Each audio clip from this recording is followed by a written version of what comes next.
Okay, I'm going to finish out. Thank you for having me once again. Thank you, Jesse, for reaching out. I'm going to reach out for these sticks. This drum is called a steel tongue drum and has this kind of sound, just asking for peace, world of peace. Now, wouldn't that be nice?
Keep our children safe. Let's keep our future safe. Let's practice love, no wars. Ashe. Thank you.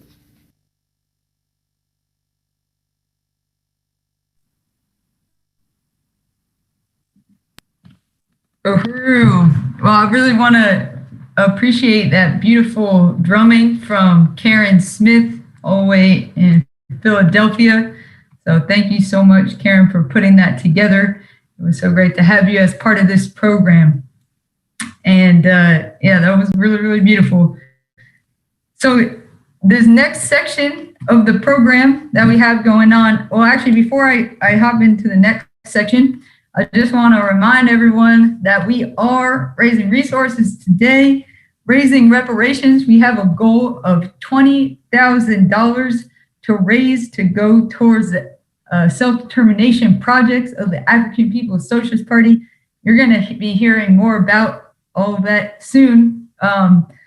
And so I want to call on people to go ahead. You don't have to wait to hear about those projects because you already know that reparations are owed and you already want to contribute to a new world free of oppression, a new world that we can be a part of, where no one lives at the expense of anyone else. So you can go ahead and make your contribution, pay reparations today by going to uhurusolidarity.org and hitting a nice red button that says pay reparations and contribute to the $20,000 goal that we have today. And donations are already coming in. People are already contributing.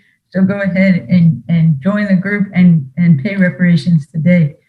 And so moving on to the next section of the program is called Vanguard Up. And we will hear from members of the National Central Committee of the African People's Socialist Party and other powerful leaders of the party. These party leaders are over different areas of the international African revolution that is fighting for the total liberation of Africa and African people worldwide. And it is our deep honor to work under their leadership. And so we're going to begin with 2 live presentations by the world-renowned Uhuru St. Louis candidates, T'Challa Masimba, who's the Economic Development Director of the Black Power Blueprint, and the International People's Democratic Uhuru Movement President, Columbai Andinet, who just wrapped up an electrifying campaign in St. Louis that rose up the African masses into a social movement for reparations and self-determination and sent the ruling class into a panic. Please welcome T'Challa Masimba, who will then be followed by President Columbai Andinet. Uhuru. All right, Uhuru. I just want to give a profound Uhuru to the leader of the African International revolution for the liberation and unification of Africa and African people worldwide under a socialist government. Chairman Omali Ishitela, this is just a profound testament to this most profound revolutionary struggle. You know, the theory that gives us a scientific way to fight for our liberation, and then just to see it expressed in all of these profound organizations and institutions. I was on a web show with Chairman Omali Ishitela the other night, and just to see front after front of African struggle, I just want to give a profound salute. And to my leadership, Deputy Chair Onizane Ishitela, who leads the 50 or more institutions of the Uhuru movement, which is a huge testament, you know, to a real revolutionary in practice, you know, real leadership. So I just want to recognize her as well. And then the profound work and unity demonstrated in practice by Chairwoman Penny Hess, who's led the Uhuru Solidarity Movement and the African People's Solidarity Committee under the leadership of the African People's Socialist Party for 40-something years now. And then Jesse Neville and, you know, this comrade who is a profound leader of the Uhuru Solidarity Movement. Just want to really give a salute to this body and just say that I want to talk a little bit about these incredible campaigns that the party waged. And it really shows some of the work that, you know, the party has done on every single front as expressed in these incredible campaigns. I ran for alderperson of Ward 21 in the city of St. Louis. Had never run before, never thought about running before, had no desire to run for office. But the fact is that we had to bring revolution and bring revolutionaries into the political arena. As one more arena, just like the Uhuru Solidarity Movement goes into the white world to fracture the white society. The African People's Socialist Party called on us and me to be a part of this campaign, to go into the electoral arena, the bourgeois electoral arena, and to bring a revolutionary mass platform into this electoral arena to deny the white ruling class, the white left, and the African petty bourgeoisie a monopoly on this arena of struggle. And so myself and Comrade Columbayi, you know, were the faces for these campaigns. And we went into this whole situation, this movement with the whole colonial history of St. Louis looming large over this whole process.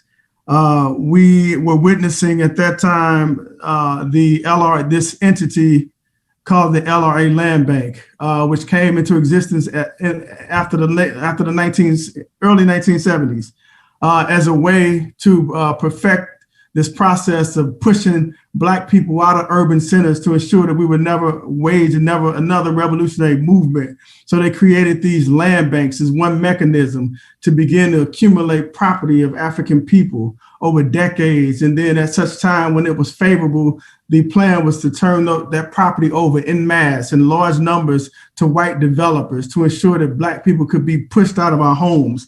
And in order to make that happen, the Black community for decades in the city of St. Louis, we've seen it in other cities in this country and throughout the world, has literally been starved. It had literally been starved of an economy. An economic embargo had been imposed on the Black community. And in order to also perfect this process of keeping the Black community under containment, under colonial domination, we saw this campaign to wage war on the Black community in the form of 50 to 60% of the entire budget of the city of St. Louis going toward police to ensure African people could be policed out of existence. And then we also saw this NGA, this National Geospatial Spy Agency that had been planted right in North St. Louis with the help of alderpersons, Black alderpersons alike, and which took nearly 1,000 acres of property from the Black community in North St. Louis. And they used eminent domain. The city used eminent domain to make it happen. We saw spy planes right in the middle of our campaign. The Board of Alderpersons voted to allow a billionaire to fly spy planes over the Black community and record everything we do for up to 18 hours a day. And many of the Black elected officials were complicit with this. And in fact, they were some of the forerunners in making this happen. And so we saw this relationship of the African petty bourgeoisie politicians who needed to justify their own existence, to maintain their own seats in office, and in some cases just to line their pockets, participating in this war being waged on the Black community in the form of all these entities I just named. So this was the context that we began to emerge with this struggle for candidacy. And we stated from the beginning that we had two objectives. And we said that our primary objective was to build a social movement, that we wanted to reignite the imagination of the masses of Black people who have been pushed out of the political process, who do not recognize their interest in anything that calls itself the electoral process or the voting process, to reignite their imagination, to bring political education and analysis and theory to the masses of people, and to bring them organization and bring them back into political life, to finish the revolution of the 1960s that you hear Chairman O'Malley Isitela talk about so much, which was crushed from under us. So we wanted to ignite this movement. And then the second thing was to get elected. And we determined from the outset that we would not sacrifice our struggle to build a movement, to reignite the imagination and organization of the masses, and just to get elected. And so we developed these incredible campaigns that the party had a long history. I saw something in the 1960s. A campaign, electoral campaign, I think the chairman waged, where the platform was almost identical to the platforms that we helped shape today in 2020 and 21. So we put forth this agenda with reparations at the top of our platform. We said that the city is guilty, that the city is a colonial entity that survives off of bleeding and looting the Black community every day, all day, in 1,000 different ways, and that the entire white world, and in fact, you have in St. Louis this notion of a Delmar divide. On one side of the divide, you have a wealthy white community, and on the other side of that divide, you have Black people living in poverty and dying nearly, in some cases, 18 years sooner than white people, only a few miles away. And we said that this is a consequence of a colonial history of the white world looting Black people in North St. Louis, like they do in Detroit, like they do in this colony called South Africa, like they do, like the state of Israel does, that this same phenomenon happens right here in North St. Louis. And that is the reason why you have two realities. So we said the city owes reparations to Black people. And we said that reparations must come in the form of a massive infusion of capital to the Black community, that the Black community has a right to have an economy so that we can create a future for ourselves.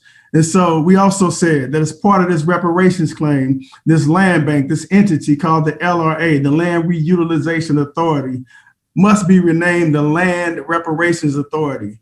And the tens of thousands of vacant and abandoned properties that litter the Black community, that make the Black community look like a war zone, that people associate with Afghanistan or other places like that, that this entity must come under Black community control. That is part of our struggle for reparations, our claim for reparations, and that this land has to be given back to the Black community.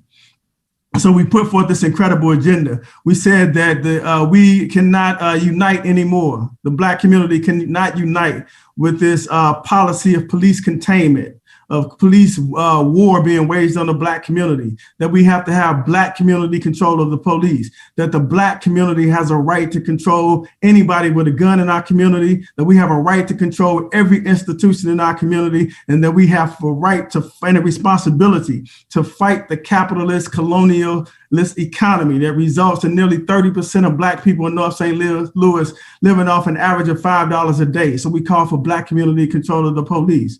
We said we have to have Black community control of the schools. We recognize right in the middle of this campaign, it was announced that nearly 7 schools, in fact, it was more at first, but 7 schools were slated to be closed down, majority Black schools. And we were able to sum this up for the people. We had all kinds of bourgeois, petty bourgeois individuals and organizations who saw in that moment some kind of benefit to imitating this line that we put forth when we said that the schools, like the Black community in general, are being looted, and that the reason you have 7 schools closing is because when we pay property taxes, that money that's supposed to be earmarked to go to our schools to ensure that our children can get an education, get books, have well-trained teachers, that money is being given to these white developers to the tune of $700 million in the last decade. And they don't develop anything. They don't create jobs. They don't create housing for us. They buy properties, they sit on them, and they let them rot. And then they start working on politicians, paying off politicians to get them to gentrify the Black community out of existence so that property they just purchased can raise in value when they replace the Black community with a white community. We laid this out for the people. So it was a profound campaign.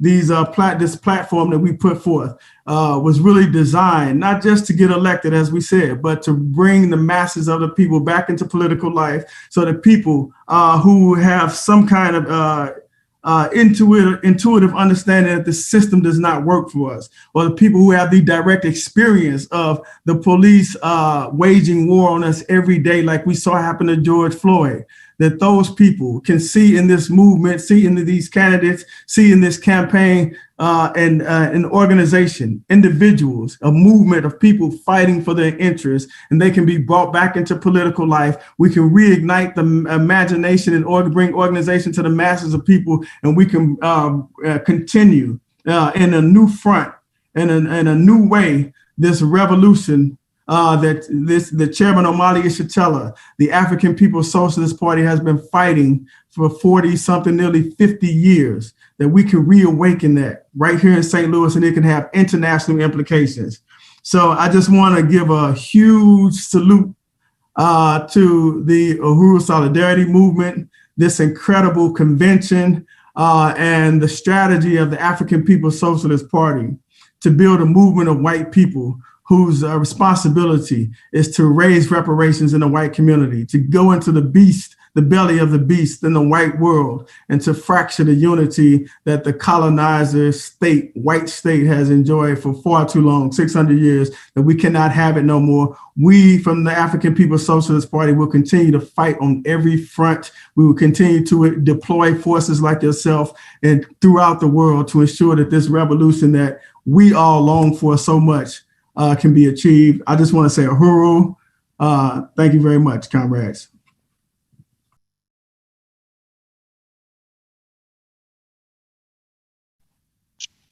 Uhuru. 2468. Who we hate? Democrat. Republicans. The whole damn bunch. Fist up. Fight back. Fist up. Fight back. Fist up. Fight back. Kim Potter, you can't hide. We charge you with genocide. Kim Potter, you can't hide. We charge you with genocide. Uhuru, comrades. My name is Columbayi Antoinette, and I am the international president of the International People Democratic Uhuru Movement. And I just want to say, I want to express my deepest appreciation for this dynamic convention that is very historical and important. And I really want to salute Chairman Omali Yeshitela, because this could not be possible. This could not be this conference could not be happening if Chairman Omali Yeshitela and the African People's Socialist Party didn't understand that we had to extend our hand in the white nation and build an apparatus to attack our enemy. So I just really want to appreciate Chairman Omali Yeshitela and the African People's Socialist Party who built USM. This is dynamic, and I really appreciate it. I'm here to talk about this campaign, and I really want to salute Chachara and everybody that participated in this campaign. I appreciate every donation, every share, every body that phone banked, or whatever role that you played. We truly appreciate it, because this campaign was the people's campaign. And I think that that's what makes this so dynamic, because it was led by the African working class under the leadership of the African People's Socialist Party, the Vanguard Party.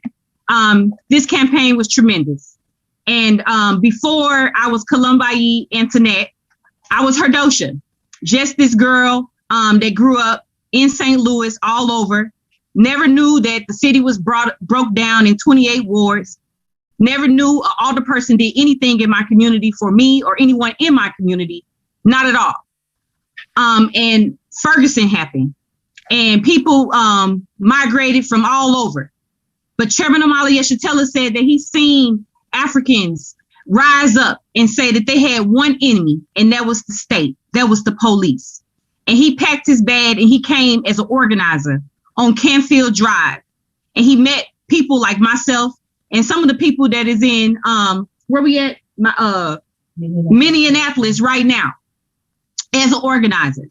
And our life forever changed to even have the foresight to understand that the Black Power Blueprint was necessary, that this campaign, 2 campaigns, 1 movement was so necessary on the grounds. And going into this, we had 2 objectives. We said that we must build a social movement and to win the seat. And it ain't no but, because we won. And I would like to just talk about some of the men and women on the grounds in St. Louis. We was attacked because the status quo must go, and they nasty, and they pulled out every dirty trick that they could to fight us. But they didn't understand that they was running up against another machine that was built by the African People's Socialist Party. That the African working class has its own machine, its own agenda, its own demands of what it is that we must have to see our liberation. And so me and Chachara didn't know, we didn't, wasn't tap dancing and saying we so great to run for office. But we are soldiers that understand that we will do anything that is necessary to win our liberation. And we knew that organization was critical. So we built a whole apparatus. The party did a tremendous job of laying out a whole campaign. And then we set out and we won the people.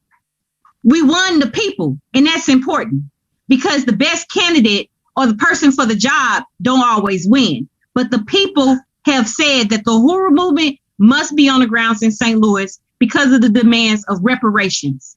We seen the mayor campaign had to answer questions for the first time, the question of reparations. We organized the party and forces to come into that debate and ask that question. And both candidates that running for mayor had to ask the question in the first time, what about reparations? Something that we can build upon even after this, because we're going to hold her accountable to her words. She said that she unite with reparations. So what does she plan to do about it? We call these neo-colonial puppets.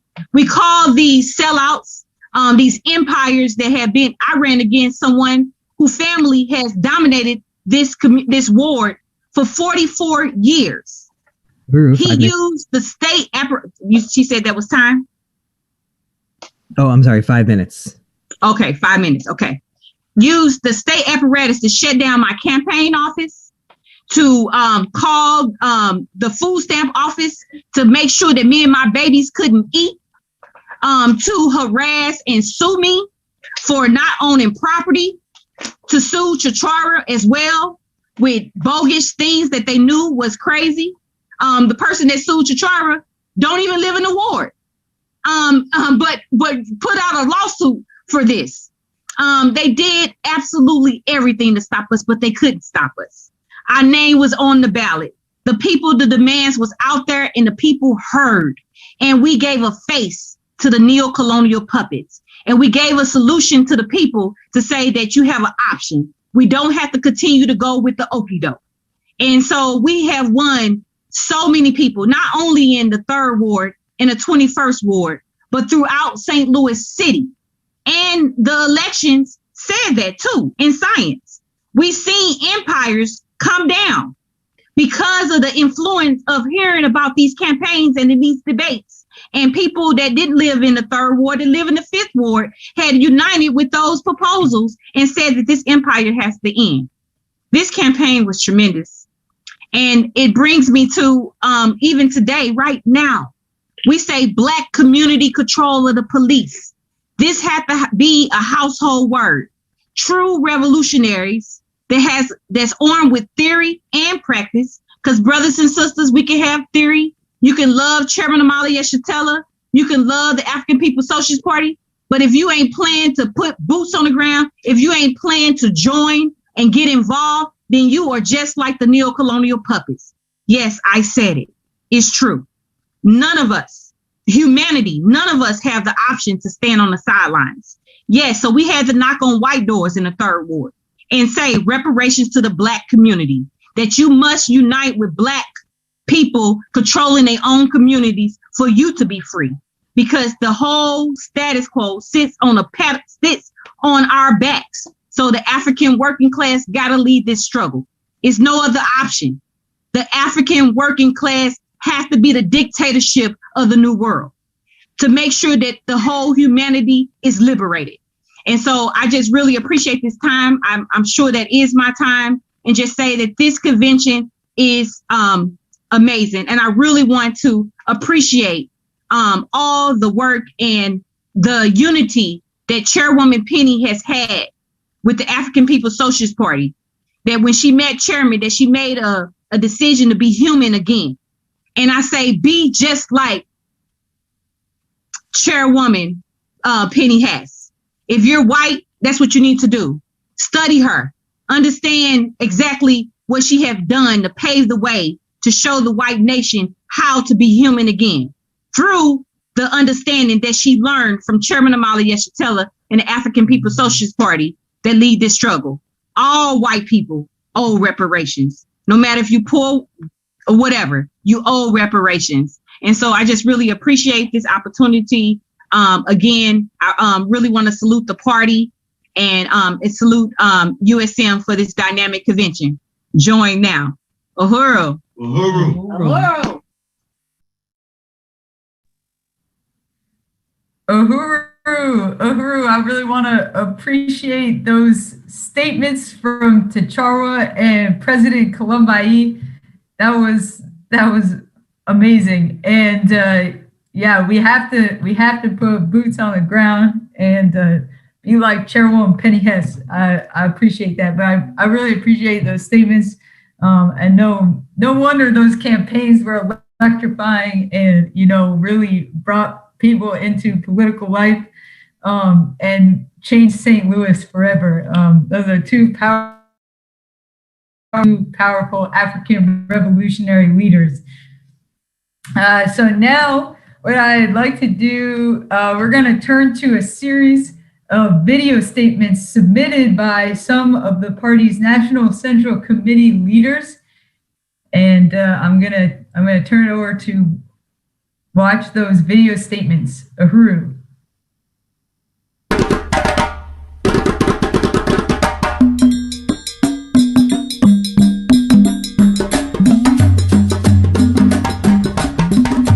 Uhuru. My name is Kobina Bantu Shango.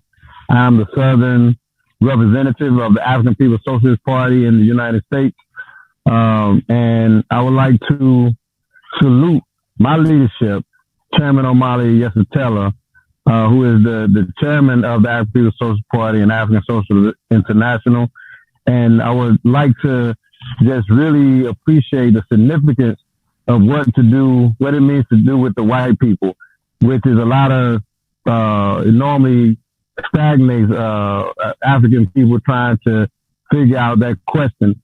And the chairman has, he developed a strategy and created a practical organization, African People Solidarity Committee and Uhuru Solidarity Movement, where it's an organization of white people to serve, to be able to go into the white community and commit national suicide to work in the best interest of the African working class and to fight for reparations and to break up the unity of African of white people against African unity and African genuine African progression.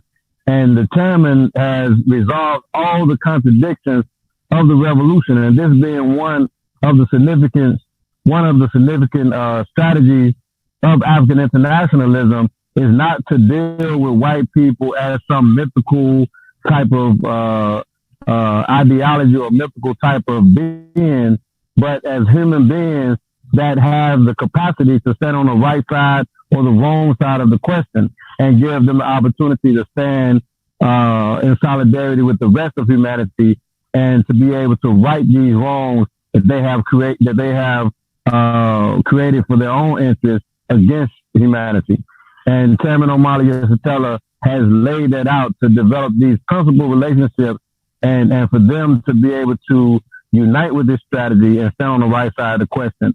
And I appreciate that because for me, I can say that it's African internationalism that helped me be able to see them as human beings that have that capacity. Because before I had a lot of different ideology, a lot of different thoughts, eclectic, and even listening to some organizations calling them devils, but it mythicized them. But the chairman brings that back to earth and help to see that they are human beings just like everybody else that has the capacity to stand on the right or the wrong side of the question. And this is so significant because the chairman's leadership has really shown the way for humanity in a practical way, in a scientific way, and not in this mysticism and stuck in metaphysics, but a real material reality based on what exists in the world. And this is the way forward. This is how we are able to resolve contradictions. This is why African internationalism continues to develop and continues to unite African people all over the world, because it's real, material, practical ideology that gives us a way forward to guarantee a future for the African working class. And it gives white people the opportunity to stand on the right side of humanity. So I salute the African People's Solidarity Committee. I salute this conference. I salute my leadership, Chairman Omar.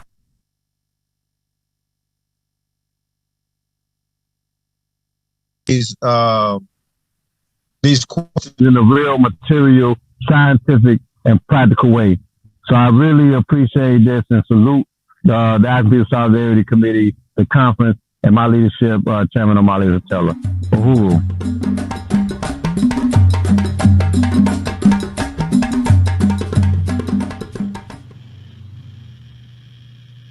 Uhuru. My name is Chimaringa Silambao. I'm the National Director of Organization for the African People's Socialist Party.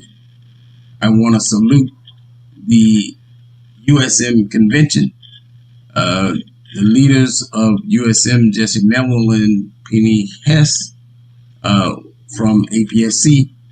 And I also want to salute Chairman Omali Yeshitela, who is the developer of the theory of African internationalism and the theory to create a North American organization to work behind enemy lines. My job is sort of multi-level, and I carry out recruitment through the National Recruitment and Membership Section of the National Director of Organization Office. I am also in charge of security for the party.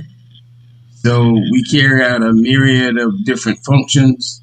We handle online inquiries, and also we handle the recruitment of people who are in our work, who we target for recruitment.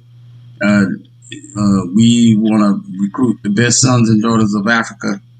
And what we have found is that every day, more and more Africans are discovering that the only way out of this colonial situation is the destruction of imperialism, the destruction of colonial capitalism. And that's where the Revolutionary Party of the African working class comes in, to build cadre, to win the masses of African people to the revolution, and to finally bring the misery and poverty and immiseration of African people to a close. That is our objective, to have a free Africa, a free African nation, and a free African. We're building the kind of organization that can do that. And I just want to say that I appreciate the solidarity movement as a vital part in the machine to overthrow and defeat colonial capitalism behind enemy lines. So again, I want to salute Chairman Omali Shatella, Chairwoman of the African People's Solidarity Committee, PDS, and Chair of the Uhuru Solidarity Movement, Jesse Nelson. I wish you a great conference in Uhuru.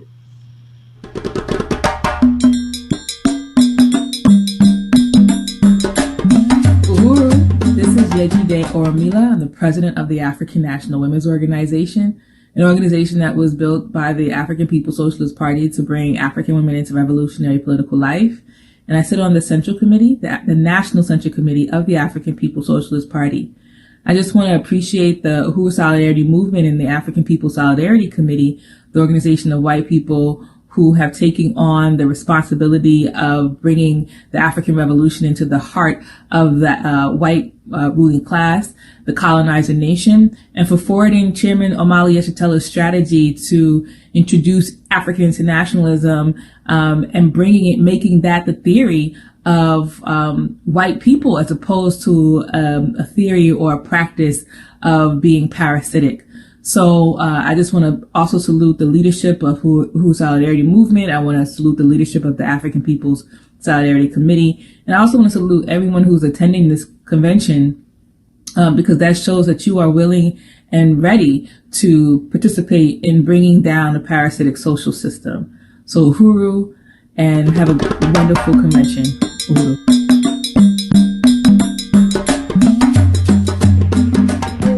My name is Akile Anai, and I'm the Director of Agitation and Propaganda for the African People's Socialist Party.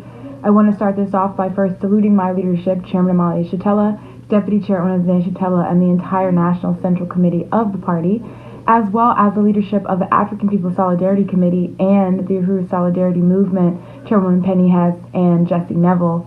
I also want to congratulate and salute the Uhuru Solidarity Movement on another incredible annual national convention and just say what a historic period that we are in and what a brilliant strategy that we continue to see play out before our very eyes of the chairman of African internationalism, presented over 4 decades ago, solving the problem of white people, addressing the question, what is the role of white people in the African liberation struggle, and making reparations a real material force, a revolutionary demand, taking it out of the courtrooms and the classrooms and making it a reality, making it something tangible that we can access and build upon today. So just want to really recognize the brilliance of that strategy, how historic, how profound it has been, and the conclusion that it has brought us to today with this historic convention happening.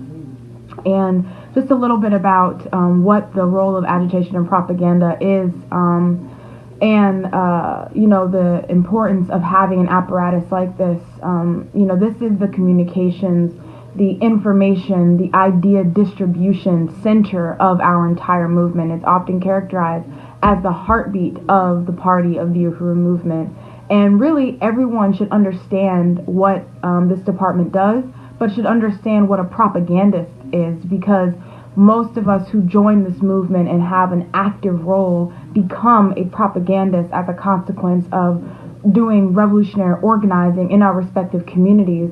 And in order to be an effective propagandist, we have to know what is the idea that we're trying to convey, what is it that we're trying to win people to, what are the tools in which we can do that, and how do we articulate this line in the best way to move people, to convince people to come to this side. And the Department of Agitation and Propaganda has several different institutions. One of the oldest institutions of the Uhuru movement, the Burning Spear newspaper, founded in 1968 and has been in constant production since. We have radio stations such as Black Pride 96.3 FM, that's a project of the African People's Education and Defense Fund. We have Burning Spear Publications, which is the center where we publish the works of Chairman Mali Chitela and other leaders of our party and movement, and so much more, whether you're talking about social media and any form of, again, media communications, getting information out. We are the custodians of the party's living, breathing history, having access to, archives that date prior to the existence of the party, really beginning with the chairman's initial political organizing prior to the party's founding. So this is an incredible department that bears a huge responsibility. In fact, I think I'm maybe even downplaying a little bit of, what agitprop, really the immensity of this apparatus. But again, it's really important to understand what we do, the institutions that we have to be able to carry this out, because we are contending in a very serious and bloody battle in the war of ideas, where we are negating the ideas of the colonizer and the colonial capitalist system and putting forward ideas of liberation, African revolution, African internationalist ideas, concepts, and the practical implementation of that theory. That's what the Department of Agitation and Propaganda is doing on a constant, day-to-day basis. And I also want to put a call out to those who have skills in that would directly benefit this department, whether it's graphic design skills, video editing skills, any kind of project management skills in that would benefit a media component such as this, that you turn those skills over, because those skills were amassed on the pedestal of colonial capitalism, on the backs of African people. And, the skills that you have, including the resources, are part of the resources that the white community has at our expense. And you can turn those resources back into the hands of the African Revolution, by supporting these institutions, by becoming an active volunteer, with these institutions. Again, contributing your time, your skills, your resources to this front of the African Revolution, so that we can have, this propaganda out on all angles all the time, really beating the colonial capitalists over the head with African internationalism, and again, making this theory the overwhelming theory throughout the world. So want to again salute the Uhuru Solidarity Movement, its national convention, and call on people to support the work of the Department of Agitation and Propaganda. So Uhuru, and let's continue to have a dynamic convention.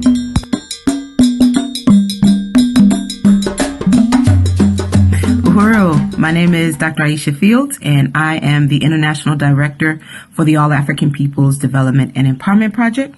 And I also am a member of the National Central Committee for the African People's Socialist Party.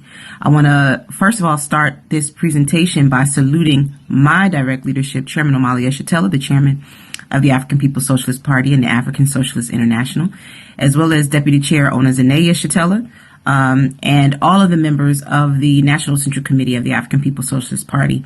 Also want to salute the chairwoman of the African People's Solidarity Committee, Chairwoman Penny Hess, and the chair of the Uhuru Solidarity Movement, Comrade Jesse Neville, as well as all members of the African People's Socialist Party, the African People's Solidarity Committee, Uhuru Solidarity Movement, and the Uhuru Movement internationally as a whole. And to say that I'm really honored to be able to participate in giving this salute to this incredible conference of white solidarity with Black power and with reparations. And to say that I think that it's incredibly powerful to be a part of this movement that has really been solving all of the problems of the African Revolution, that will not only free the African working class and the African nation, but that will ultimately free all of humanity and offer us an opportunity to be able to live in a world where one people don't live at the expense of another. And that's the world that I want to be a part of, which is why I'm a member of the African People's Socialist Party and the Uhuru movement.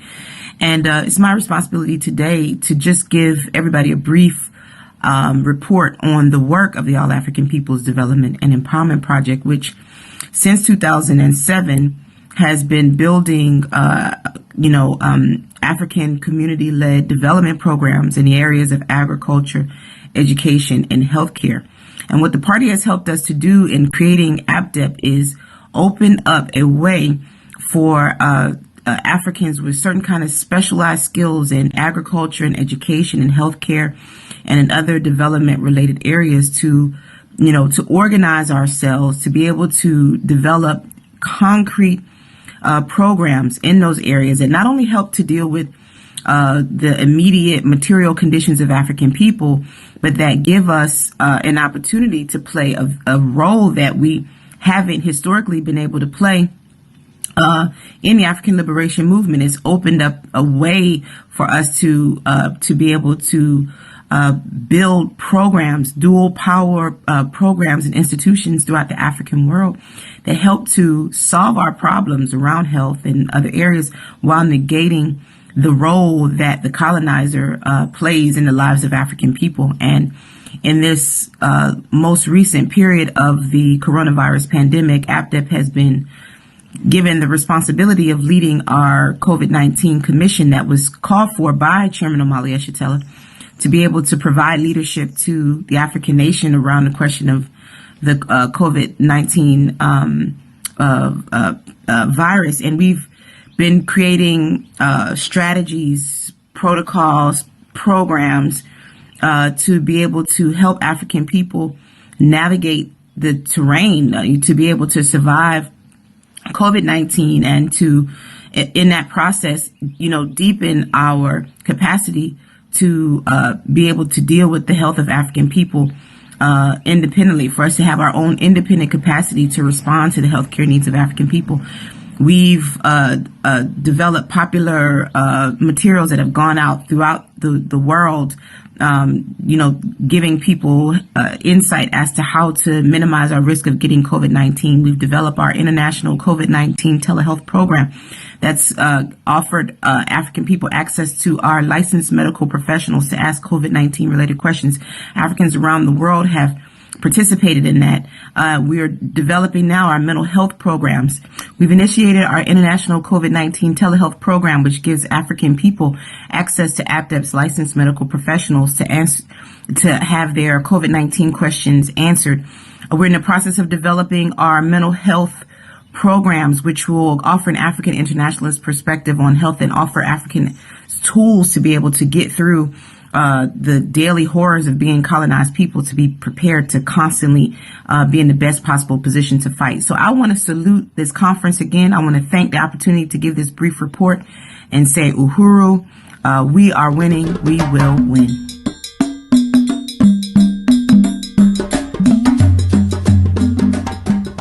Uhuru, comrades. I'm delighted to appear before you today to salute the most powerful organization of our time, the African People's Socialist Party. The party has blazed the trail for others to join the worldwide revolutionary project to complete the Black Revolution of the 60s. I want to salute my leadership, founder and leader of the African People's Socialist Party, Chairman Omali Yeshitela, a tireless revolutionary leader who personifies the stance every party member should take as their own. His credentials I won't mention because that will take up all my allotted time to do this salute.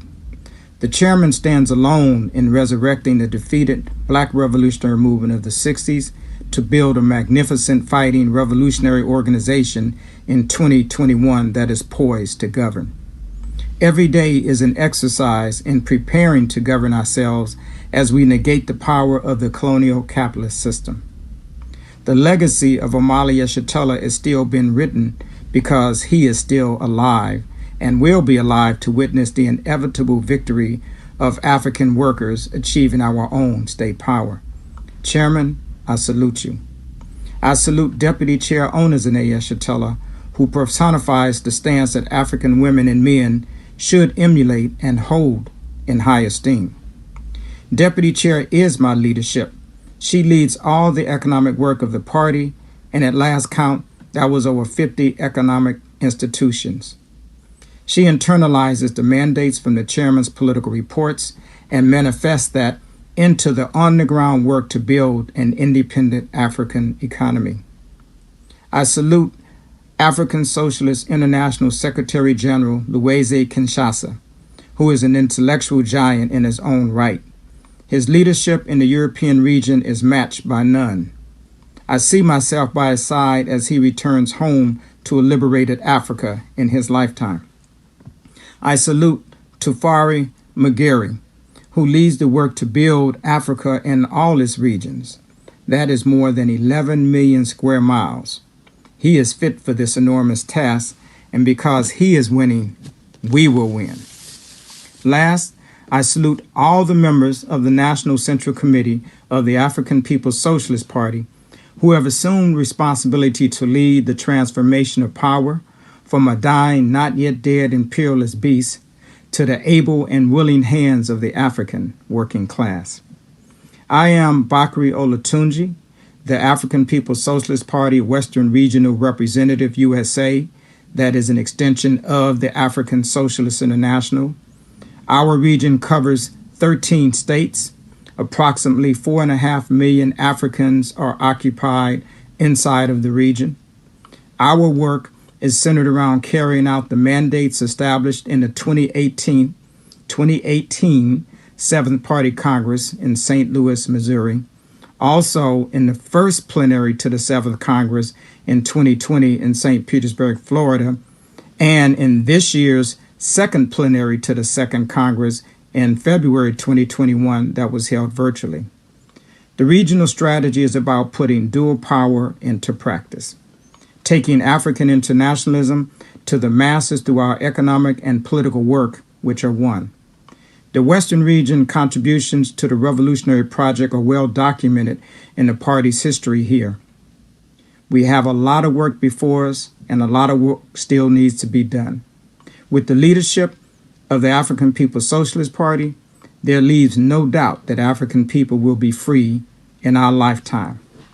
Uhuru, we are winning. Is we're late to. Africa.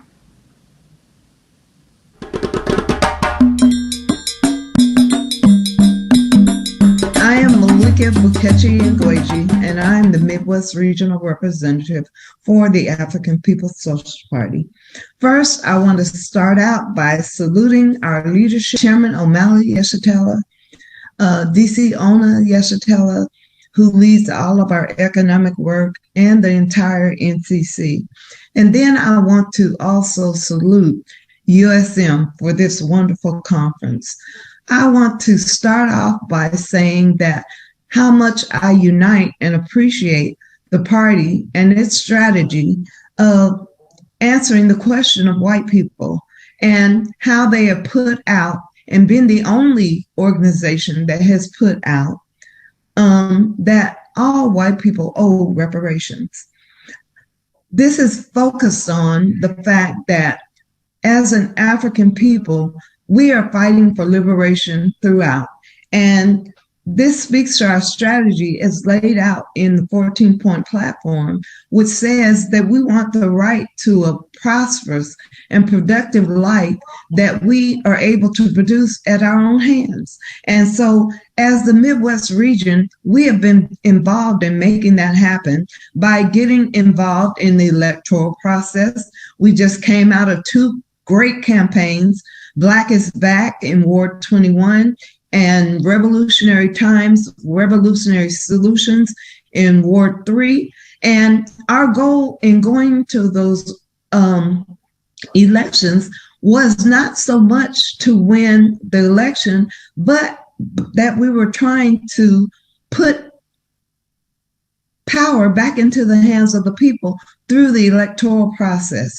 We wanted the people to know that they had a voice, that they had people in the community that heard what they were saying, that saw what they were fighting for, and that would fight for them.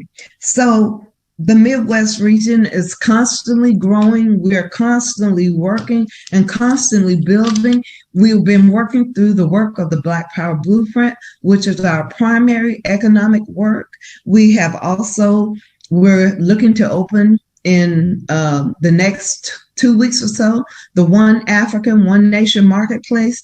And USM has been a key component of all of this in helping to bring money from the white sector into our community to enable us to take this power and to build genuine economic development in the Midwest region.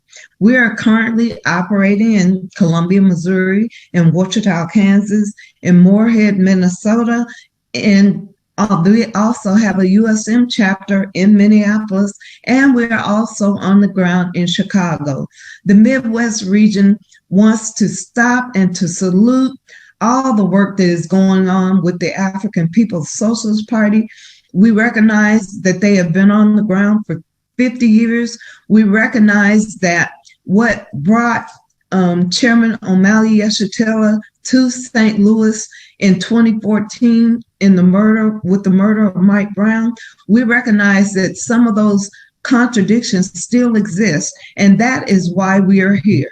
We're here to fight those contradictions and to overturn them and to bring genuine hope and genuine development, genuine organization and structure, and all of these components that are necessary for our communities to be able to be what they need to be in order for us to see liberation for African people everywhere.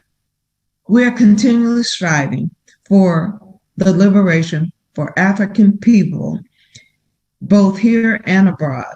This is the work we're doing here in the Midwest region. And again, we salute USM for this great conference and for their unity with the African People's Socialist Party. Uhuru.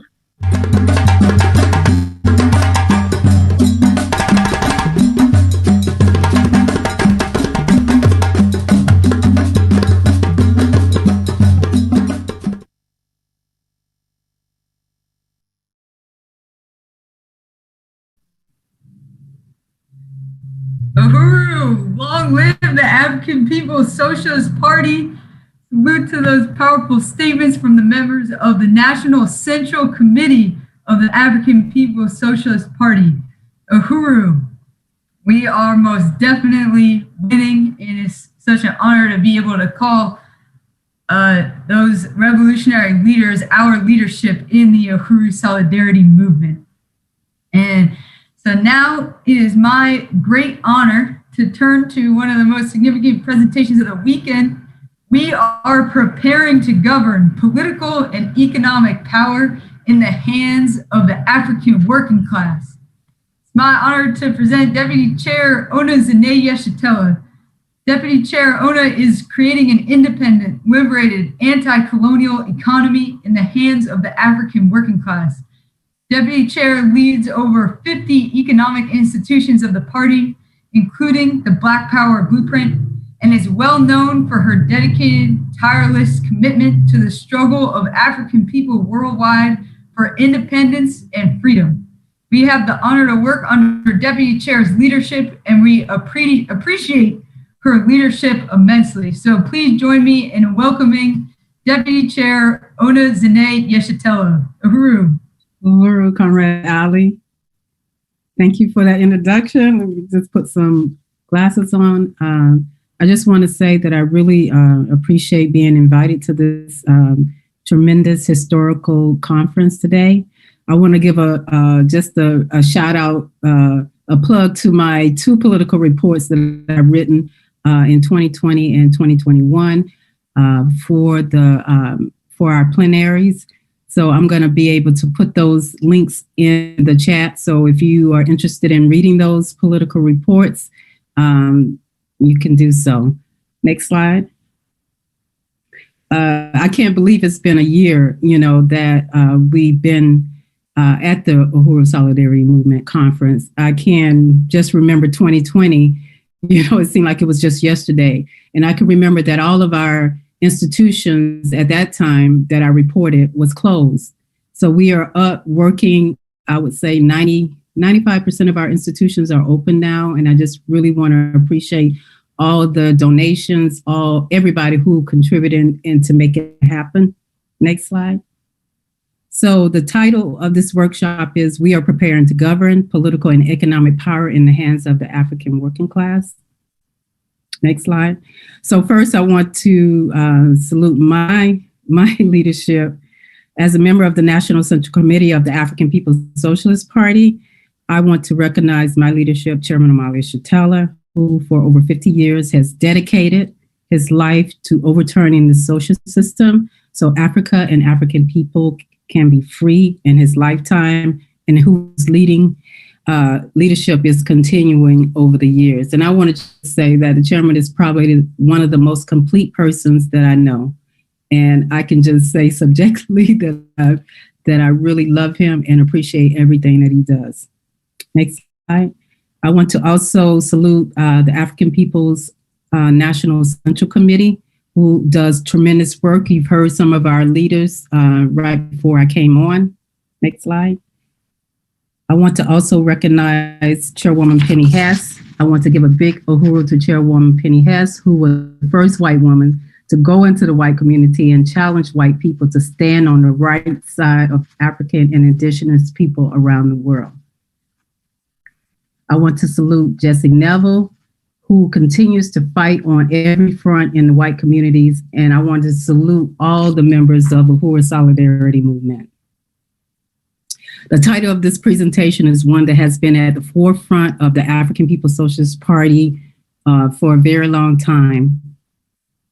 When I came into the work in 1995, the chairman was constantly emphasizing that the party is preparing to govern. We are not just about protesting. We always have to answer the question, to what end? The chairman has summed up the reasons why the incredible Black Revolution of the 1960s had been crushed by the US government, who murdered and imprisoned our leaders such as Malcolm X and Martin Luther King.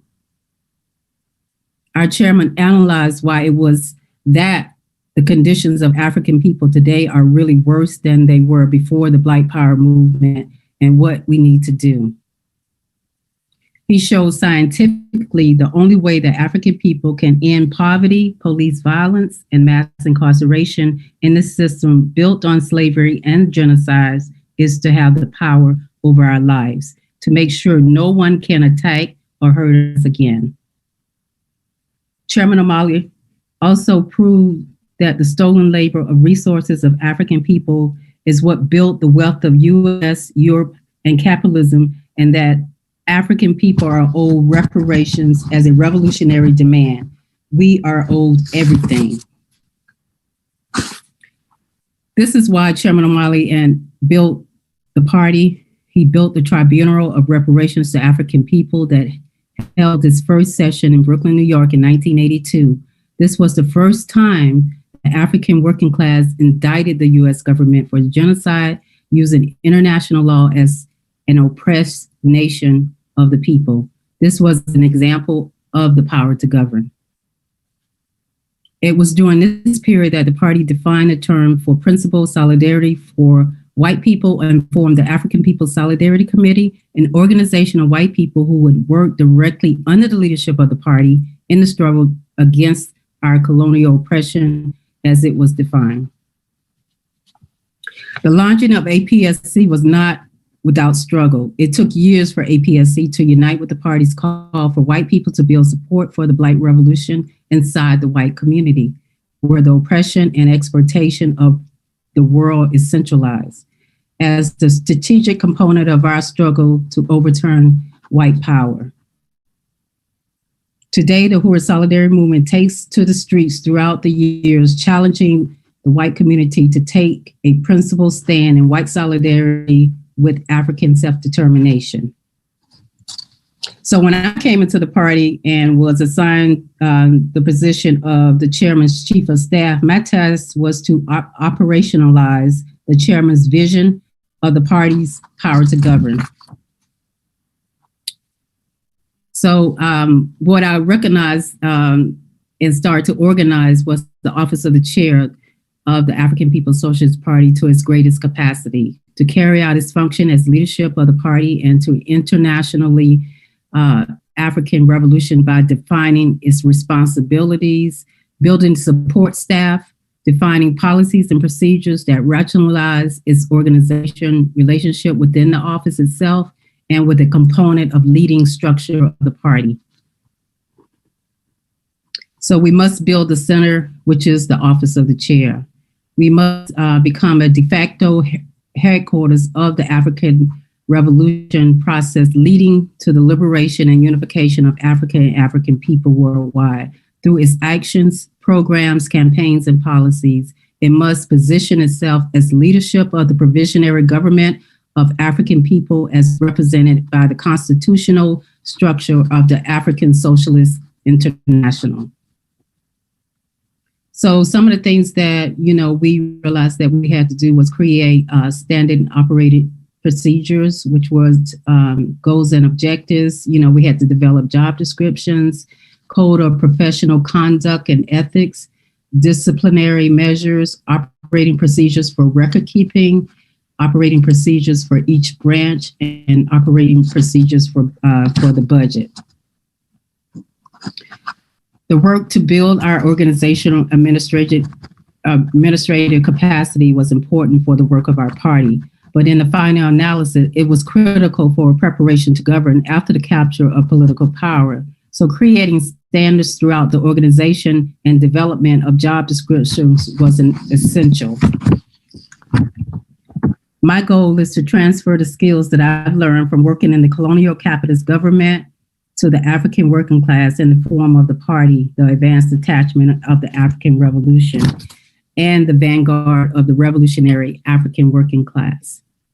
Training the working class to govern along with the theory of African internationalism brings confidence to the working class to seize and control the means of production. I worked in city government for 20 years before coming into the African People's Socialist Party. I have come to learn that it is the colonial capitalist ruling class that controls the government, which means that the colonial capitalist government serves the economic and political interests of the colonial capitalist ruling class. The ruling class has a practice of governing. The African working class only has practice of being governed. Genuine anti-colonial revolutionary struggle must have putting the working class in power as its objective. That is what our party is about. That is why every political objective we set for ourselves is designed to negate the rule of the colonizer and replace it with our own. The fact that the Haitian Revolution and the Cuban Revolution set for themselves the same goal is why they were hated today by the international capitalist colonial ruling class. This is why Malcolm X continues to be hated and why our party is seen as such a threat by the colonial capitalist system. The power to govern must mean the colonialized workers must learn the techniques, skills, and organization of governing with confidence, which transfer more and more power to the working class through the African People's Socialist Party and negates the colonial system by negating its capacity to govern our people who are being decolonized by the party's work. We are actually learning to govern through the process of governing. Our various committees and campaigns for dual power institutionalize the process of working class governing while making the anti-colonial revolution.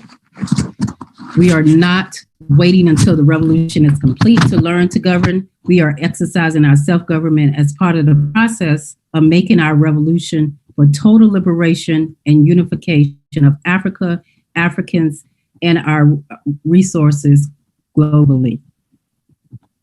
The Congresses of the African People's Socialist Party is the place where we come to plan and liberate our future for our people under the leadership of the African working class that has given so much for our struggle historically, but has received so little in return.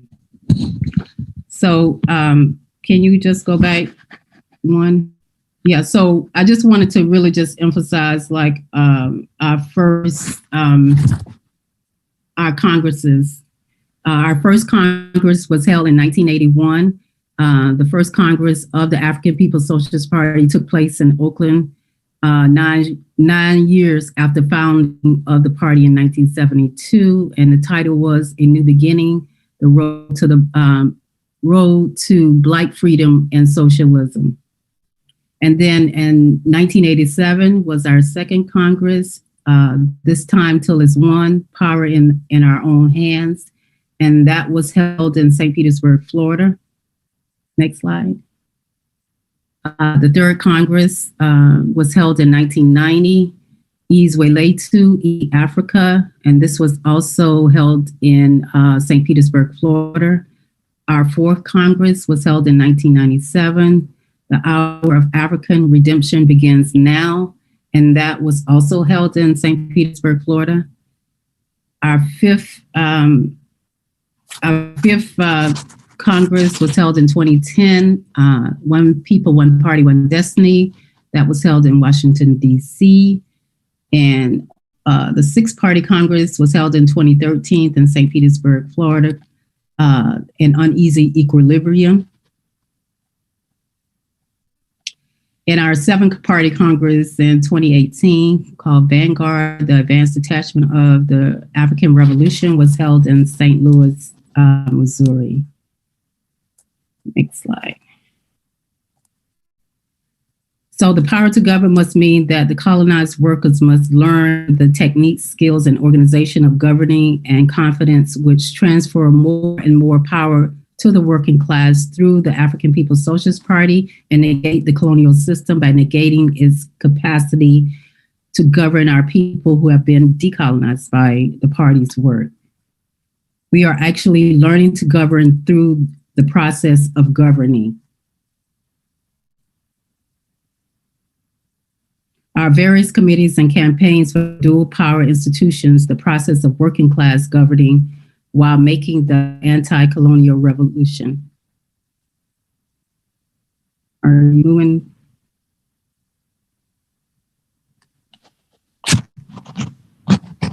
Uhuru, Deputy Chair, I think you went back a page. You covered those points.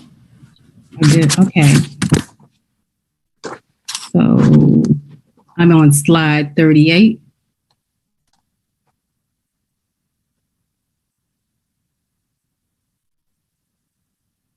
Okay, these skills and techniques have given us a capacity to build the governance, which includes the African People Constitution lays the foundation. The administration does not make policy. Policies are made at the Congress by the membership and developed by the chairman and the National Central Committee. What the administration does is take policies, decisions to come from the Congress and the party's leadership and carry out their implementation. Preamble speaks to the history of our people and organization. We consolidated the legal name as the African People's Socialist Party, USA, and our relationship to the African Socialist International. We have to have an organization of professional revolutions with the added responsibility of preparing to govern. This is the task that has been undertaken by my office. This is the work my office has taken on with some note of success, especially in the US. The Office of the Deputy Chair carries out professionalizing the work of the party by creating policies and procedures and building the organizational infrastructure for the entire movement, which consists of introduction of plans of actions, which are POAs that concretely define how every department and organization will build its office, lay out the mission, vision, goals, objectives, scope of work, timelines, deadlines, budgets of all the structures of the committee who will be responsible for carrying out this POA. Writing the resolution that led the rewriting of the African People's Organizational Manual that outlined the critical policies and procedures of the party. This manual covers basic principles of the party's organization, democratic centralism, party discipline, political education, the party organizational structure, the congresses, APSC, the standards of party life, and much more. It also includes how to join APSP, the application process, probationary membership, evaluations, code of conduct, miscellaneous items such as borrowing of equipment, your appearance, and personal hygiene, emergency contact information, transfers, resignations, and security are just a few of the things discussed in this area. Of course, establishing office hours was also critical. Creating systems, that allow everyone to step up in the absence of termination of a member to carry out any job or responsibility. We also created human resource manuals for our nonprofit organizations and other institutions. We established administrative regulations for the National Central Committee and for the APSP Awards and Recognition Program, the Biko Lamomo Conrad of the Quarter Award, which include the Marcus Garvey Conrad of the Year, and it was the first award that was presented, and Conrad Aisha Fleary at that time, now known to us as Ishide Orima, she won the first Conrad of the Year award. Omali Ishitella Achievement Award, which is the highest award that anyone can achieve. Under the ODC, I created the APSP 6-month membership program for new party members for the National Office of Recruitment and Membership. Through NPDOM, I introduced the Massive, and that mission, that program was created to become a mission-centered organization for creating membership and raising sustainable funding, building long-time relationships with individual members and individual donors who truly understand and support the work. The Massive include the introduction of the 4-step system to win members to build sustainable funding. In summary, the results included a membership base that will understand the mission and vision of the organization, members who are fired up and passionate and inspired about what we do, members who will tell others about your organization, and members who will support your organization with their money. And one thing that I learned that was very important during this process was the whole concept of bless and release. Not everyone will be interested in your mission or your vision, but we want to just thank those people for speaking with us, and just bless and release them. We don't have to continue to try to win them to our position once we know that they're not interested. The Office of the Deputy Chair met with every main department in the movement for over a year to develop their budget based on specific revenue streams created for each area. The budget process was huge. Chairman and my office begun contractualizing the chairman's vision and economic entities that was built around economic development and commerce for and between African people worldwide. We call this bold initiative Black Star Industries. So the mission of BSI is building economic development and commerce for and between African people worldwide. Black Star Industries is the economic vision and institution created by the African People's Socialist Party, Chairman Omali Ishitella, as a key instrument for developing our own independent anti-colonial economy. The African People's Socialist Party is building economic and political movement in the spirit of Marcus Garvey, the leader of the greatest movement of Africans in the modern history. The goal of Black Star Industry is to begin the process of building an economic system for African people. Africa and Africans have taken care of Europe and others for more than 500 years, while our own people have faced hardship and starvation in Africa and throughout the world. BSI is about people coming together for Africans, meeting the needs of all of our people everywhere for prosperity, decent housing, health, and the ability to follow our aspirations to contribute to the development and well-being of our people and our society. So some of the institutions under BSI is the Uhuru Foods and Pies. I just want to say that we collaborated with Humble Sea for the African Black History Month, and they named a beer called Uhuru Means Freedom that was launched on February 21st. Our Oakland Uhuru Pie baked 1,000 sweet potato pies for Christmas with the Currys. This was an event sponsored by the popular NBA player Stephen Curry and his family, and they were on site to give food away to families in Oakland. As the Uhuru Prize grows, we plan to produce 1,000 pies or more on many days in our facility in St. Louis. So here's the NBA Stephen Curry with our Vice Chair Bakri Olatunji with his sweet potato pie this past year. This was an incredible way to end the 2020 season, It gave us a glimpse of the production process that we will see at Uhuru GCO. The chairman has always had the vision for the party and the African working class to control the means of production. In 1979, he visited the co-op warehouse in Oregon and declared, "Someday this will be ours." That day is now. And under BSI, we have the Burning Spear newspaper, Burning Spear Media, which includes the Burning Spear newspaper and Burning Spear publications, our online Uhuru radio show. We have the One Africa, One Nation marketplaces. We have Uhuru Planet Apparel led by APSC. We have one of our newest members is Decolonize Hair and Body, led by the African Women's National Organization. We have Uzi, A Thread of Freedom, that's led by the International People's Democratic Uhuru Movement. We are building dual and contending power. This is a strategy that was created by Chairman Omali Shatella back in 1977. The chairman explained that the party's strategic established aim of creating dual and contending state power controlled by African working class. It is not just a power side by side with colonialism. It is in contention with capitalism.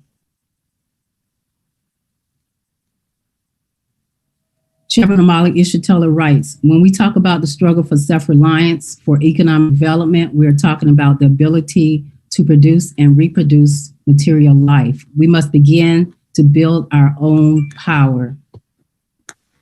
The chairman laid this out in Vanguard at the Seven Party Congress.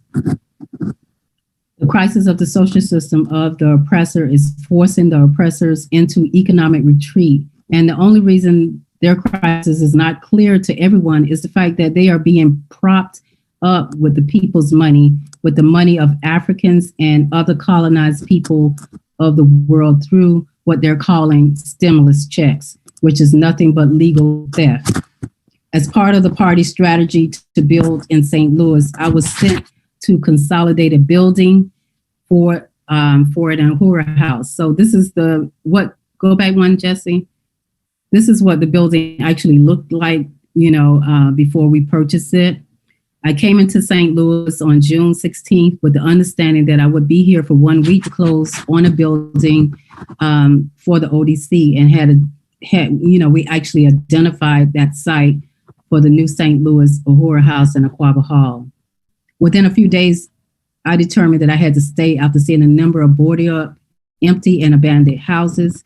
I immediately investigated the different programs for property acquisition through the city of St. Louis. The major focus would be in Ward 21, the community where the Uhuru House was located, because we wanted to have a concentrated presence of the party in one location. And although the ODC goal for 2017 was to build what we had and make what we have productive, we could not pass up the opportunity to make the chairman's vision a reality as he defined in the political report, putting revolution back on the agenda again back in January 2017. This is when and where Black Power Blueprint was formed. The National Steering Committee was built, and we had more and more people joining this committee every week. These are just some of the people. So I'm going to just show you some pictures. I'm going to just run through some pictures of the work that happened at the Uhuru House. Like I said, go back, Jesse. Yeah, these are just, keep going. Yeah, right there, stop there. This was the front of the Uhuru House on your left. The windows was knocked down. You could see the conditions of the brick on the right. That was in the back of the Uhuru House, like the whole back of the Uhuru House was coming down. So we had to really, you'll see more pictures. Next slide.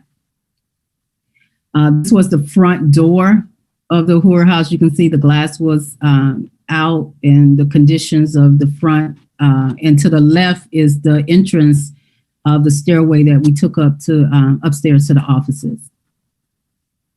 Next slide. This is on the first floor. As you can see, there was a whole lot of junk there, furniture, and it was just a hot mess. And to the right, I think that was where they were putting like an office on the first floor. Next slide. This is the first floor again. Just really, this is the conditions that the colonial city left, this building in for more than 30 years. That building had been standing there. Next slide. These are some of the African contractors that we hired to work on the Uhuru House. And as you can see, the floors, you can look down and you can see the basement. When we first got there, that's where we worked at. We worked either inside the first floor or me and Kitty, we were outside in the car, holding meetings, trying to, develop the plan of action to take this on. Next slide. This is still the downstairs. This was actually a bar. And as you can see, the bar was built in. We had to take all that out. And then they were building 2 restrooms on the right-hand side. Next slide. And this is some of the rooms that were upstairs on the second floor. Next slide. And this was the 3rd floor. So all of that is gone, and completed, but it was a lot of work that we had to take on and bring this building back to life. Next slide. And this is the first day, because we have been working in the building without any heat, any water, any electricity. We had nothing. We worked through the summers, we worked through the winters without any of those benefits. So this was the first time the lights came on the inside and on the outside. Next slide. And these are 2 African contractors we hired to, to clean the wall inside. And everybody that has been in St. Louis, you see that wall. At first I wanted to paint the wall, but then they were saying that this is the character of the wall. We should just pressure wash it and clean it up and let it stand. So it turned out really beautiful. Next slide. So this is one of the products of the Uhuru House on the outside. It's beautiful. Next slide. This is inside where, as you can see, everything has been renovated. The Painters Union, they painted the ceiling black for us for free. We just had tremendous African contractors who, with the HVAC, with the electrician, with the roofing. We had Mexicans doing the sheetrock. We had African plumbers. It was just amazing process. It was a lot of work. And we actually completed this work within 10 months. We completed the Uhuru House from start to finish for the first and second and almost the 3rd floor in 10 months. Next slide. This is our beautiful staging area. Next slide. This is amazing. We have beautiful bathrooms, men and women bathrooms. We have for electronic booth or a DJ booth. Next slide. And this was one of the first rentals that we had. It had a beautiful wedding there. Next slide. And this was the work on the 3rd floor. And that has been completed as well. Next slide.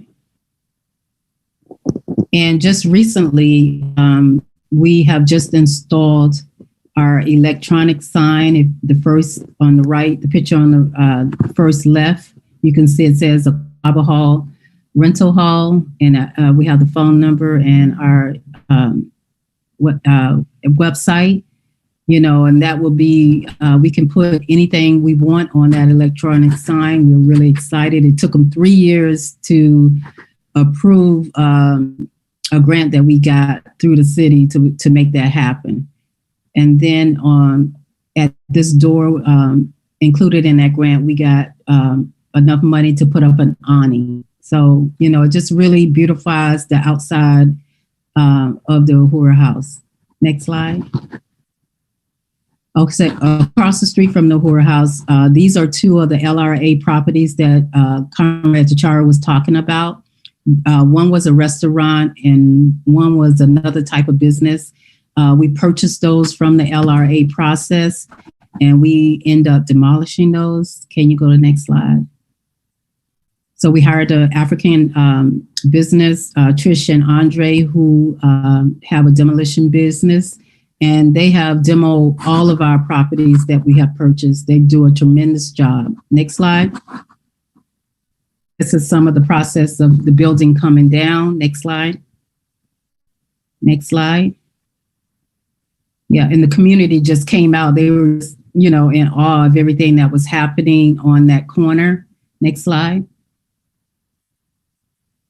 Yeah, and the bricks, they actually sell the bricks. The contractor actually sell the bricks to for them to actually get more resources for their organization. Next slide. And this is where they're filling in the dirt after demolition.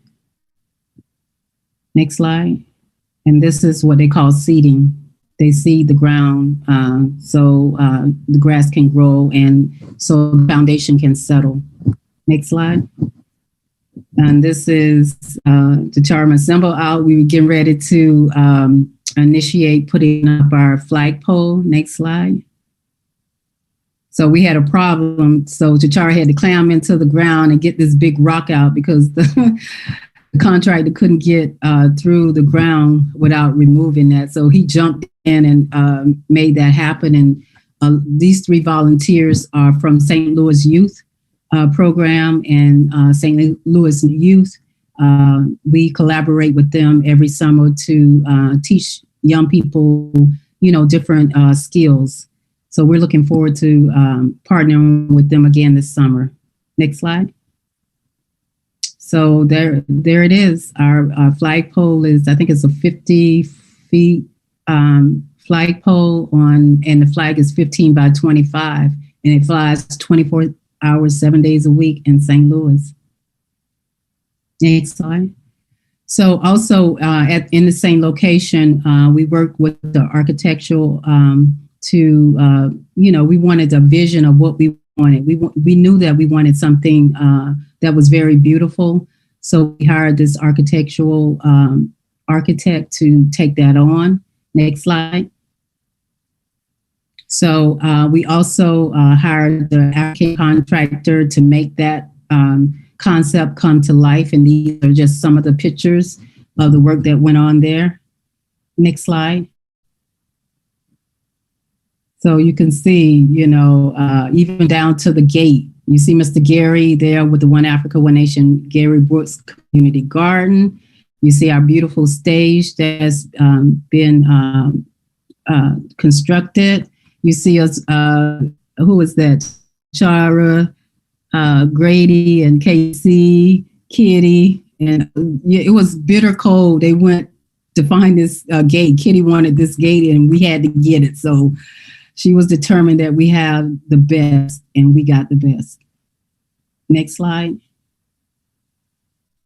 And this is some of the, Mr. Gary and the garden team, they started constructing the plant boxes, and, we started laying the soil down. Next slide. And these are some of the things that they planted: collard greens, early girl tomatoes, yellow onions, cucumbers, blush, pickles, yellow onions, all kinds of things that they planted. Next slide. You see here President Kalambayi with Mr. Gary and some of the volunteers. You can see some of the garden coming in, some of the food growing. Next slide, cabbage. And this is some of the finished products there. You see T'Challa there. You can also, directly across the street, you can see the Uhuru house. So we have really beautified that corner. Next slide. And here are some of the beautiful tulips that just blooming today. This is so it's really beautiful. And these are some of the trees that we got through a grant, through Brightside grants. And these are the beautiful tulips. Next slide. some more of the plants, just really beautiful. Next slide.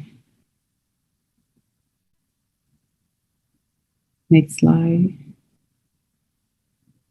And yeah, this is our garden team getting ready. This was during the winter time. They were getting ready to just, harvest everything and get it ready for the winter. Next slide. And this year, we really want to beautify the vineyard space and get,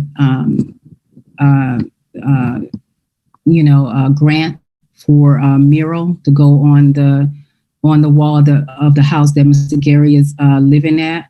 We want to add African designs on the stage and the front pathway. Next slide. So we purchased another building just right up the street from the Uhuru House on College Avenue in West Florissant. Next slide.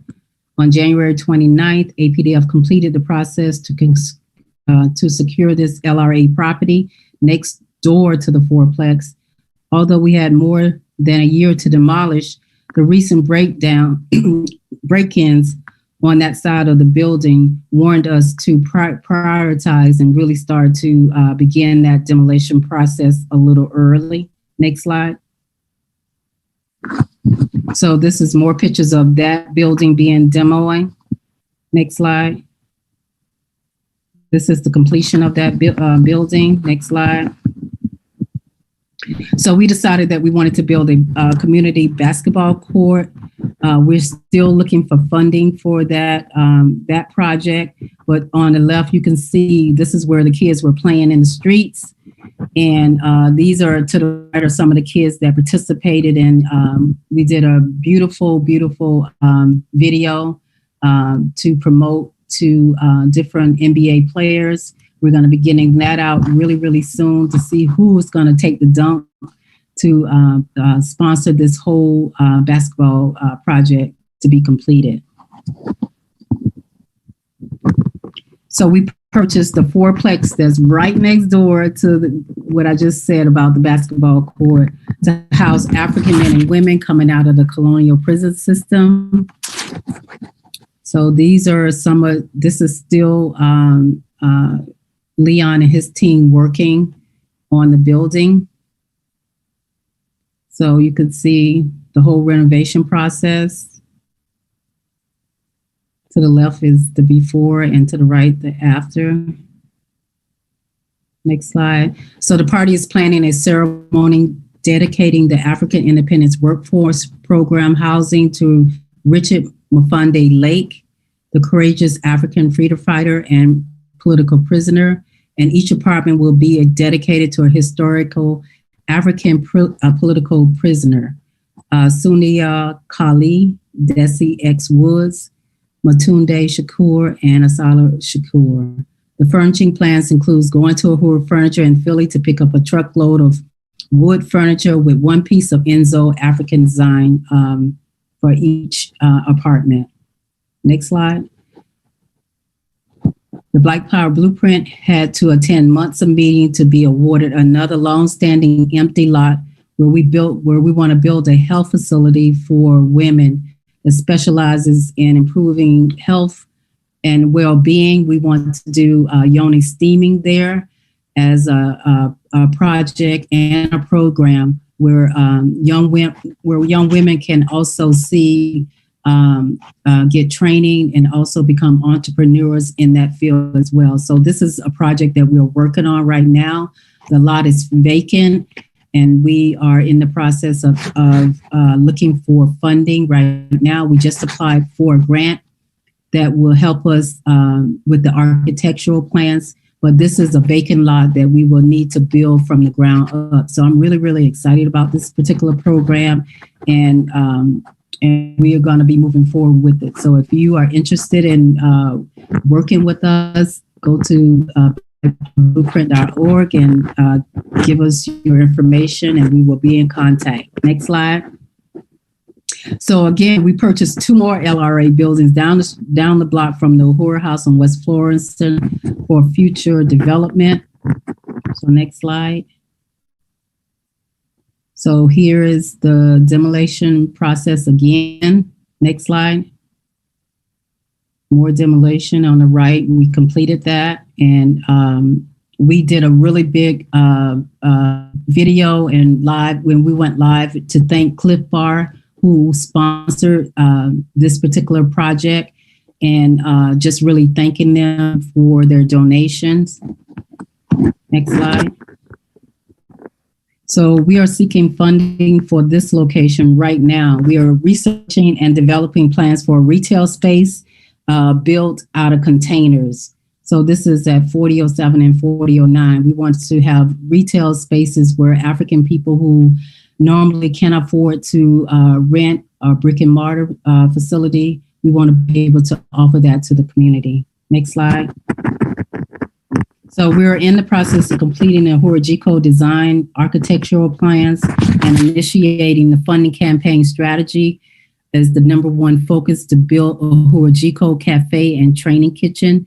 GCO will be the home base for expanding Uhuru foods and pies throughout the party's regions and be the center for providing training in the cultural arts for African people returning from the colonial prison system. Next slide. We kicked off Uhuru on the Move under the umbrella of APDF and the Uhuru Furniture Store in Philadelphia. Next slide. We developed the Mighty Grants team is working hard to help locate funding for all of our major projects. Next slide. The Africans 1 Billion Strong Donor Campaign is working to ensure that every donor is acknowledged and thanked no matter how small the donation is. And really, they have really stepped up and built a dynamic committee.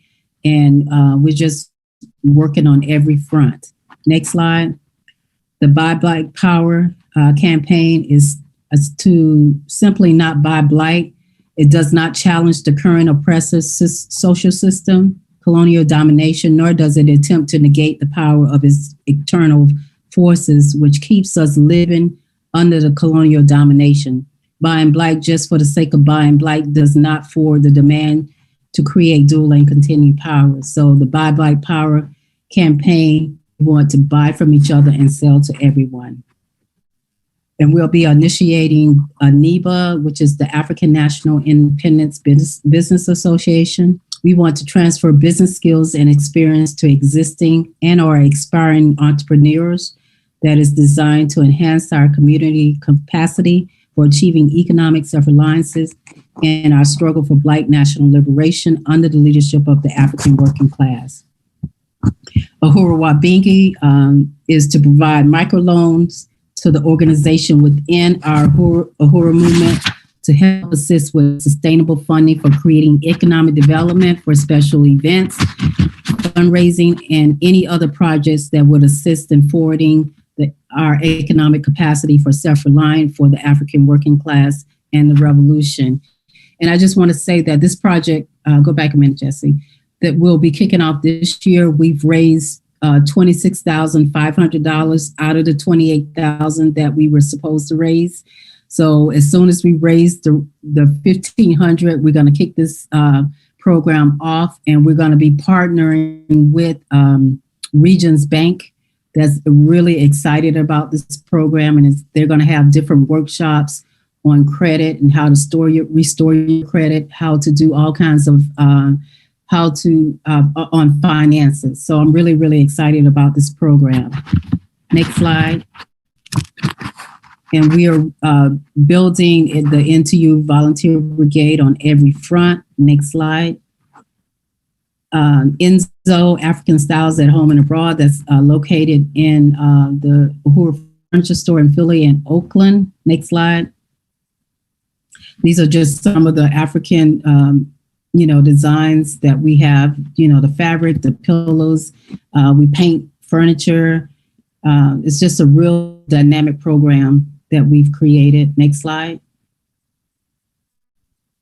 This is another piece that was designed based on the chairman's shirt that when he spoke at Oxford, they designed that shirt on a piece of furniture. Next slide. So the Black Power Blueprint, this past, the last past 4 years, my focus has really been, building the Black Power blueprint in St. Louis. Next slide. While these entities will still be one of my major focuses, which is some of these are here, that I've just talked about, Africa will be front and center as well. I'm so excited for the party building on the ground in occupied Azania. So we are geared to go to Africa this November if everything turns out well. So I'm very excited. We've been holding meetings for the past 2.5 months with the comrades on the ground there. Next slide. This committee, I chair this committee, and Dr. Aisha Fields from APDEP is the co-chair of this committee. Next slide. Tafari McGarry, the chairman and director of organization through Africa, and the secretary general, Asa Ampu, is on this committee as well.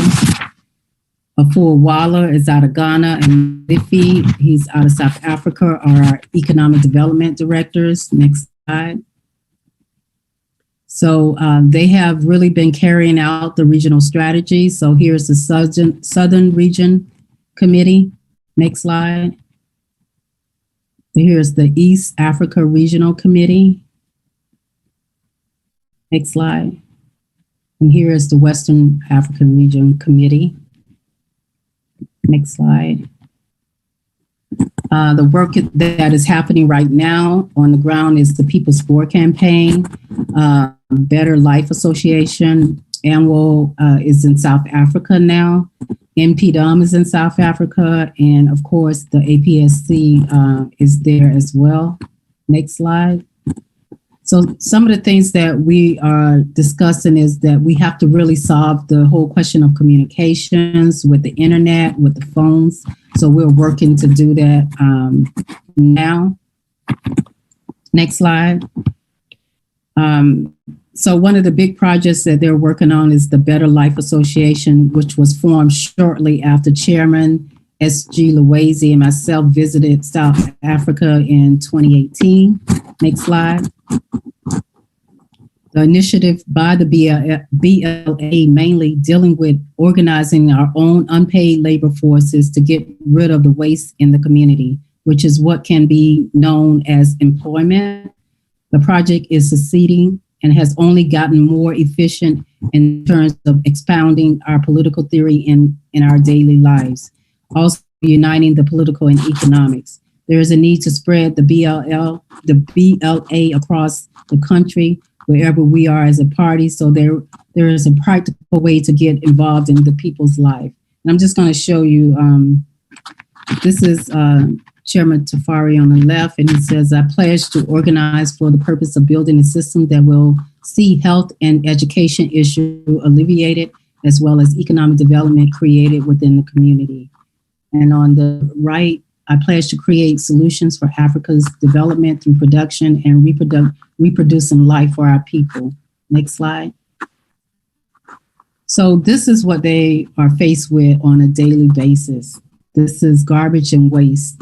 And this is what this particular association is taking on in our party. So this is everywhere that they live in South Africa. So they walk out of their house and they see these conditions. They see this trash and waste outside of their homes every day. Next slide.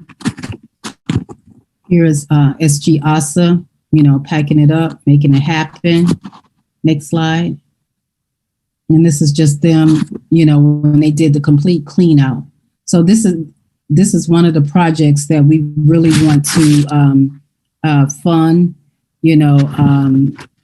because Africa is the richest continent on the planet Earth. There's no way that that comrades and African people should be living like that in those conditions. Next slide. So what we want to do is we want to, the party has 3 nonprofits. This is another nonprofit under the African People's Socialist Party called YES. And our mission is to bring awareness of conditions faced by children and teachers in schools located in Africa, collect and distribute resources to assist in providing a quality education for children and a livable salary for teachers and improve the economic development prospects to create self-sustainable schools. So we're going to be launching YES as the organization to raise resources for all the projects that are happening on the ground, and including the next slide, the garment factory. We're looking for a building to purchase and to renovate for our garment factory.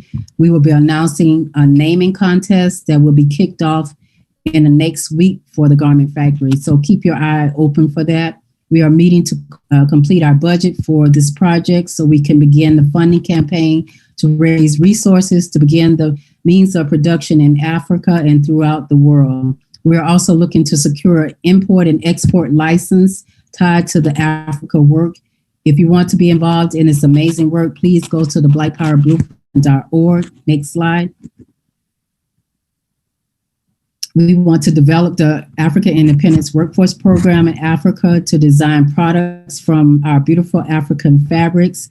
We want to export those products to the U.S., to the Caribbean, and to Europe, and we want to establish import-export capacity for goods and services to and from Africa. Next slide. So, in this period, the chairman's mantra is to seize, hold, and develop. Next slide. As you can see, we are getting off this treadmill of fundraising and really developing genuine economic development for our entire communities all over the world. Next slide. Our political line is reflected in our economic work, and our economic work is tied to the defeat of colonialism and neocolonialism. This is the practical application of our political theory.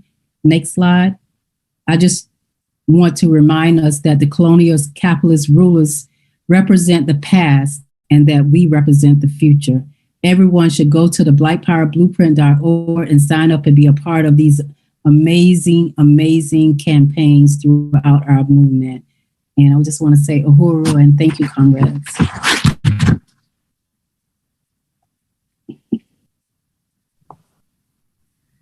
Uhuru! Wow, that was a mind-blowing presentation about the new world that's being constructed by the African working class and the African People's Socialist Party. I really just want to salute Deputy Chair Onozene Chattel for that incredible presentation. Man, the Office of Deputy Chair does not stop. They just keep going, and every time there's a new presentation, there's new projects coming out, and also you see new advancements with the ones that's already there. So it's so powerful and so inspiring, and I feel lucky to be a part of this movement. And I know all of the comrades. I see the chat is blown up. So just really want to. Just want to say, Ali, I just want to say that I wanted to show the depth of the work because people always say, well, where the money goes. Well, this is where your money goes. There's no hidden agenda that we have. The money is in the programs and in the institutions and in the people. So I just wanted to just say that. Yes, exactly. Uhuru, this is Penny. Deputy Chair, I just really wanted to salute. That was absolutely mind-blowing. That was so powerful, and I am truly speechless. And I know some of this, but to see this is, this is power in the hands of the African working class. And this is when you talk about, what you just said, like this is reparations. What our reparations go to the new African nation, the liberation of the African nation, and just your leadership, your coordination of this worldwide building of the African political and economic power in the hands of the African working classes is just mind-blowing, Deputy Chair. That was a beautiful, incredible, brilliant presentation, Uhuru. It's an honor to be in the African People's Solidarity Committee under the party's leadership, under the leadership of your amazing office. Uhuru. Thank you. Thank you, Chairwoman. Uhuru, comrades. I just want to say that the report that Comrade Deputy Chair just presented to us is something that takes the mystery out of the reparations issue in question, and that it brings to mind our position that the reparations is a function of the revolution. That from the perspective of the African People's Socialist Party, that there is not going to be an ability for the colonial capitalist system to actually survive a genuine reparations demand when it's in the possession of the people. And we're going to see, and already are beginning to see, efforts by the rulers of this country to put forth proposals that would be gusset up welfare and poverty programs and that kind of thing as a substitute for reparations. But the reparations work that we are doing is empowering our people to govern. The objective is to be able to negate the colonial economy, the life-suppressing colonial and freedom-denying colonial economy that affects the whole world, that has the whole world locked down, and to create an economy of independence and liberation. And we recognize while doing this that we live in a world, as we're not living in some kind of vacuum or in isolation. And that, again, this gives North Americans an opportunity to engage in genuine class struggle, recognizing, again, that the class struggle is concentrated in the colonial situation, the colonial structures and relationships that we are all affected by.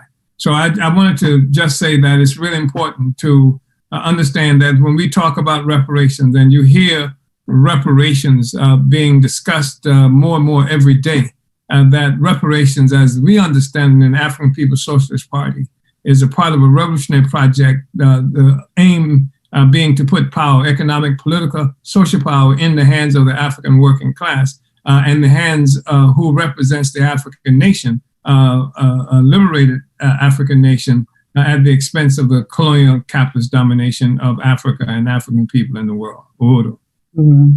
Thank you, Chairman.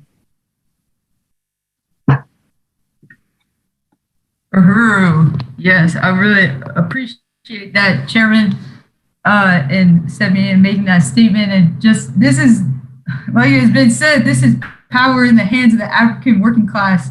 That's what these institutions represent. And this is, you know, as Deputy Chair said, this is where the money goes. This is what reparations looks like. And if you want to contribute to these projects, contribute to this future, you can do that by going to uhurusolidarity.org and clicking that red button that says pay reparations. Be part of this future. So I now want to bring to the stage. I now want to bring this. We're going to turn to a section of the program that talks about how we as white people can participate in the creation of this new world. And the topic of this next workshop is called "What Will Your Legacy Be?" And it will be presented by Mara Ratu, a USM member from Boston, and Len Demmer, a USM member from Philadelphia. So Uhuru, and welcome Mara and Len. Uhuru. Thank you so much, Ali. Really appreciate that. My name is Len Demmer, and I am a proud member of the Uhuru Solidarity Movement. I'm also the chair of the Philadelphia branch, and I'm the chair of the Donor Development and Outreach Committee of the Reparations Legacy Project. Uhuru, my name is Mara, and I'm coming to you from Cambridge, Massachusetts. I'm also a proud member of the Uhuru Solidarity Movement and a member of the Boston branch, as well as Uhuru Planet and the Reparations Legacy Project. Uhuru. Thanks, Mara. This has just been an amazingly powerful program so far. Such an incredible vision, just a really revolutionary strategy. And everything that you just saw in Deputy Chair Onazane's presentation, that is what the party has been doing while the world has just been falling apart. The party's just been busy building its own institutions, building their own independent African economy. And this is what reparations looks like. This is what Black power looks like. So, After the murder of Mike Brown in 2014, the party sent reinforcements to Ferguson, and within 3 years, they had begun building the Black Power blueprint in North St. Louis. And even right now, as we speak, as you probably heard earlier, the African People's Socialist Party has boots on the ground in Minneapolis, like right now, as we're having this presentation. They're out there joining the uprisings in the wake of yet another police murder of an African man. And the party and its leader, Chairman Omali Yeshitela, is leading the struggle and leading the fight for their own liberation. And so, we have to say no more African murders in our name. This is a call to action, and we must come together and we must go beyond protesting and take a real stance for material solidarity. Nothing is going to change until the Black working class has political and economic power. Nothing will change. So, there's also just like really no other organization doing this kind of work in the world right now. There's nothing else like the African People's Socialist Party. And, it's not a struggle for racism. It's a fight against the domination of African people by white people, the colonizers, by the slave masters. So, people are out there voting for HR 40, really hoping that it passes. HR 40 is the commission to study and develop reparation proposals. And that means absolutely nothing. Chairman Omali Yeshitela and the African People's Socialist Party already studied this during the First World Tribunal on Reparations to African People in 1982. And, we already know the conditions that African people face daily and that they have been facing since they were first kidnapped and forced onto this stolen indigenous land. And so through Chairman Omali Yeshitela's scientific theory of African internationalism, we, the Solidarity Front of the Uhuru movement, have been able to deepen our understanding of the material reality that the African working class lives. And the African working class is not going to wait for this legislation to pass for the state to decide whether or not they should study reparations, while African people continue to suffer and be murdered at the hands of the colonial state. There is a real urgency for the African community to protect their people from the violence that is tearing through their communities and through their families. They're not going to wait. And so this is why we must right now unite with the revolutionary demand for white reparations to African people right now. So go to uhurusolidarity.org and hit that pay reparations button. Do that right now. Now's the time to unite. And so first, we just really want to salute our visionary leadership, all the keynote speakers and the guests of honor of the African People's Socialist Party, Chairman Omali Yeshitela, Deputy Chair Ona Zane Yeshitela, the African People's Socialist Party members who are joining us today. We had Director Tichara Masimba, we had President Kalambayi Antoinette, Malika Ingweji Bukechi, we had Director Akile Anai, President Yejide Orunmila, Bakari Alatunji, Dr. Aisha Fields, Chimarenga Selembao, and Kobina Bantushengo. Sorry about that. And so, we also really want to appreciate our leadership in the solidarity movement. African People's Solidarity Committee Chairwoman Penny Hess, and Uhuru Solidarity Movement Chair Jesse Neville. And we're just so honored to be here today doing this, during this historic convention. So comrades, right now it is time to take concrete action and let's make reparations a reality. Let's turn over those resources that rightfully belong to the African nation for all of the stolen lives, all of the stolen labor, all of the stolen resources that created this computer that I'm speaking on right now. That the African children who mined the coltan for this computer will probably never even see 1 single cent for. And we have access in the white community to infinite resources and that we can turn over as a stance of reparations to African people. So as I said again, this is a call to action. This is when you take a genuine stance with material solidarity for African self-determination. And don't hesitate a moment longer. Right now, go to uhurusolidarity.org /join. You can donate, and we're going to learn about the membership levels a little bit later. But this is how we prove it that that we really mean it when we say unity through reparations to African people. This is where we put our foot down and we say not another Dante Wright, not another Adam Toledo, not another Breonna Taylor, and unfortunately the list just goes on and on and on. So today we have a goal to raise at least $20,000 in material solidarity to the incredible transformative work of the African People's Socialist Party and the Black Power Blueprint, which we just heard about from Deputy Chair Ona's amazing presentation. And I just want to say, you're here today because you want to change the world.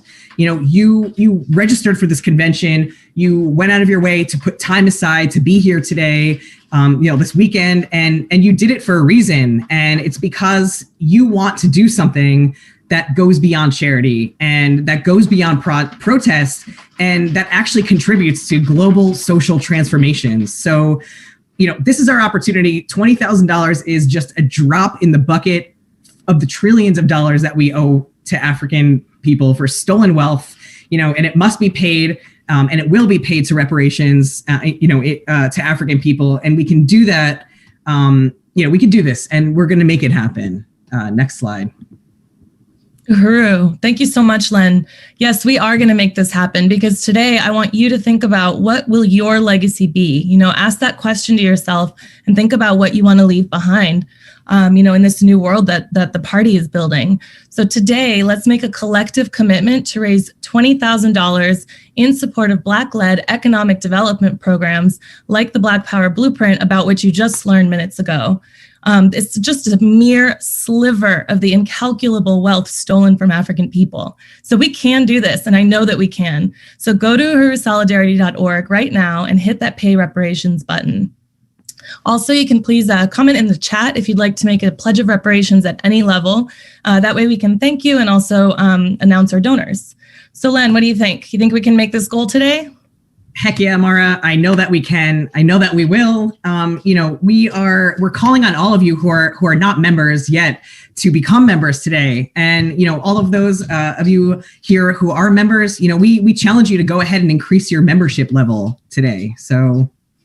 Uhuru, yes. And, we also want to just say that we are calling on wealthy white people, executives, Wall Street executives, corporations, businesses.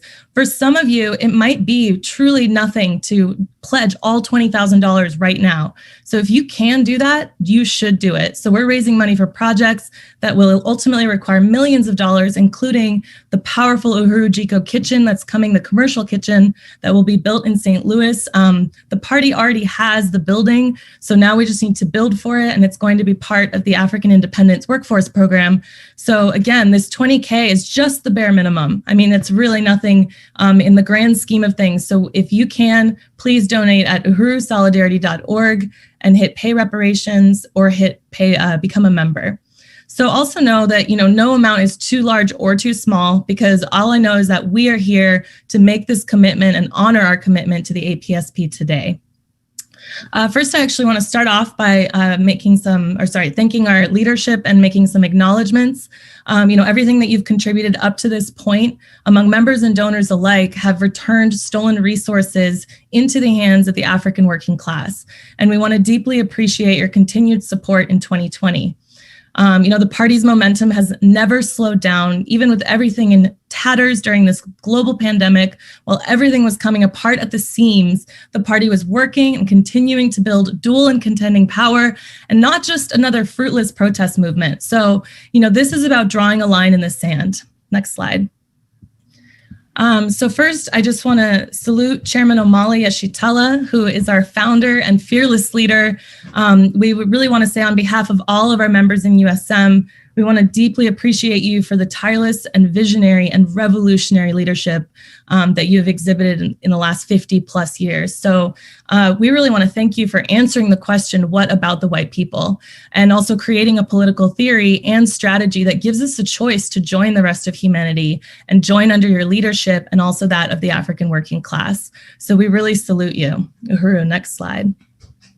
Right now, we also want to appreciate DC Ona Zene Yeshitela, Deputy Chair, your profound leadership over these economic institutions of the party, and your unwavering commitment to the African nation is just so inspiring. And I just want to salute you, because you literally took the chairman's political report and really brought it to life, coast to coast, and also in St. Louis, where the Black Power Blueprint resides. So every day you just put forward the understanding that the political and economic are one. So as a token of appreciation for both of you, Chairman, we want to present you with this beautiful custom portrait of Assata Shakur. Next slide. This was painted by Portland, Oregon-based USM member Jake. So thank you so much, Jake. And then next to that, you'll see a sneak peek of our other one that we are presenting to you, Deputy Chair Onezene. This is Huey P. Newton in that famous picture of him in that chair, in that rattan chair. So we will be sending both of you these beautiful prints, also painted by Jake, in a large print form. Uhuru, next slide. So we also want to actually present both of you as our first recipients of our honorary pin, featuring yourself, Chairman O'Malley. We're really excited to present this to both of you, and we want to really salute and thank Kyle and Maggie for designing this pin. Uhuru, next slide. So under the leadership of the African People's Socialist Party, African People's Solidarity Committee Chair, Penny Hess has been tirelessly leading the solidarity movement for over 4 decades. She was the first person to unite with the chairman's call for white reparations to African people when she saw him speak in a bookstore in Louisville, Kentucky, and her commitment to the African working class has never wavered. So on behalf of all of our members today in both USM and the African People's Solidarity Committee, Chairwoman Penny would like to present you with this portrait of Assata Shakur as well, painted by none other than Jake. And next slide. We've got also a really big salute going out to our chair of the Uhuru Solidarity Movement, Jesse Neville. As we've said, USM is the mass organization of white people under the leadership of the African working class. And his leadership has continuously mobilized our forces to follow in his footsteps and to be the best revolutionaries that we can be. On behalf of all of our members, we would also like to present you with this portrait of Huey P. Newton. And while I have all of you up here, I just want to quickly mention that, Jesse and Chairwoman Penny have both exemplified what it means to be a white person in unity with the African liberation. And we're struggling for this in the chairman's lifetime. So you guys really set the bar high for us. We want to present both of you also with this beautiful custom pin of our chairman, Omali Yeshitela, with our thanks. Next slide. Drew. Yeah, thank you so much. We just really appreciate all of the leadership that we have, and we are just so lucky to have the opportunity to be able to fight this fight under your leadership. So, Uhuru, salute you, Chairman, Deputy Chair, Chairwoman Penny, and Chair Jesse. So next, we want to appreciate our members and donors who have made a significant commitment of material solidarity to the African working class. So the following comrades pledged over $5,000 from 2020 until now. So we have Mark in San Francisco, we have Leah in Minneapolis, Nick in Portland, Oregon, and Eric in Cambridge, Massachusetts. Uhuru. These comrades, have also taken the pledge to become a reparations advocate of our Reparations Legacy Project campaign, which we'll tell you more about after this presentation. We thank you so much, comrades. Your serious commitment to reparations to African people is just amazing, and you demonstrate what it means to unite with the African working class struggle, and we genuinely appreciate you. So we're going to send you a large print of one of the beautiful portraits painted by Jake, and we're also going to be sending you the custom pin of the chairman.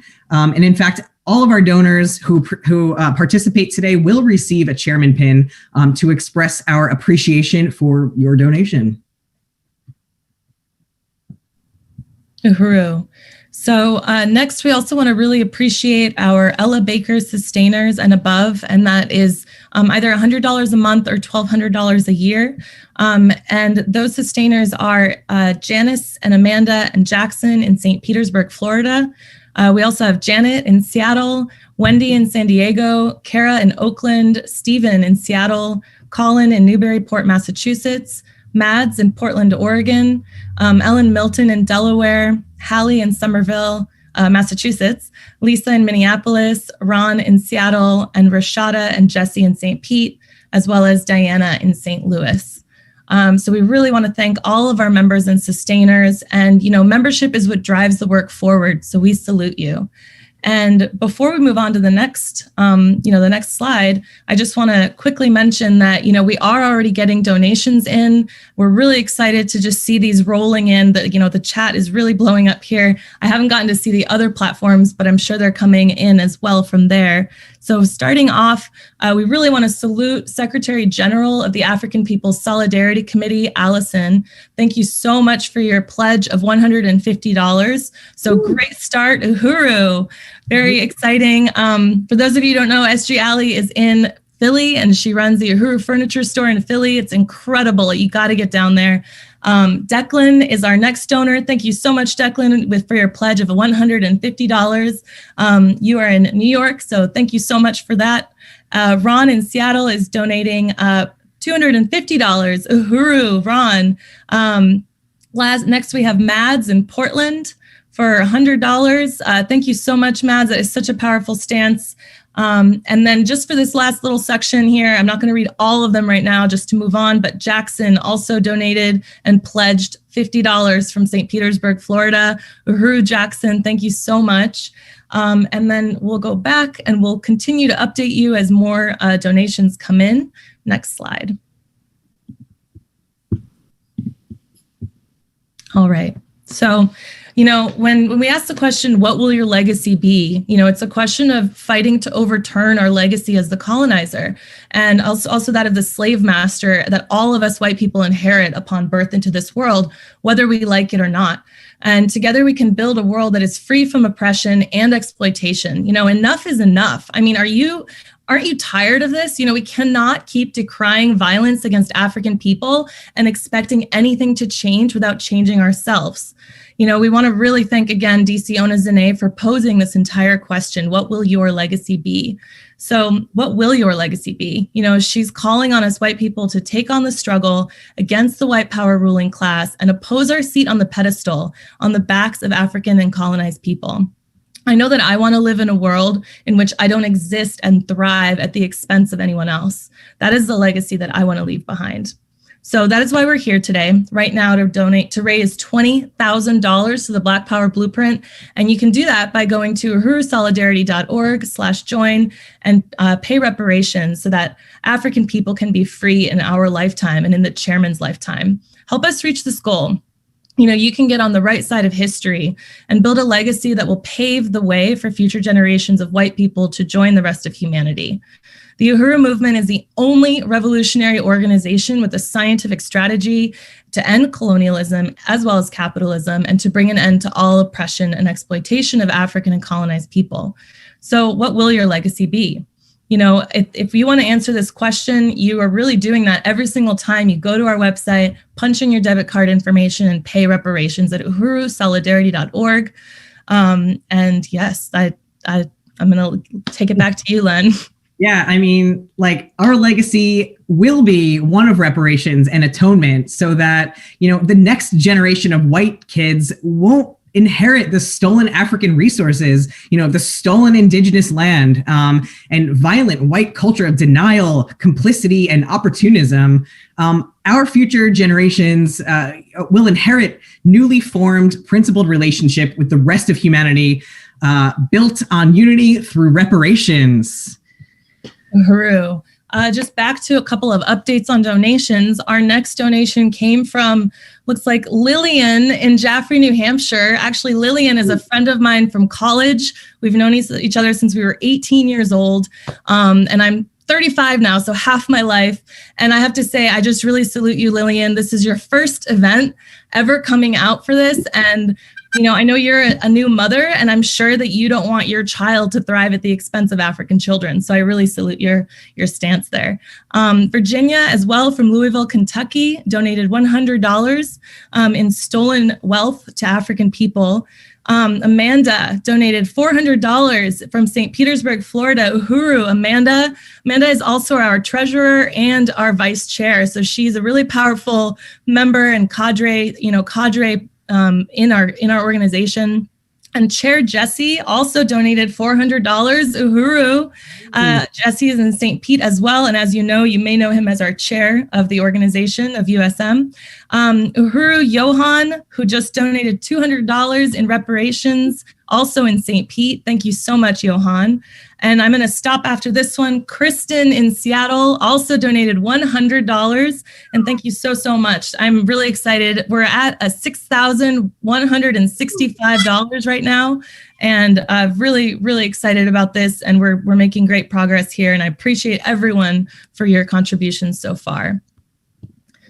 Uhuru. All right, next slide.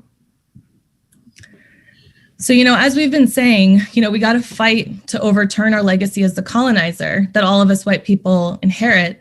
And so we really want to just push this number because $20,000, as we said, is a drop in the bucket. We're going to hit that goal today. And I just encourage you to keep on putting in those donations. I actually see, woo. I don't know if you're seeing this. There are like 3 times as many as we've read so far. So we've got more coming. But I just want to say that you did see Deputy Chair Ona Zane talk about the Black Power Blueprint in this last hour.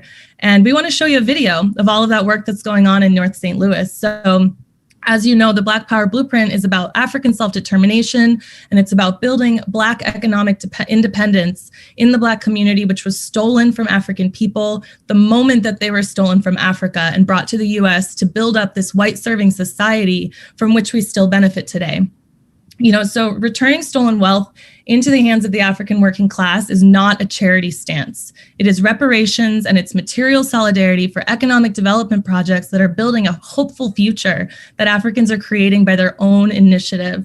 So while you're watching this video, please take out your wallet and get ready to support us. This is how we build this movement, this solidarity movement in support of the African liberation cause. Uhuru. Without further ado. Is a comprehensive plan paving the way for a liberated Black future on the north side of St. Louis, Missouri, and beyond. Emerging from the heroic uprisings in Ferguson, we have gone beyond protests toward capturing political and economic power in our own hands, transforming our community, repossessing our stolen resources, and reclaiming the power to feed, clothe, and house ourselves. The African People's Education and Defense Fund of Black Star Industries, led by APEDF President Ona Zane launched the Black Power Blueprint in 2017. We began acquiring dilapidated properties in our long neglected communities. In North St. Louis, thousands of properties have been left to rot by a city government that has no plan for our neighborhood apart from police containment and Black population removal. But we are fighting back. On West Florissant Avenue, we transformed an abandoned building into a cultural hub and community center. We have demolished 4 other abandoned properties and created a destination spot for a community garden, concerts, and other enrichment projects. We have a multi-year plan for the Black Power Blueprint. This year, we need $1.5 million alone for the following projects: securing containers for a retail storefront center that will stimulate community commerce within our neighborhoods. We have acquired the land to build a women's health clinic to address the grave health disparities faced by our community. The African Independence Workforce Program to provide training in culinary arts to African people re-entering our communities from the colonial prison system. And our most ambitious project, the Uhuru Kitchen, a commercial kitchen that will serve as a business incubator for Black community commerce. We are part of the Uhuru movement, a Black political ecosystem of resistance to colonialism. We dream of a world in which Michael Brown would have made it home that August day in 2014, where he would still be alive today among his family, friends, and community, and in which he would be able to see a future of prosperity and peace. And we are not waiting for this dream to come true. We will not leave this to the next generation. We are fighting for freedom and independence in our lifetime. Uhuru.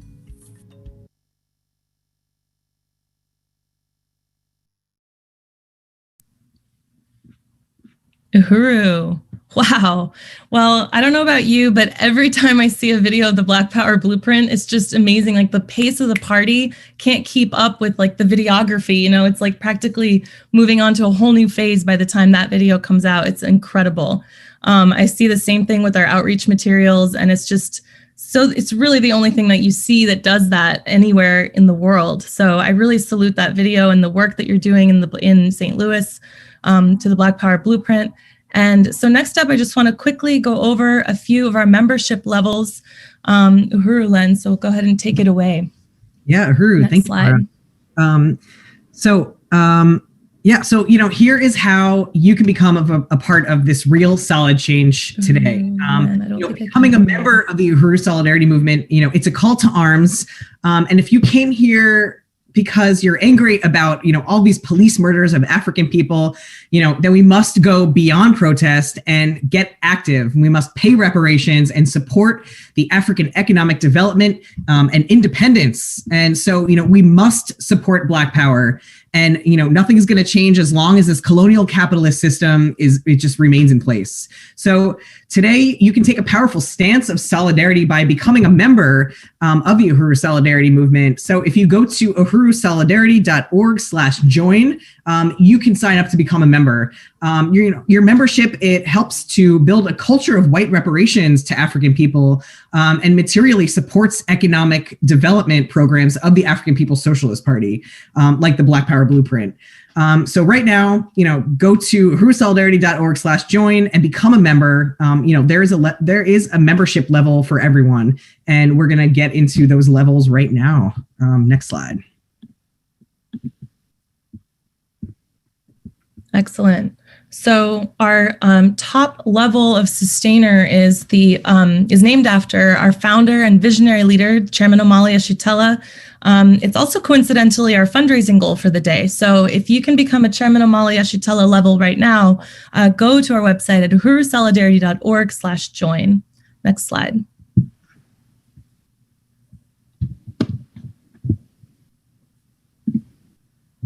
Oh, sorry. The Uhuru Solidarity Movement honors one of the founders of the Student Nonviolent Coordinating Committee, or SNCC, co-founder Ella Baker, with the $100 monthly sustainer level. And, you can arrange your pledge however best suits you. So you can do it all at once. You could pay reparations annually, quarterly, monthly, whatever plan works for you. So this is our Ella Baker sustainership. So become an Ella Baker sustainer today. Next slide. Uhuru. So one of our most popular sustainer levels is the Malcolm X membership level. And at $30 a month, this membership level comes out to just $1 a day. And if you can take $1 a day out of your resources and your budget, and commit that to reparations, then join USM at the Malcolm X level. And I just want to mention that, becoming a member of the Uhuru Solidarity Movement, it's not only about paying reparations, because you're taking a stand and saying, I am a white person in solidarity with the African working class struggle for reparations and self-determination. The more members that we have, the more organized that we get. The power is in the people, with organization under the leadership of the African working class. And the African working class will win, because it is winning right now. So membership is part of an entire culture of building a culture of reparations and becoming a part of the revolution. And a lot of people say, call me when the revolution's here. No, it's not. It's already here. The chairman's been building it for 50 years, and you have an opportunity to be a part of that struggle for African liberation. And this is truly the only organization doing that. So next slide. All right. So next up, we have the Che Guevara, beloved revolutionary leader, representing our $10 monthly membership level. So go to uhurusolidarity.org/join and become a Che member level today. Next slide. Excellent. And then next, we have the general membership level. This is a great way to get involved if you're a student or live on a fixed income. If you're a student, you can pay $25 annually and be a general member. And if you live on a fixed income, you can pay $10 a year and you get a membership card in the mail. And it's really, really exciting to be a part of this. So please join us today. Uhuru, next slide. Here's just a brief look at all of the membership levels. Yeah. So, so sign up as a monthly sustainer, or, pay one time annually at uhurusolidarity.org/join. Every membership level represents your stance of material solidarity. So please, dig deep and look at how you can prioritize paying reparations today. So let's take a look at actually some of our updates that we have here. So we have Mara in Cambridge, who has submitted $100. Uhuru, Mara, thank you for that. Let's see, we have Hallie in Somerville pledged $50. Uhuru. Mary in Philly, $100. Thank you, Mary. Carrie in Huntsville, Alabama at $50. Uhuru. Annie in Philadelphia, $100. Kia in Spokane, Washington, $50. Chairwoman Penny Hess in St. Louis, $200. Uhuru, Chairwoman Penny. We have Leah in Minneapolis with $2,000. Oh my gosh, Uhuru, Leah. Wow, that's amazing. We have Mel in Gainesville with $25. Darian in Medford, Massachusetts with $100. Wendy in San Diego, California with $200, who says, to new people, become a sustainer today and you will not regret it. Let's see, I guess we could read a couple more. We have a lot here, but we have Raya in Chicago with $140. Uhuru, Raya. Erica in Oakland with $20. And Lily in France with $50. Uhuru, Lily. All right. Let's see, we can go to our next slide. Uhuru. All right. So in case you want to send a check by mail, this is our P.O. Box. You can definitely send it to St. Petersburg, Florida, P.O. Box 3630, zip code 33731. And also, please, if you don't mind, just email us and let us know that it's coming so we can expect it. And the info for that is info@uhurusolidarity.org. We really appreciate your stance of solidarity and reparations to African people. And, I just want to say, maybe you're here because after a summer of protests and uprisings, nothing has changed. Not a week ago, yet another young Black man was murdered by colonial police. Then a couple days later, a 13-year-old. It's never ending. And this is why we are here to amplify the demand for Black community control of the police. This is one of the main platform points of the African People's Socialist Party. And it's one of the revolutionary demands that we have to unite with. So today, as you've seen already, we have several examples of what the world will look like under the leadership and legacy of the Uhuru movement of freedom for the next generation. And as white people, we have to disentangle ourselves from white power, and we must unite with this legacy to pay reparations and join the movement for real change and real repair. So just don't forget, you can go to uhurusolidarity.org/join, and you can click to become a member or pay reparations. Do that right now if you haven't already. So really quick, next step, we just want to hear from two longtime members, Jamie Simpson and Sarah Edwards, who have raised their daughter Juniper in this movement. Juniper is also a regular volunteer with the Uhuru Foods and Pies, even at a young age. And we just want to welcome all three of you joining us from St. Petersburg, Florida. Uhuru, Jamie, and Sarah and Juniper, thanks so much for joining. Uhuru. Hi, I guess I'll talk first. I'm Sarah Edwards. I'm a USM member and I volunteer with the Uhuru Foods and Pies here in St. Pete. I first visited the Uhuru House in 1999 for an event around an apology, a plaque, and a pardon surrounding the chairman's tearing down of the racist mural in City Hall. And I was just overwhelmed by the overviews that the chairman spoke, Chimurenga spoke, as well as Gaida Cambone. And for the first time, I felt like I was hearing not only what was a concise picture of what was really wrong with the world, but solutions. And I felt this incredible sense of optimism that has never gone away after being around the movement and the leadership. And then, of course, lots of there's a place for everyone in this organization. I had a lot of training and development with Kitty and Raya Fogarty and, of course, Janice Cant around understanding of how important this reparations work is. And we were just down at the Saturday market this morning. I was selling pies down there. And the city of St. Petersburg is just dripping with wealth. And there's so much work to do for reparations. And I just want to commit to continuing that work in support of African people, defeating colonialism and white power. It's the only way forward. It's the only way to have an optimistic view of the world. We're sustaining members, and we're also going to donate $100 today. And I want to just challenge everyone to make sure to dig deep and donate what you can. And Uhuru. Uhuru, my name is Juniper, and I'm a volunteer with Uhuru Foods. I support reparations. I support the Uhuru Solidarity Movement because I don't want to ignore the suffering of African families being murdered by police officers continuously, and I don't want to live at the expense of other people. Uhuru means freedom, and I support reparations and freedom. Uhuru. Uhuru, and I'm Jamie Simpson.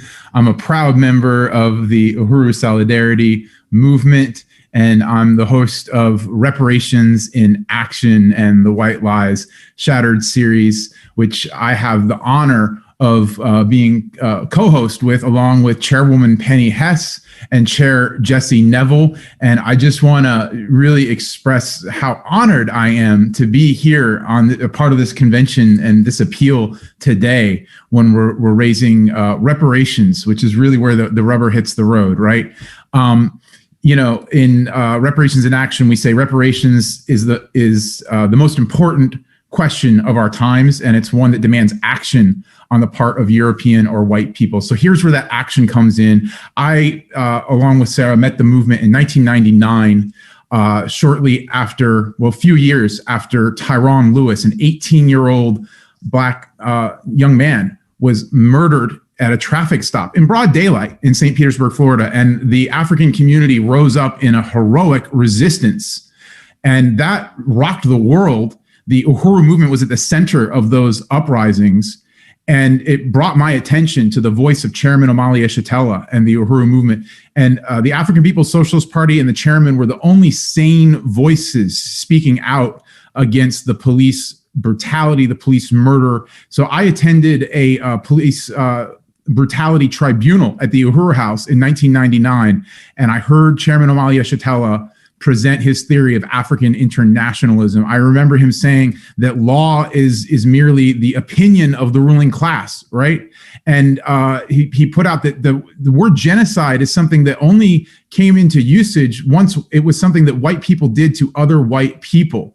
And that the primary contradiction in the world today is one between oppressor nations and oppressed nations. And that really changed my worldview.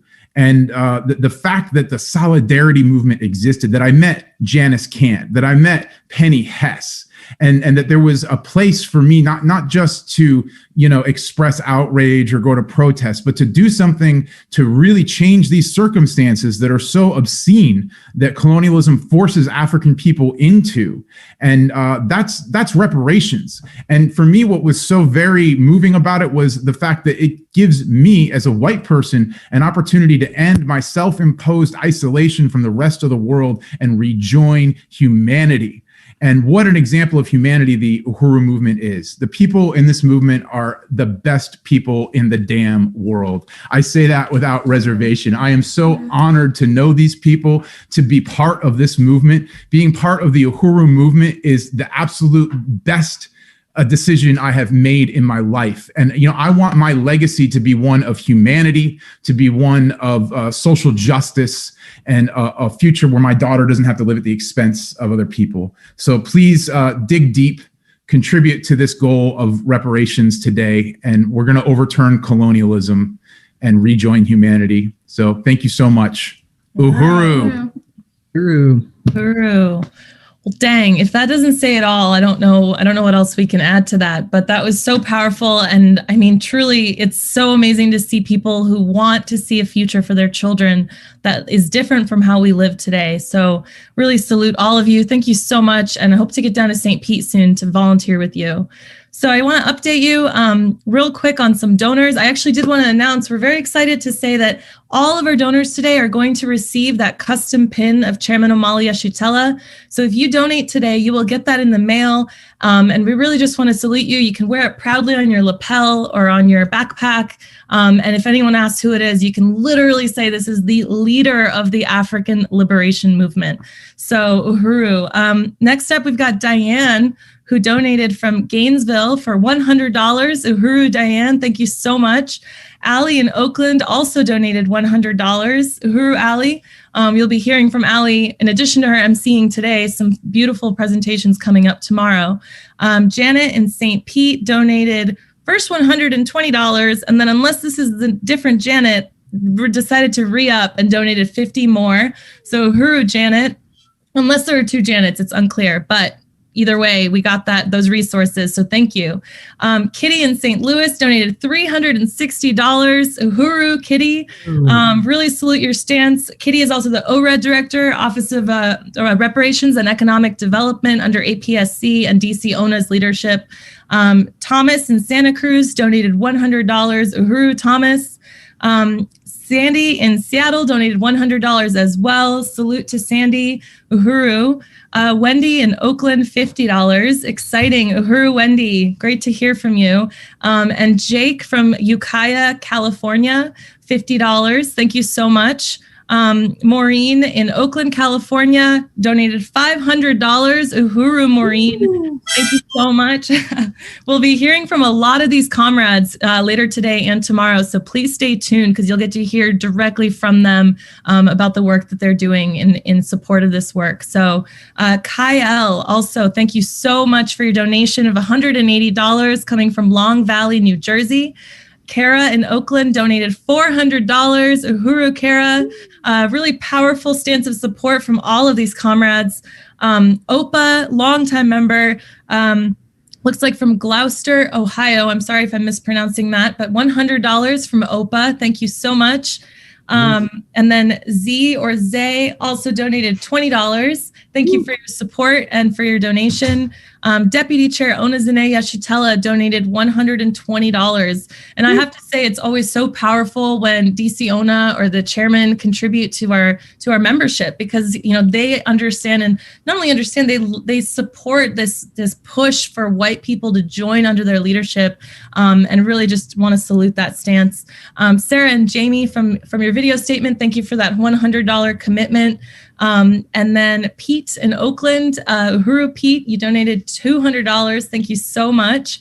And last but not least, so far, we've got Catherine from St. Pete donating $50. So it brings us to a grand total of $7,885. Uhuru. Looks like we've got $12,115 remaining, and you can donate right now by going to uhurusolidarity.org/join. And Uhuru, if you're not aware already, is spelled UHURU, and it means freedom in Swahili, which is why we use it as a reminder that this is what we're fighting for every single day, the freedom of African and colonized people. I want to say really quick that I am going to pledge $100 right now. Our goal. So Uhuru, thank you. And then it looks like we got actually another big donation from San Leandro, California. Uhuru to Mary, who donated $1,200. Oh yeah, Uhuru. So we're at $9,185 right now. Really incredible. We're pretty much halfway to our goal. So really great momentum here. And I really just encourage you, if you haven't already done so, please pull out your wallets right now, pull out that checkbook. You can definitely send it to our headquarters in St. Petersburg, Florida. I'm going to tell you that P.O. Box again. It is P.O. Box. Oh my goodness, I made it too small. I'm sorry. Here we go. 3630, P.O. Box 3630 in St. Petersburg, Florida, 33731. So you can also mail a check. And I don't know if you do this, but sometimes I think I'm going to do something and then I kind of put it off. I'm like, oh, I'll do it later, but don't hesitate. Don't wait to do it later. Just do it now, because this is how you invest in the future. There is no future without the leadership of the African working class, and there is no future until colonialism is dead and capitalism is dead. And there's no way that can happen until we unite under the leadership of the African working class and organize. So, Uhuru, Len, do you want to give a little donor update here? I see another donation came through. Yeah, let's see. So we have Janet from Seattle, $150. Uhuru, Janet. So that brings our total right now to $9,335, almost halfway. We have $10,665 remaining. So go ahead, y'all. Go to uhurusolidarity.org. hit that pay reparations button. Let's do this today. This is what it looks like to make a solid change. Let's go beyond protests and let's do this thing. Uhuru. Uhuru.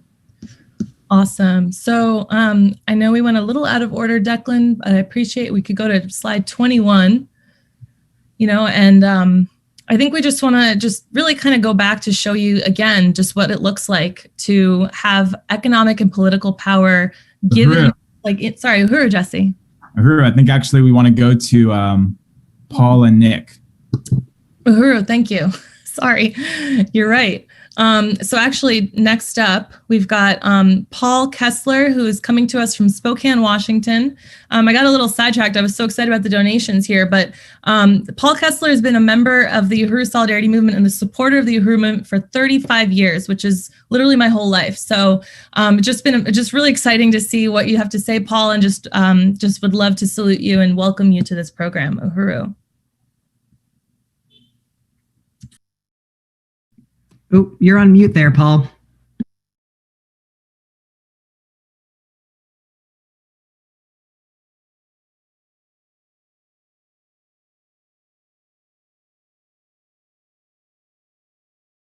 Still can't hear you.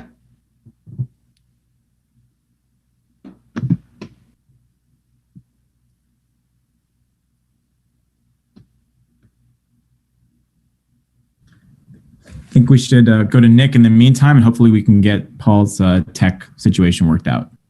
Uhuru, definitely. Just want to quickly introduce Nick in Portland, Oregon.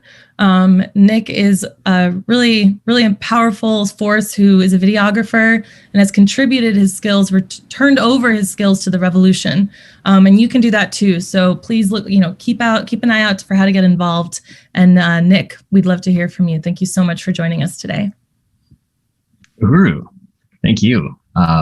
First of all, I just want to salute the leadership and fellow comrades for all the amazing words and wisdom they've given us today. This convention is really a special thing. My name is Nick Davis. I'm coming to you from Portland, Oregon. I'm a proud member of the Uhuru Solidarity Movement and Reparations Legacy Project. Today, I would like to make an appeal to call in those white people who have the means to pay a bit more in reparations. Not only those who are working on Wall Street, but those of us who are benefiting from Wall Street. We just went through a global pandemic where over 3 million people have died worldwide so far. And yet the stock market had a great year, had an incredible year, actually. So make Wall Street pay reparations means a lot right now. This past year, those with money made more money on their money, while those without the money to make more money on their money lost jobs, loved ones, and lives. It's just wrong. Everything is out of balance. And the reason, over 500 years of colonialism. The social mess we are in right now is because of this. The environmental disaster we are facing is because of this. Last year, I attended my first Uhuru Solidarity Movement convention, and it really opened my eyes. I started looking at my surroundings and seeking out the real history of this country, the one that I wasn't taught in school. What I see now is a system that is clearly built on slavery and uses those tactics still today to make a profit. There's no silver lining. The deeper you dig, the more you realize it was built on slavery and genocide for profit. It's just sick. And our history is built on a foundation of that sickness. The economic system we live in today is a result of that sickness, and we wonder why our planet itself is sick. The only fair answer, the only answer that has any potential of turning the tide is reparations to African and other indigenous people. Capitalism is killing the world. It's not going to save it. Saving the world is against capitalism's interests. I work with a lot of very large companies as a video editor, and I see how little money means to those who have too much of it. I see it wasted in hopes that that money will turn into more money, and it often does. Or it gets hoarded and collected by individuals like some kind of sick game. That's the reality of the system. If we took some of that money and put it towards reparations, we might have a chance to save this world and be forgiven for over 500 years of atrocities towards African and other indigenous people. I paid $1,500 in reparations this weekend for the convention, and I'm challenging those who can afford it to do the same. If you can pay more, it's owed. This is a revolution that requires a transfer of financial wealth. It requires lots and lots of reparations to be paid. I also challenge those of you who have filmmaking talents to join the Agipop department in the Uhuru Solidarity Movement and help us make the propaganda to help white people understand the need to pay reparations. Help us reach more people so that we can collect more reparations and really start the process to save this world. Uhuru. Uhuru. Wow. Thank you so much for that, Nick. Wow. That's just so mobilizing and so moving. Really appreciate all of the work that you are doing for the Uhuru Solidarity Movement. And, it's just so sick that all of the money that, that Wall Street has been making and Jeff Bezos making, $1 billion or more in like one single day, while, the majority of Africans are living off of like $5 a day. It's really disgusting. And if you're sick of it, you need to go to uhurusolidarity.org and hit that pay reparations button, become a member, be a part of this real change. Now is the time. Now is the time to step up. So thank you so much, Nick. So next up, we are going to try to turn it over back to Paul. Let's see if his sound is working. So Paul Kessler in Spokane. Uhuru Paul.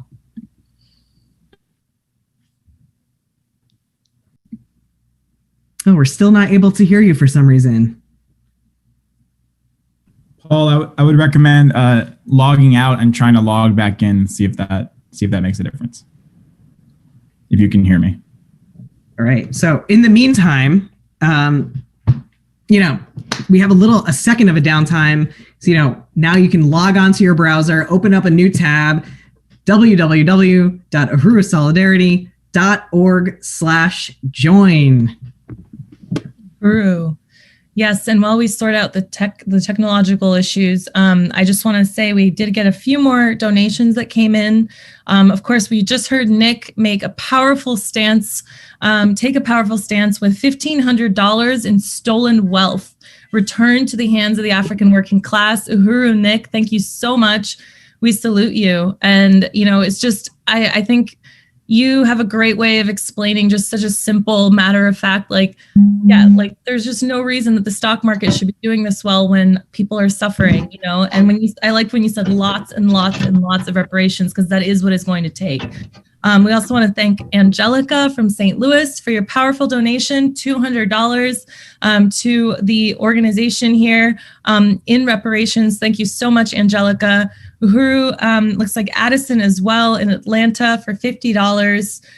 We got a few more that, they keep coming. That's awesome. So Carbon in New York, Uhuru Carbon, thank you so much for $180 of your commitment to the African working class.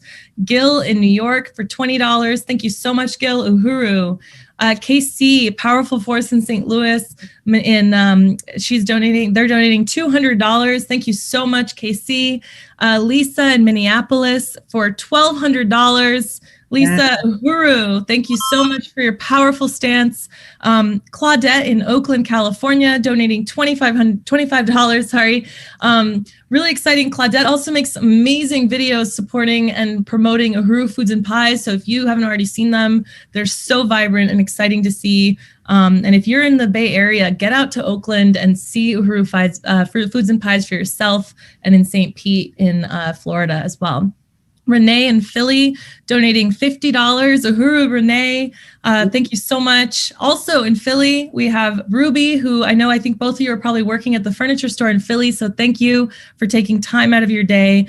Ruby is committing $150 in reparations. And last here, we have Stephanie from Oakland, California, another powerful Uhuru furniture force in Oakland for $100. Thank you so much for your commitment, Stephanie. And this puts us well over the halfway mark. Looks like, Len, you want to tell us where we are? Yeah, so we are at $13,010. Uhuru. And meaning we have $6,990. That is almost nothing. So we're almost there, y'all. Keep putting in those reparations. Uhuru. And I think it's actually now time. I think Paul's audio might be working. So let's try to turn it back over to Paul one more time. Uhuru, Paul. Uhuru, can you hear me? Yes, we definitely can. Woo! Victory at last. Uhuru.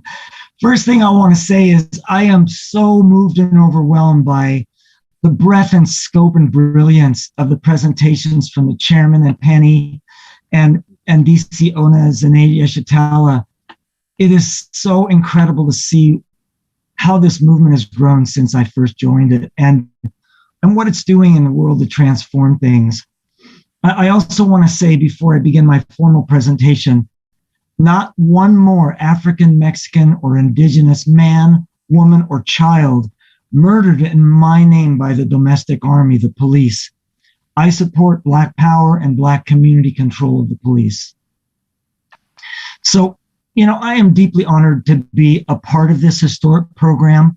It's calling the question among us, the white colonizer population, to account for our relationship to reparations, an end to colonial capitalism, the total liberation and independence of African and oppressed people, and a future that we can see now free of oppression and exploitation.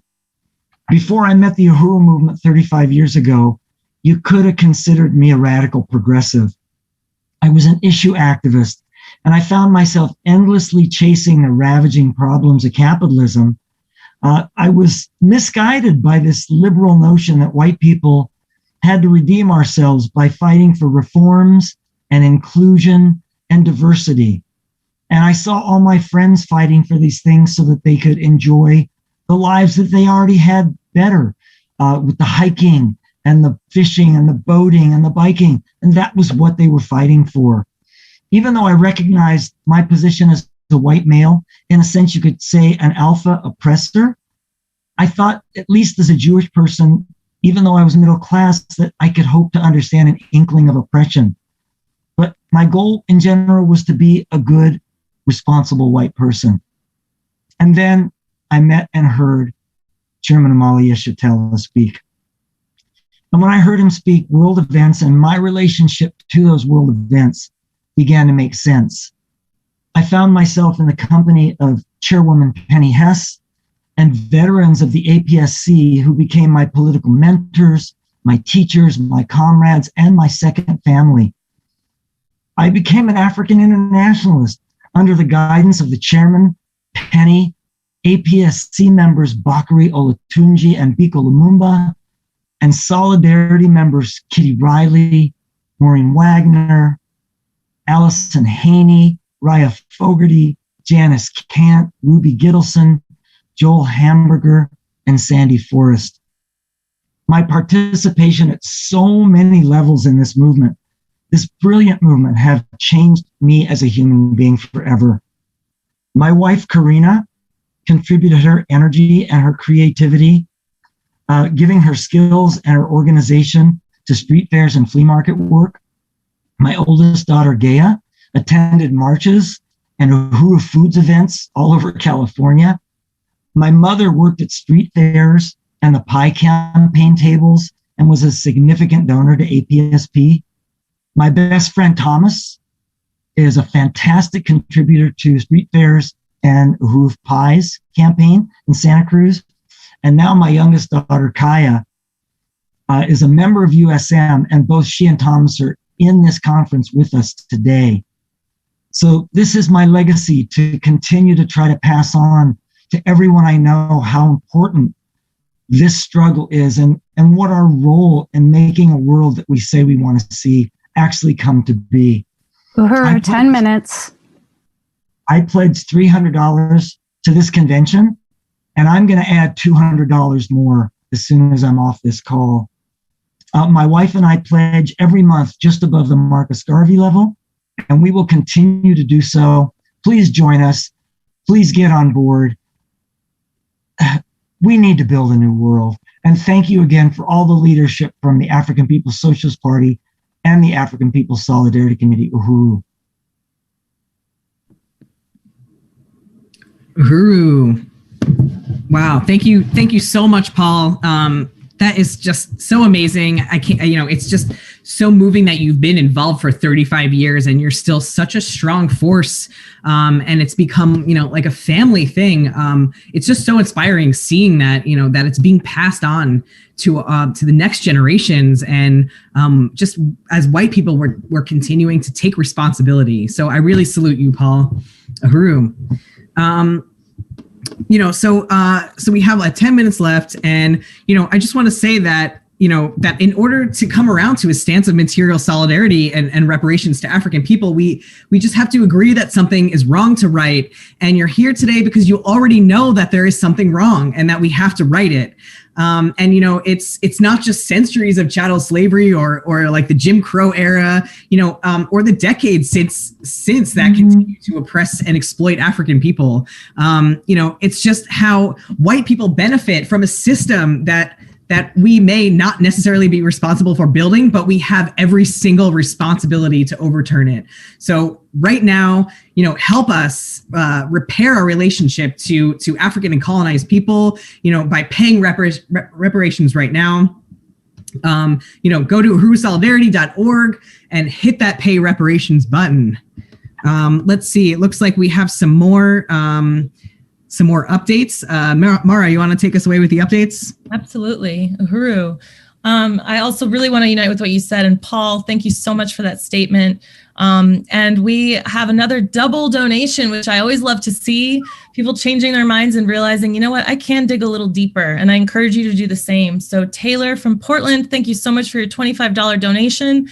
After that, you became a sustainer. You were like, yeah, you know what? I'm going to do this. So $120 more coming from Taylor in Portland. Thank you so much. And then another donation from Sarah and Jamie, $100, Uhuru. And then Paul, thank you so much for that statement and also for doubling down like you did, $500 from Paul. Again, you're in Spokane. Thanks again, Uhuru. And then Laura in Detroit donated $30. Thank you so much, Laura. Laura is also a volunteer coordinator for the RLP, the Reparations Legacy Project, so we'll be hearing from you soon. And KC, St. Louis, again, $50. And, I'm really liking this trend, so I'm going to do the same. I also want to double my donation, so $100 more in just literal stolen wealth. And this is not my money. This is the African People's Socialist Party's money. This is the African working class's money. And resources. So this is an honor to be able to just start returning a little bit of that wealth. Uhuru. So that puts us where? Let's see. We're at $13,935. We have $6,000 more to go. We still have, 75% of our program. So we've got plenty of time to make that money. But I do want to just really reiterate that there is no better time to donate and to get involved than it is right now. Building this membership is so key, and returning these stolen resources is just the first step in righting the wrongs that that history has shown us we're complicit in. So let's see where we are here. We're at, same here. So 6,065. And I see Paul. Looks like you want to say something, Paul. Uhuru. No. Okay, great. I don't want to cut you off. Uhuru, Len. Uhuru. I just do want to say that that part of building a culture of reparations is reaching into not just the moneyed sector of the white community, but the white community in general. One of the things that you can do is take a stand for material solidarity, take a stand of material solidarity, like we mentioned earlier. There are just so many different ways that you can do it, and as you've seen, we have all of the different membership levels that can suit anybody with any amount of wealth that they can give back to the community from which it was taken. For 5 minutes. Uhuru, thank you. Soon we're going to announce a new exciting campaign that you're going to learn about shortly, called the Reparations Legacy Project. And you can become a Reparations Legacy Project advocate when you donate more than $250 a year. That's not really that much, and you can become a member. So. And also you can become a Reparations Legacy member if you donate over $10,000 a year. Again, we're going to get into that, but become a member, join this culture of reparations. Go to uhurusolidarity.org, hit that pay reparations button. All right, Uhuru. And it looks like we got another donation coming from Jesse, an additional $66, which I think was strategic. This brings us over our $14,000 goal. So Uhuru, Chair Jesse, thank you so much. We have exactly $5,999 to go. As we've said, it's a drop in the bucket, truly a sliver of the massive, massive amount that's owed, not only in monetary wealth, but truly like social capital, resources, networks. I mean, honestly, we have so much that we can, turn over to the revolution. We also have, I think, I did announce it, but technically I have to re-announce it, the additional $100 that I'm doing. So thank you so much. That is counted now. And, one thing, I don't know if you mentioned this, I know we didn't talk about it a lot, but I just want to quickly point out a couple of things that are happening internationally because, as an immigrant, as someone that came from a different country, a lot of people ask like, well, what about Europeans? What about European countries that never had a colony? No, like colonialism benefits everybody, everyone that is white of European descent, whether or not you technically have a legacy of enslavement or not in your family. This whole system benefits us. And I learned that very quickly as a young immigrant who is white. And so I immediately was able to benefit from the system as a young child. So I want to overturn that. And I know that you want to overturn that. And the only way we can do that is by returning stolen wealth. And something really powerful that's happening in Sierra Leone, I want to just point out, is APDEP's program, the All African Peoples Development and Empowerment Project, has this incredible maternal health clinic in Sierra Leone that has delivered, if I'm not mistaken, over 1,000 healthy babies with 0% mortality rate, which if you know anything about the mortality rate of mothers and children in the US, and especially African mothers, then you know that we have a thing or two to learn from APDEP and the Black Ankh Project. So this is just one more example of the incredible scope of the work of the party. So you should donate today and really become a part of this because they're doing everything. They're like checking off the boxes and saying, every little contradiction that the African working class faces, the party has an answer for. So please go to uhurusolidarity.org and donate. You can become a member or pay reparations today. Uhuru. Uhuru, yeah. Yeah, this is how you leave behind a different legacy than the ones that all white people have been carrying around for hundreds and hundreds of years. You can, disconnect yourself, like Mara said earlier, disconnect yourself from that today by paying reparations, by joining the Uhuru Solidarity Movement under the leadership of the African People's Socialist Party. We have the opportunity to commit class suicide, to go ahead and stand and struggle with the African working class. The party, the African People's Socialist Party, and Chairman Omali Yeshitela has given us that opportunity. And this is truly the only way that we can overturn colonialism. So, this is how you do it. We're telling you now, go ahead and go to uhurusolidarity.org. Become a member or pay reparations or do both like some amazing comrades have already today. Uhuru. Thank you so much, Len. So with that, we're going to close out this section because we have a really exciting program coming up next. We're actually not going to go anywhere because we're also in that, but we're really excited to move it along and also just remind you that you can donate all weekend long. You can go to uhurusolidarity.org/join. And you can pay reparations and pledge your support at any time throughout the program. We will be announcing new donors throughout the weekend. So without further ado, I want to turn it back over to MC Ali. Thank you so much for everybody. Thank you for your support and for your solidarity and your commitment to material solidarity. This is not a charity stance, and we really salute the African People's Socialist Party for this revolutionary theory. Uhuru.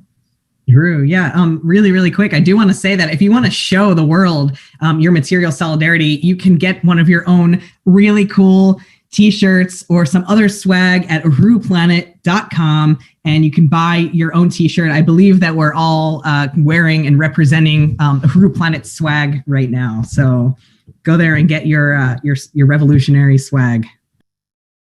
Uhuru, thanks for the reminder, Len. Uhuru, thank you. It's been an honor. Uhuru. Well, I want to salute that profound workshop and really put forward all of the comrades and members and new members that we've got, people who took a stand for reparations to African people. Just really want to put forward, everyone, this is reparations in action. This is what reparations looks like. This is how we can take a stand against everything that we see going on in the world today that we don't like, that we're sick of seeing. And all of you, put your money where your mouth was, and you said, this is what I support.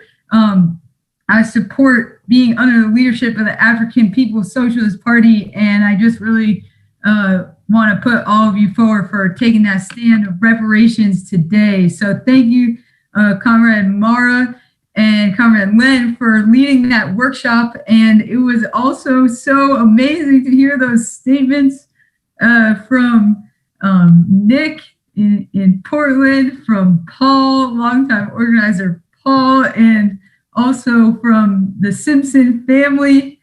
I mean, I wish I was like Juniper when I was 11 years old, but yeah, that was really profound. So thank you for that amazing workshop. And it's not over. We're gonna now turn to our last workshop of the day. 2020 was the year of launching our campaigns to target the white ruling class to win reparations to the Black Power blueprint. We have big plans set for 2021. And in this workshop, you will hear from steering committee members of the Reparations Legacy Project and Make Wall Street Pay Reparations campaign. We will also be discussing the history of Wall Street and the stock market, a new petition being put to action, city council resolutions, donor development and outreach, and different volunteer opportunities that show you how you can participate. This workshop will be led by the National Chair of the Uhuru Solidarity Movement, Jesse Neville. So Uhuru Chair Jesse.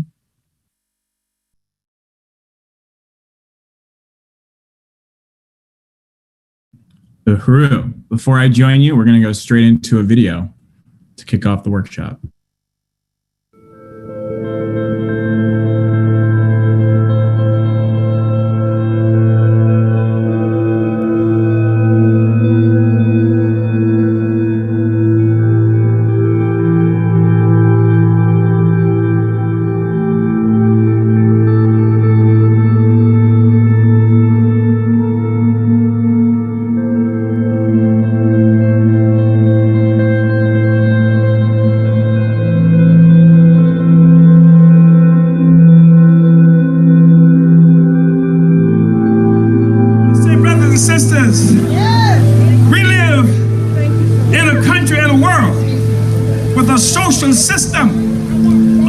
System that has its origin was created through slavery and genocide.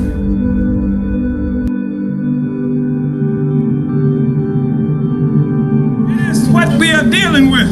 Capitalism has to go. It requires to suck the blood of people in order to exist.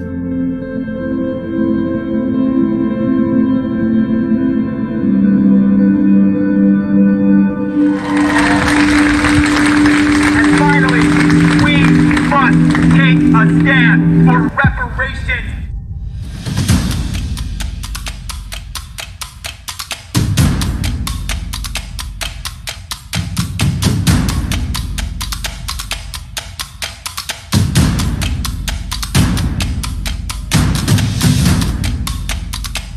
Bank of America must pay reparations. Wall Street must pay reparations.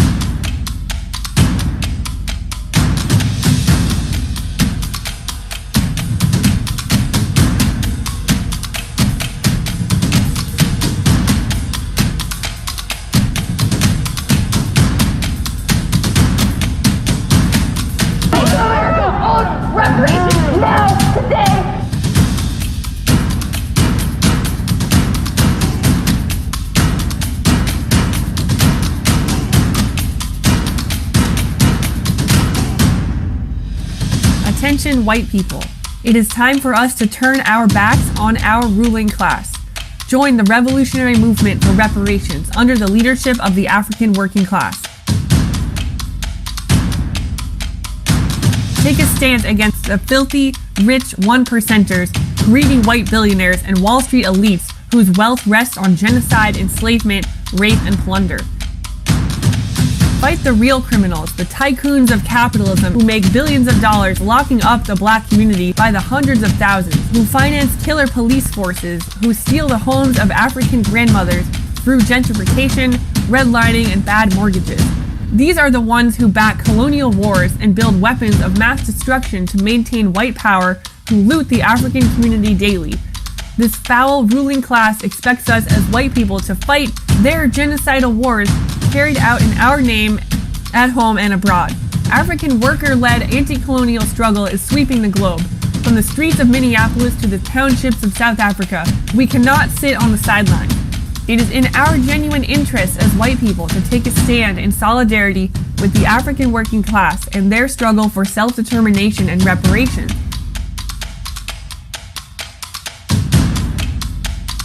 Demand reparations for the Black Power Blueprint, the historic program of African people resisting gentrification and rebuilding their community through their own initiative.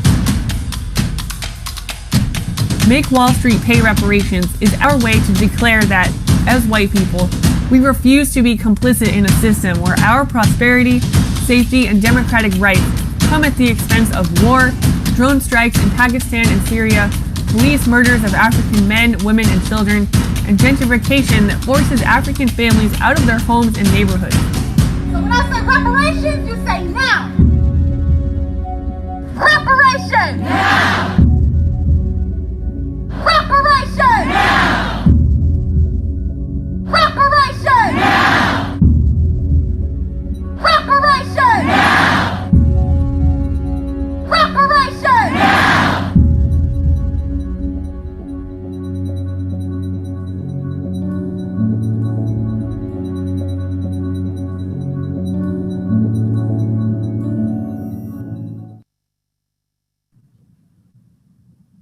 Uhuru. Uhuru. All right. So can't tell if my camera's on or not. Someone let me know. Does not appear to be. Not on. Interesting. Okay. How about now? Okay, Uhuru. All right, so really want to salute that amazing call for resources and the profound stand of reparations to African people exemplified by everybody in this meeting. Thank you all so much for your amazing contributions to the work of the Black Power Blueprint and the Uhuru movement. And really want to salute the party and Chairman Amalia Shatella for this whole convention today. And this is the presentation, the workshop on our main campaign as the Uhuru Solidarity Movement, the campaign to make Wall Street pay reparations and build the Reparations Legacy Project. So I'm just going to go through a few quick slides. If you could bring those up. I'm going to go through a few quick slides, and then we're actually going to get to hear from Chairwoman Penny Hess once again, and from Chairman Amalia Shatella on the political basis for the Make Wall Street Pay Reparations campaign and the campaign to make Wall Street pay and the Reparations Legacy Project. So that is actually not the slideshow. That's the second one that we'll be showing. The first one is called RLP slideshow for USM convention. And yeah, I just really want to salute Gerardo and our video team for the powerful video. Hallie also contributed to that. Really powerful video summing up the motion of the Make Wall Street Pay Reparations campaign over the last year. Next slide. So we're talking about Make Wall Street Pay Reparations and our newest campaign, the Reparations Legacy Project. Next slide. We want to again salute our leadership, the African People's Socialist Party, Chairman Amalia Shatella and Deputy Chair Ona Zane Yeshatella for pushing for this strategy to be implemented for USM to go to the moneyed sector of white society with the revolutionary demand for reparations. Next slide. And to Chairwoman Penny Hess, the chair of the African People's Solidarity Committee, for leading this strategy from the Solidarity Committee and for giving so much political leadership to how we take this on in winning reparations in the world through these campaigns. And we'll be hearing from Chairwoman Penny in just a minute. So if you have never, next slide, if you have never heard of the Reparations Legacy Project, I am very happy to introduce you to it. The Reparations Legacy Project is a campaign of USM with an express goal of organizing white people who have access to social, generational, and financial wealth to take a stand in repairing the damage of the enslavement and the ongoing exploitation of African people through redistribution of resources towards the Black self-determination programs of the Uhuru movement. In other words, through reparations now. Next slide. And this is based on the incredible and heroic history of struggle for reparations led by the African working class, including and especially Chairman Omali Yeshitela, who, as we heard today, made reparations a household word with the reparations tribunals that began in 1982 and were held throughout the US and beyond in the UK and other places throughout the world. Salute to Chairman's leadership in making reparations not only a household word, but a revolutionary demand. Next slide. And reparations as a revolutionary demand means that for us, the question is tied to the struggle for political and economic power in the hands of the African working class. Next slide. This is not charity. Reparations is not a favor. It is the return of stolen resources. Next slide.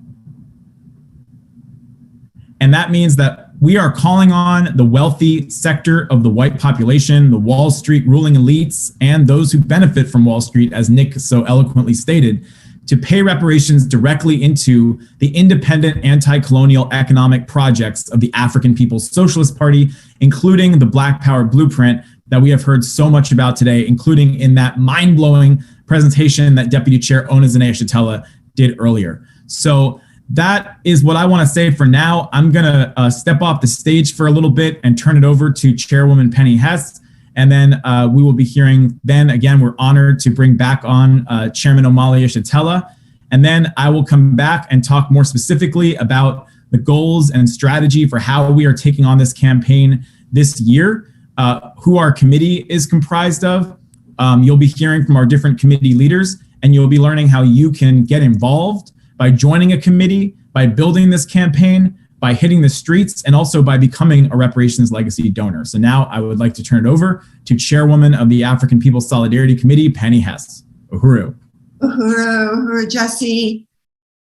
Uhuru, I just want to start by saying that I'm still trying to process, and I'm just speechless from the incredible presentation by Deputy Chair Onezene Yeshitela. And I just want to say, you know, of all the years that I've been in the African People's Solidarity Committee, and I've seen and I've always heard the incredible vision for power in the hands of the African working class, for national liberation of African people, always put out by Chairman Omali Yeshitela, this vision, this is what the world is going to be.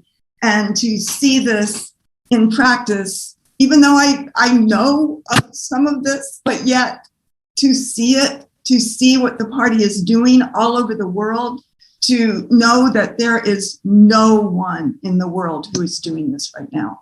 This is really key to the reparations legacy. We have to show, I'm saying this to Nick and other comrades, we have to show this to the world.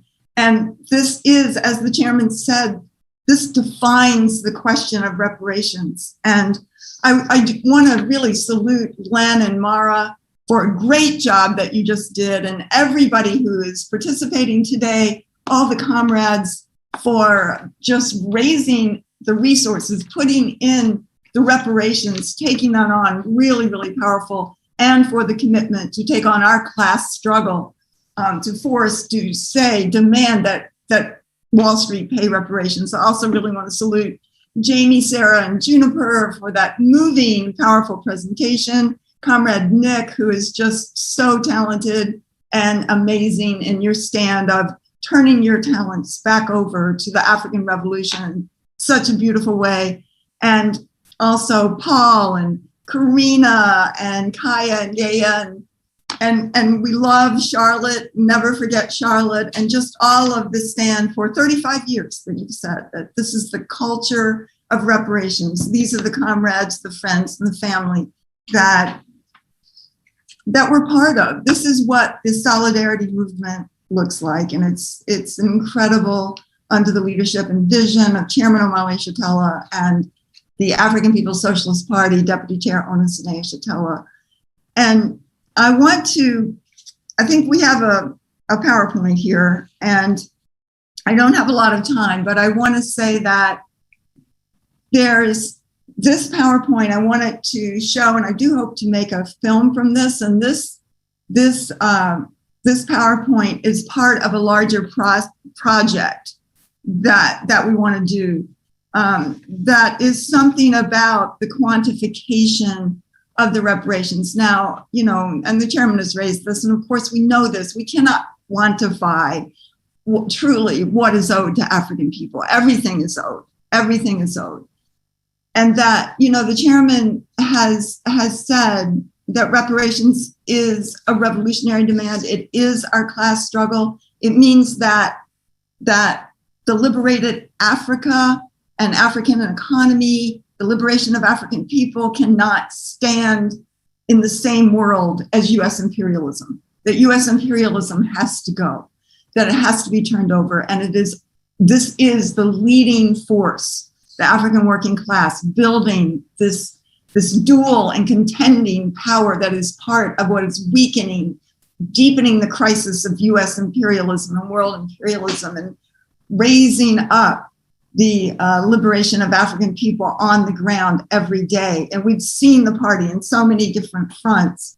And the chairman has always said to us that societies are organized around the task of producing and reproducing real life, but that African people for the last 600 years have produced and reproduced real life for us.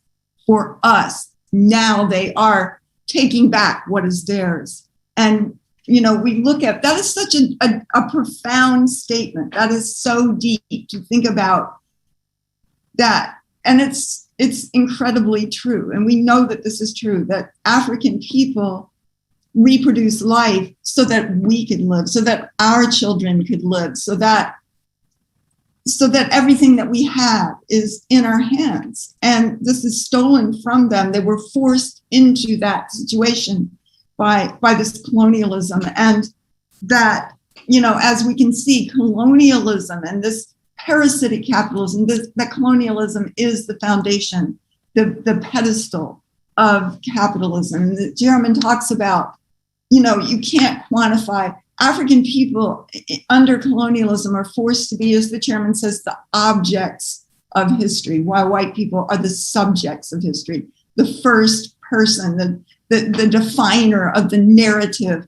of colonialism as the good narrative, as the victor, as good versus evil, just the whole colonial narrative that we know so well, in which African people and oppressed people are the objects, or as Amy Césaire said, that colonialism is thingification, turning human beings into things.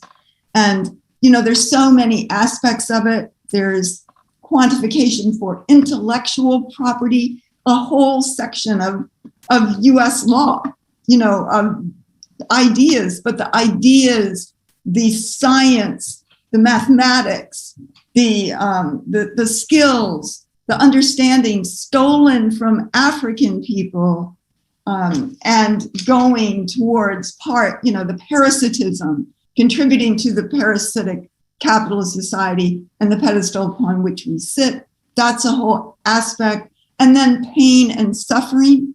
I remember hearing many years ago, this white woman drove through the drive-through at McDonald's, and they spilled scalding hot water, hot coffee on her. She sued, and she won $1 million for pain and suffering.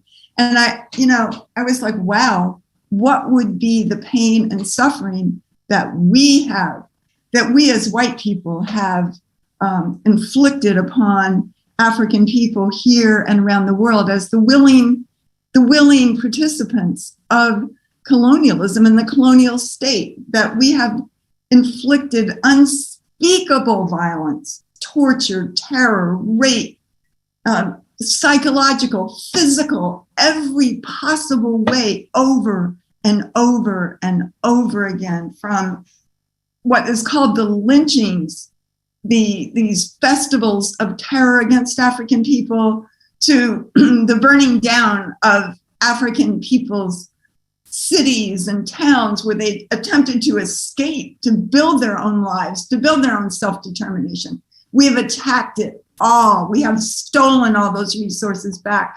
And we have unleashed violence on the world in a way that there were no words for. There were no words for in other languages and of the people. So there, we can't quantify this. We just can say that all of what imperialism has must go back to African people. But I do want to say and show, nevertheless, certain aspects of this parasitic process that has created just immense wealth for white people, so that we can begin to get a sense of just what it means when we're talking about the fact that it was the stolen resources, the stolen labor, and the stolen African human beings on the stolen land of the indigenous people that built this capitalist system that we live on today. So next slide. And I want to salute, as always, Chairman Omale Yeshitela, whose brilliance, whose incredible leadership, whose tireless struggle in the realm of the theory, in the realm of struggle on the ground and building and fighting for the institutions of power in the hands of the African working class. Just salute your leadership. This is the world, Chairman, that we want to live in, that we want to see, that we know that if we take this stand of reparations and, under the leadership of the African Revolution, that we have the ability to turn loose our whiteness and join the future of humanity. Uhuru, next slide.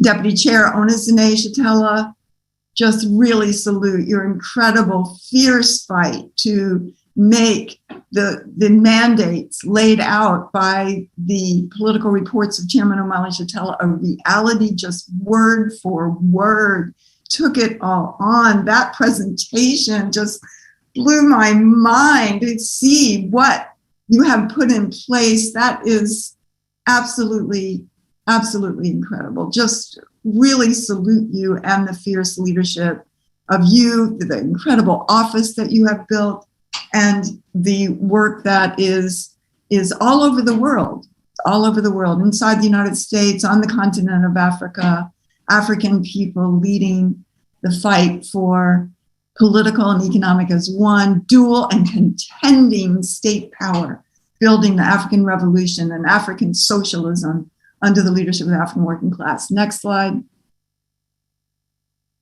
And we know that the key question in the world today is colonialism, the domination of a whole people by a foreign and alien state power for profit.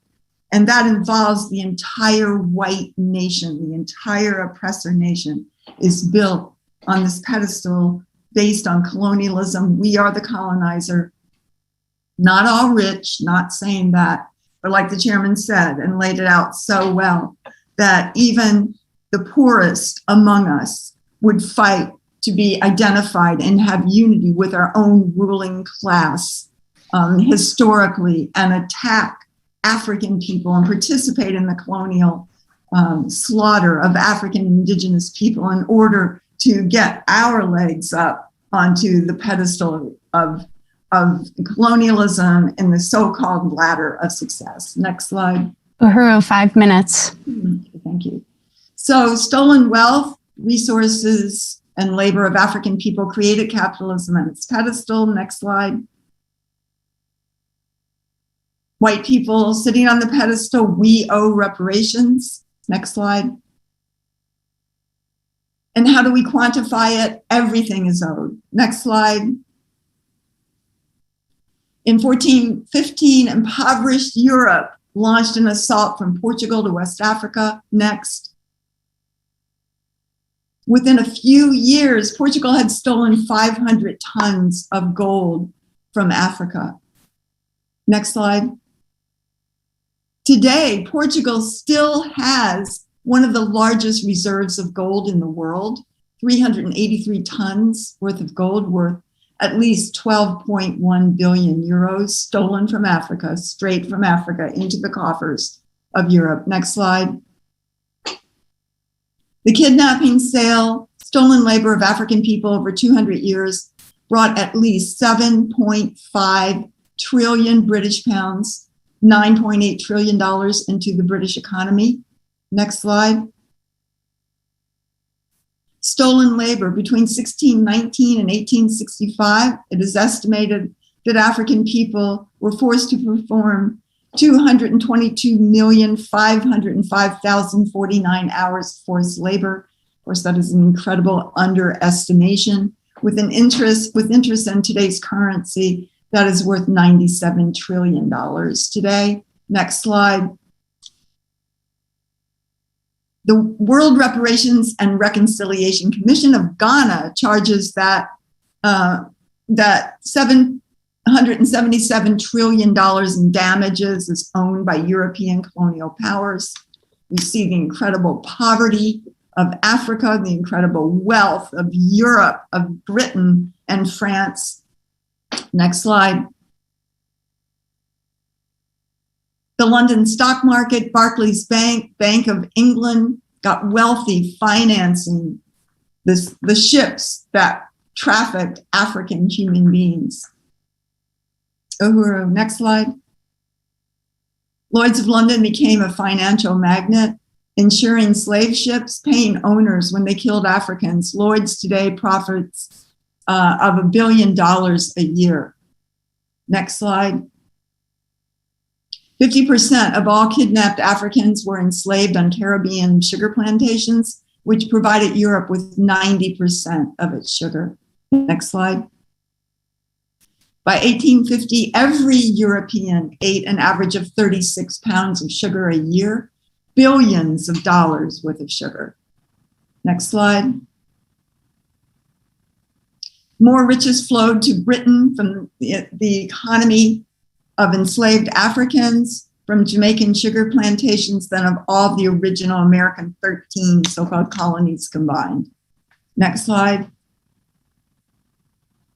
When Britain outlawed, quote, chattel slavery in 1838, it paid $20 billion in, quote, reparations, not to African people, to the 46,000 British and Scottish people who owned African people for the loss of their property, nearly 800,000 enslaved African people in the Caribbean and Africa. Next slide. This $20 billion, or 40% of the treasury of Britain at that time, to the slave plantation owners, built the economic infrastructure of Scotland and Britain, the banks, the universities, the bridges, the roads, everything about that is the African people producing and reproducing real life for white people. Next slide. In the US, the enslavement of African people built the entire economy. Next slide. Stolen land, the land mass of the United States, stolen from indigenous people who die at age 47 on these concentration camps called reservations on their own land in the deepest poverty inside the US, that the stolen land mass of the US is estimated to be worth $23 trillion. That belongs to the indigenous people. Next slide. In the US in 1860 alone, 4 million enslaved Africans in the US were worth $3.5 billion as an asset, the largest single financial asset in the entire US economy at that time. Next slide. More than 1 in 5 white households owned African people in the US South. About 1 in 200 owned 50 or more enslaved African people. Next slide. Cotton was 60% of the US total exports in 1860. 2 billion pounds of cotton were produced by enslaved African people a year. Next slide. Let me know when my time is up. The cotton trade between New York City and the southern states was worth $200 million alone. And that's why there were efforts in New York City to join the Confederacy, because they were totally dependent and admitted that on the enslavement of African people. And there was also enslavement of African people in New York City. Next slide. You have 4 minutes, Penny, Uhuru. Okay, thank you. Next slide. After the importation from Africa was banned in 1808 of African human beings, in the US, they began what was called the second trade in African people, when they forced African men and women to breed babies in pens. These are photographs of this, what was called the slave pens, the breeding pens. Next slide. The forced rape of African people and theft of their children was the second phase of enslavement. Next slide.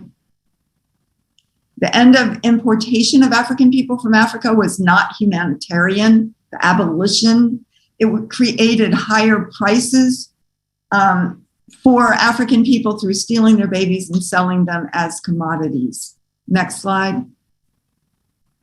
By 1840, the cost of an African human being in the US rose to $10,000 a person and more in today's US dollar through this hideous barbaric practice forcing African people and selling their babies. Next slide. Thomas Jefferson stated to George Washington that the sale of African children was increasing Virginia's capital stock by 4% annually. Next slide. Coffles, African people were marched from places like Kentucky and Virginia to the Deep South, to Mississippi and Louisiana. They were attached by the neck, women, and they forced marched thousands of miles. There were African women with babies. People died on the way. This was not an uncommon sight. This was very common throughout the South. Uhuru, 1 minute. Okay, next slide. 56,000 African people, at least, were murdered during the period that was called, after the Civil War, that was called Reconstruction. Next slide.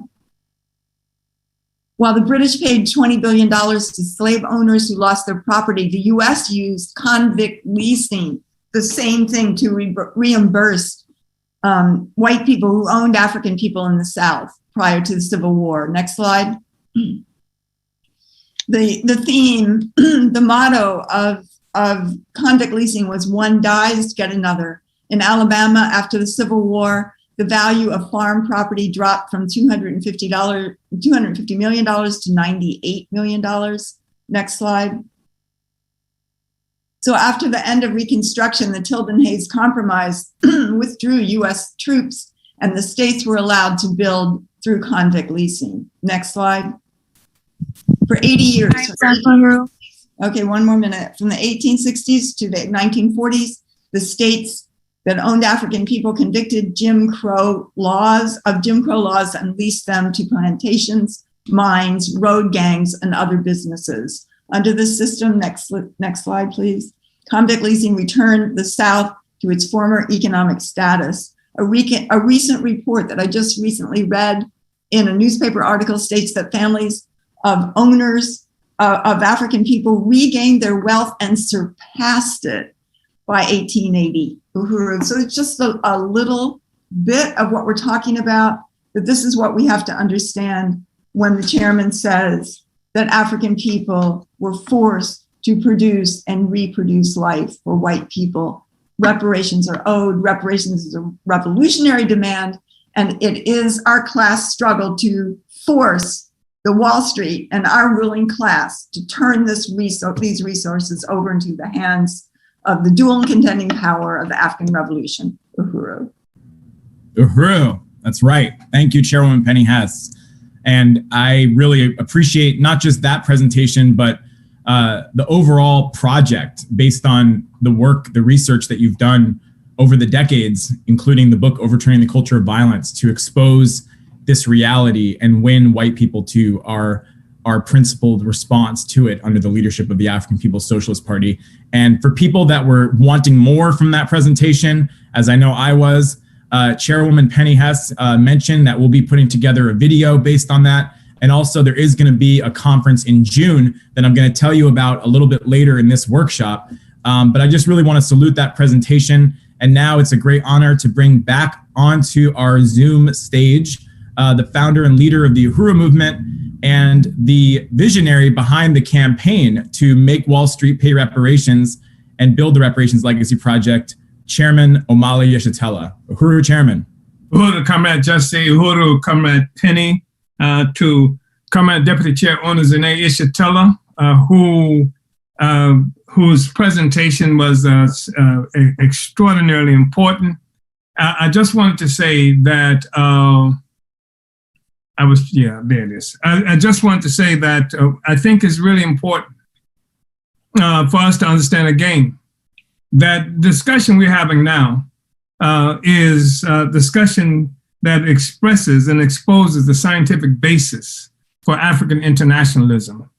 Everything that's been talked about talks about the scientific basis, that we said that there is a science of society, that it's possible to understand laws of social development just as we can understand any other kind of laws of science.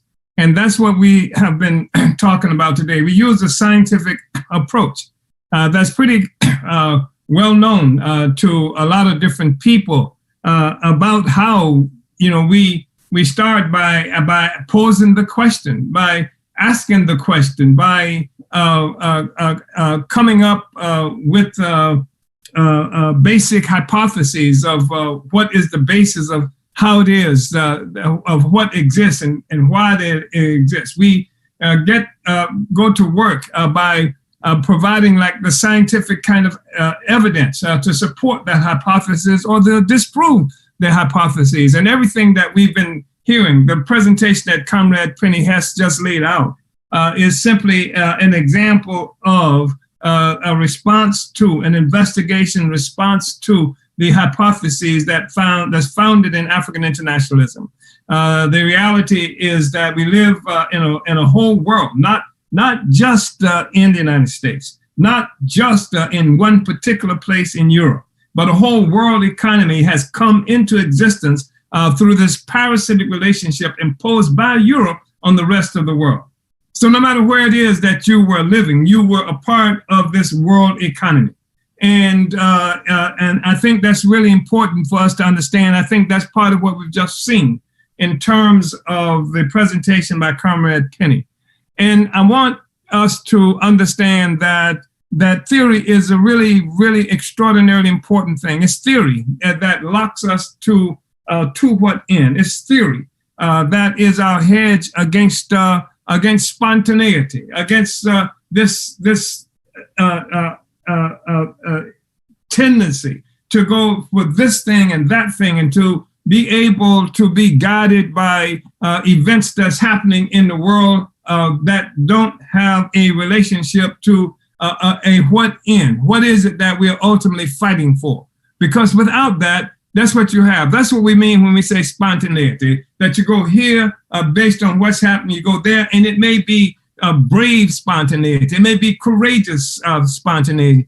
It may be life challenging and threatening spontaneity. But the fact is, it's spontaneous because it's not connected to some kind of theoretical objective, theoretical assumption, some basic long-term principle that we are fighting for.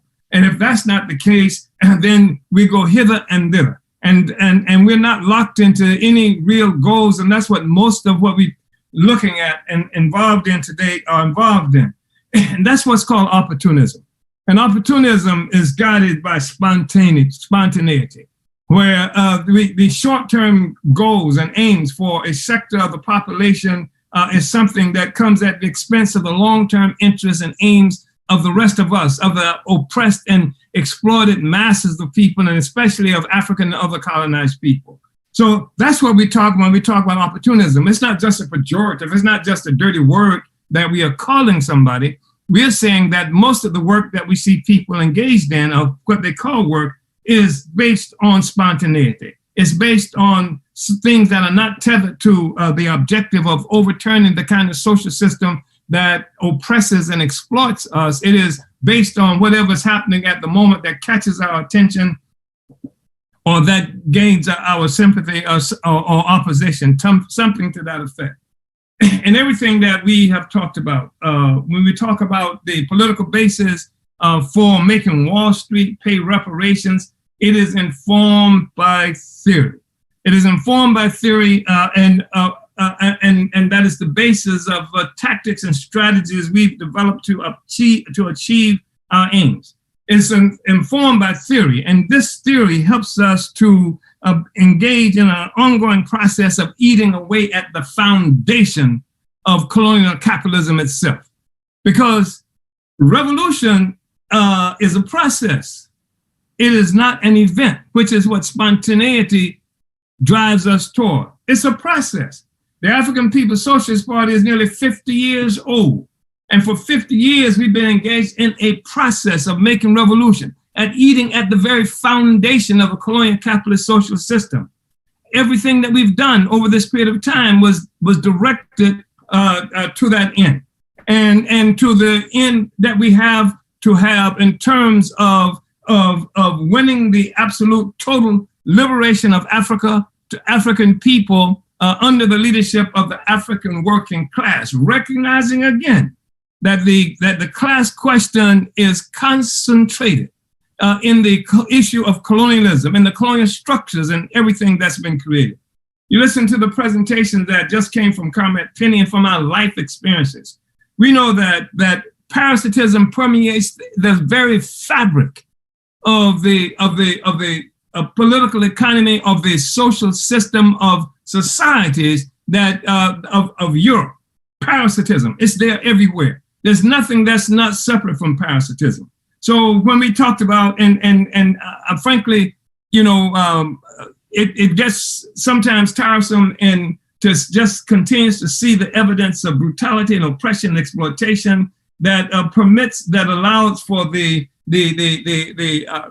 rise of this horrible assumption of a brutish, filthy assumption of superiority by colonizers who came to have this assumption because they destroyed the basic ability of Africans and other people to create life for ourselves, because they've sucked the blood and resources. They've killed our children. They've killed the ability of our children to even be born, and once born to have a future. This is the kind of social system that we're looking at. There's nothing abstract about this.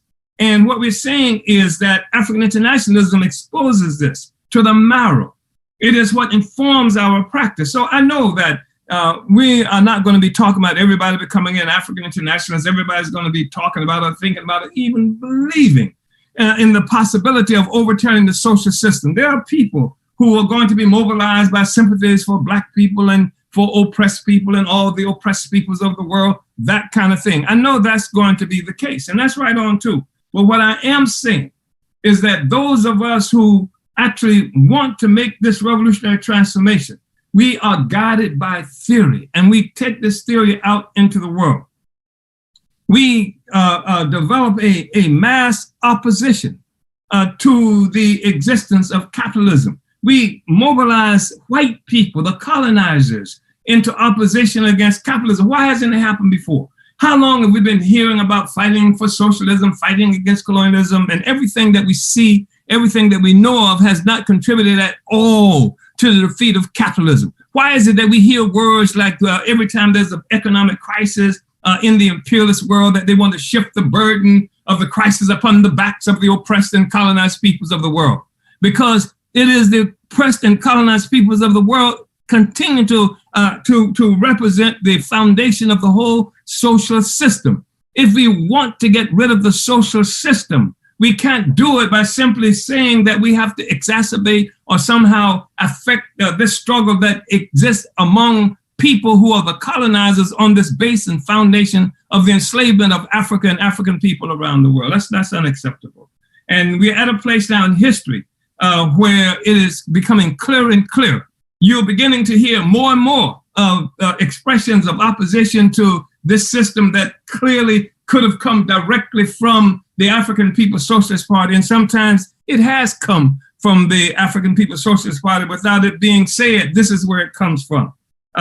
So the fact is that this assault on the capitalist system that many people say they hate, is now being led by the colonized people, by the oppressed, colonized people under the leadership of our own revolutionary political party. And you're having an opportunity to participate in that. And you're having an opportunity to actually fight against capitalism, and not just for a better place for yourself or for white people on this pedestal of the oppression of everybody. That's what the reparations demand stands for. That's what it's all about. Some people have suggested that, well, you're talking about reparations, and you're saying white people owe reparations, or not just the corporations, not just the government. Yes, the corporations and the ruling class are the custodians of much of the value and the resources, and they're concentrated among the colonizers. Those resources are concentrated among the ruling class. That is absolutely true.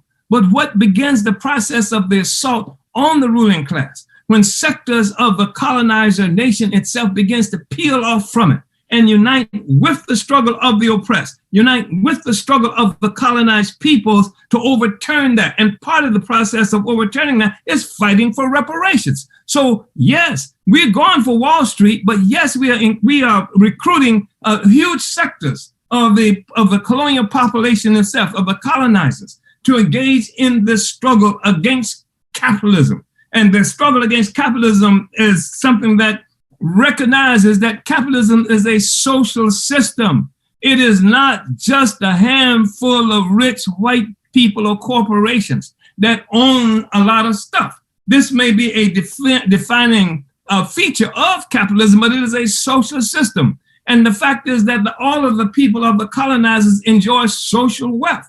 Even impoverished white people enjoy social wealth. And social wealth is not just having a large bank account. Social wealth is the benefits of the parasite. And the benefits of the parasite include so much. I mean, here I am, and here are African people globally watching participating in this process of being dominated, of being colonized. We see everything, our science, we see our culture on sale. We see the assault and the actual undermining of the significance of the culture of African people. I remember even as a young person hearing statements like, African people, the only thing we do is like dance and sing. That's the only thing we have an ability to do. And then what has happened, of course, is that now we are told that white people are the ones who are the best dancers and best singers in the world. And if we don't believe it, all we got to do is watch these performances and these institutions that they've created to award the best dancers, award the best singers. All of these things are stolen resources that come from African people. And they are denying us our existence. They are denying our significance as human beings. So this is a struggle that we're involved in. And we're saying that the political basis of making this struggle is recognizing this reality and taking this reality out into the world. And we have given the instruments of taking this reality out of the world in the very forms of the institutions that's part of the strategy to destroy colonialism. The institutions that we created for that exact purpose, the institution that function to give a control of the economy, independent control of the economy of African people back to African people. The institutions that will create the ability for African people to have power over our own lives.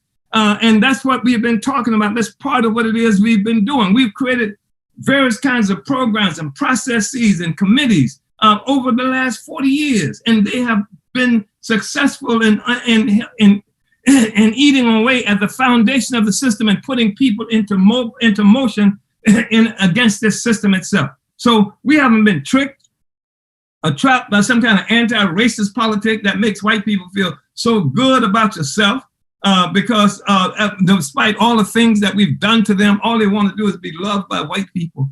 I mean, this is part of the parasitism, even emotional theft of we just want to be, Africans and the oppressed just want to be loved, just want to be liked by us. This is the political line that's being put forward, by our oppressors. This is the political line that comes from the superstructure resting on this foundation of economic parasitism that Europe enjoys with the rest of the world. And the fact, Uhuru, 5 minutes. Fact is that people want freedom. And here the political question is that this work that we're doing gives Europeans, give the colonizers, give white people an actual opportunity to engage politically in a movement that has as its objective the overturning of a social system and transferring the power that has been taken from African people back to Africa, and making Wall Street pay reparations is a component of that. So we have an army of colonizers, an army of people who have been relied on by colonialism to maintain this status quo of oppression and exploitation of the vast majority of the people being unleashed, and being unleashed all around the country and around the world. France, other places we've seen it occurring, an army of people who are paying reparations as a part of the process of attacking the whole system and going to undermine Wall Street and to make Wall Street pay reparations. Ultimately, we are going to defund Wall Street, as we've said earlier on in this process. So that's the political basis, and all of the practical work that we've talked about has a theoretical basis, and our politics is informed by that.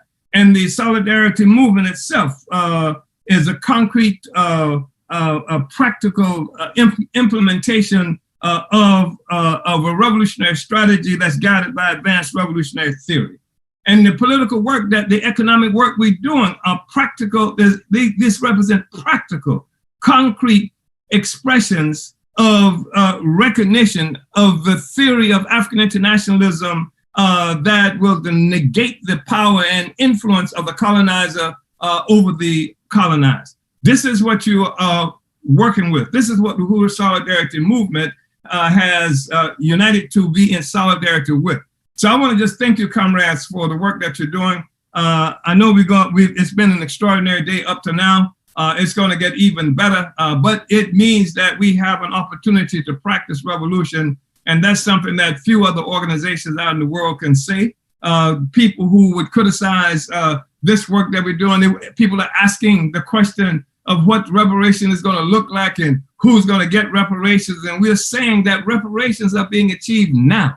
And you are part of that process. The African People's Socialist Party, the Uhuru movement, is engaged in achieving reparations. And we are not a reparations movement as such. We are a revolutionary movement that understands reparations to be a function of the revolution that we are talking about. Uhuru, comrades. Uhuru. Thank you so much, Chairman Omali Yeshitela. Thank you. That was just a really powerful presentation. And I want to thank you for creating the advanced revolutionary theory that is the basis for all of the work that we are talking about today. And as you said, which is manifest in the world in all of the incredible institutions of African political and economic power that we've heard about today. So thank you, Chairman, for your presentation, for your leadership. And I know that people were inspired by that, because even though we are no longer in the mode of our program where we're calling for resources, people were going to our website and donating even as you were speaking. And I want to thank Melissa, who put in $10, Kaya, who put in an additional $50, and Darren, who put in an additional $300 towards our reparations pledge for today, which brings the total to $14,361, 5,639 remaining. And I do see a question from Karen in the chat. We will be getting to questions later on in this workshop. So please continue to submit your questions, and we will be addressing those a little bit later in our workshop today. So thank you, Chairman. And now I will be jumping into a PowerPoint presentation on the work of the Reparations Legacy Project and the Make Wall Street Pay Reparations campaign.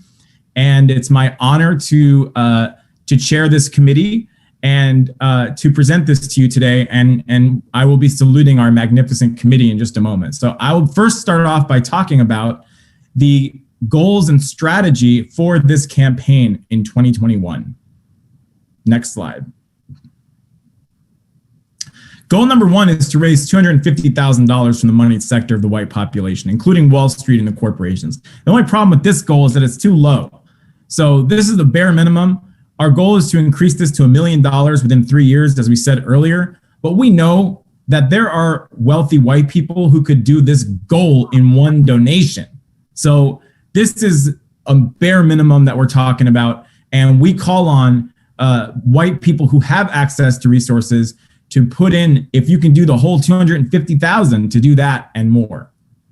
Goal number two, next slide, is to build the political front of this campaign with a focus on the demand to make Wall Street pay reparations. That picture right there is the chairman speaking in front of Bank of America at a press conference that got global media coverage. Next slide. Goal number three, this amazing articulation of reparations that we just heard from the chairman, these presentations that we've heard today from Chairwoman Penny, we got to get this out into the world. Millions of white people need to be exposed to these ideas, and that is a goal that this campaign has to take on. Next slide. Goal number four, we are not letting the ruling class, the white ruling class outside of the United States, off the hook so easily. We are going to expand this campaign to target the ruling class in Europe, the UK, and South Africa, or occupied Azania, and all over the world. The white ruling class is an international imperialist bourgeoisie, and we are going to target them accordingly. Next slide. And I want to salute the Reparations Legacy Project steering committee, all of the comrades who play a role in this committee, including Amanda, our vice chair, Len, our donor outreach coordinator, and the chairman points out Australia and New Zealand as well as places that we need to target the ruling class. And thank you for that, Chairman. So I just want to salute Laura, who's our project director, and NTU volunteer coordinator, Hallie Murray, who is our regional coordinator in that, or has been playing that role, Kyle over visual content, Ali over the Western region, Johan, who's been involved in a number of different roles, including research, Eva Conrad, who's been on the donor outreach team, Monica, who's on the donor outreach team, Jamie, who's been involved in media and political action, Nick, who we heard from earlier today, who is a reparations advocate level donor and also an amazing and talented video editor, Mara, who's going to be coordinating the Brewers for Reparations campaign, and Sarah, who is a researcher and plays many other roles, and Declan, who is our website coordinator. So, and there are other people who play a role in this campaign as well that I'll be saluting in this presentation. Next slide. So our goal is, I want to start off by talking about the goal to build the political action campaign, because there's many different ways that this campaign manifests in the world. We want to cultivate and develop and speak to donors in any possible way that we can, whether that means having a sit-down meeting and discussing the ways that you can contribute, or if you are a corporate CEO, you might expect to see us outside your headquarters with a demonstration demanding reparations to African people, as we have done in places like Philadelphia, Boston, New York, St. Petersburg, Portland, and other places. Next slide. We are going to be launching on May 1st the petition campaign on change.org to demand that Wall Street pay reparations. This is going to be a really important political front for our campaign in this upcoming period. We want to win hundreds of thousands of signatures worldwide to call on Wall Street to pay reparations to the Black Power Blueprint and the African Revolution. Next slide. On May 8th, right after we get out of this convention, we're going to move into building for a global day of action. That means wherever you're located, let us know in the chat if you want to hold a global day of action to make Wall Street pay reparations. This could mean anything from being in a park with banners, being in a public place, being in front of a bank, doing a banner drop. We can discuss the sky's the limit in terms of what we can do, but we want to have a global day of action to make Wall Street pay reparations. So let us know in the chat if you're interested in holding a day of action on May 8th. Next slide. And then on May 29th, and actually there may be actions the weekend before as well that we'll let people know about, but we are talking about a global day of action to commemorate 1 year since the murder of George Floyd and the Minneapolis uprisings. Next slide.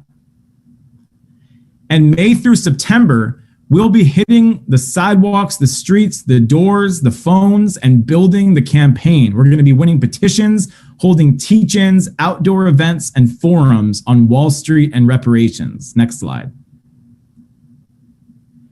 And then we're going to go straight to the top. Washington, D.C., the belly of the beast.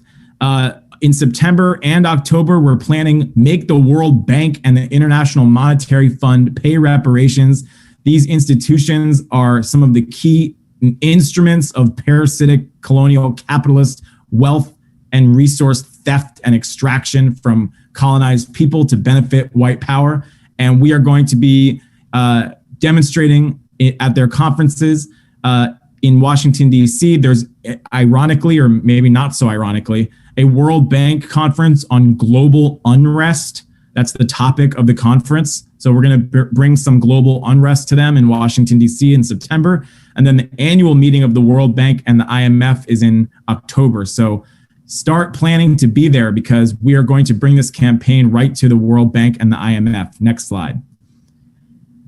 And in October, we will be hosting our March for Reparations / Days of Reparations to African People speaking tour. Hopefully we will be able to actually go on tour and travel. But if we're not able to due to the COVID restrictions, then we will, either way, actually, we're going to be holding marches in every city. We held 6 marches for reparations last year, and we want to do at least twice that this year. So let us know in the chat if in October, our month of reparations, you are united with holding a March for Reparations in your city. And we'll be talking more about that tomorrow as well. Next slide. And we're going on November 9th. We are discussing a plan to have an action outside of the Federal Reserve's Conference on Diversity in Washington, D.C.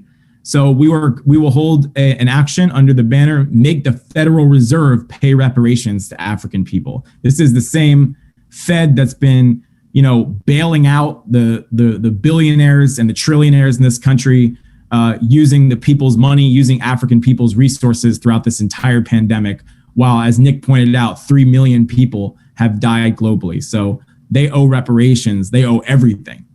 Next slide. And we will be planning actions in France, the UK, Belgium, Germany, and other places. We're going to be forming a committee to discuss this.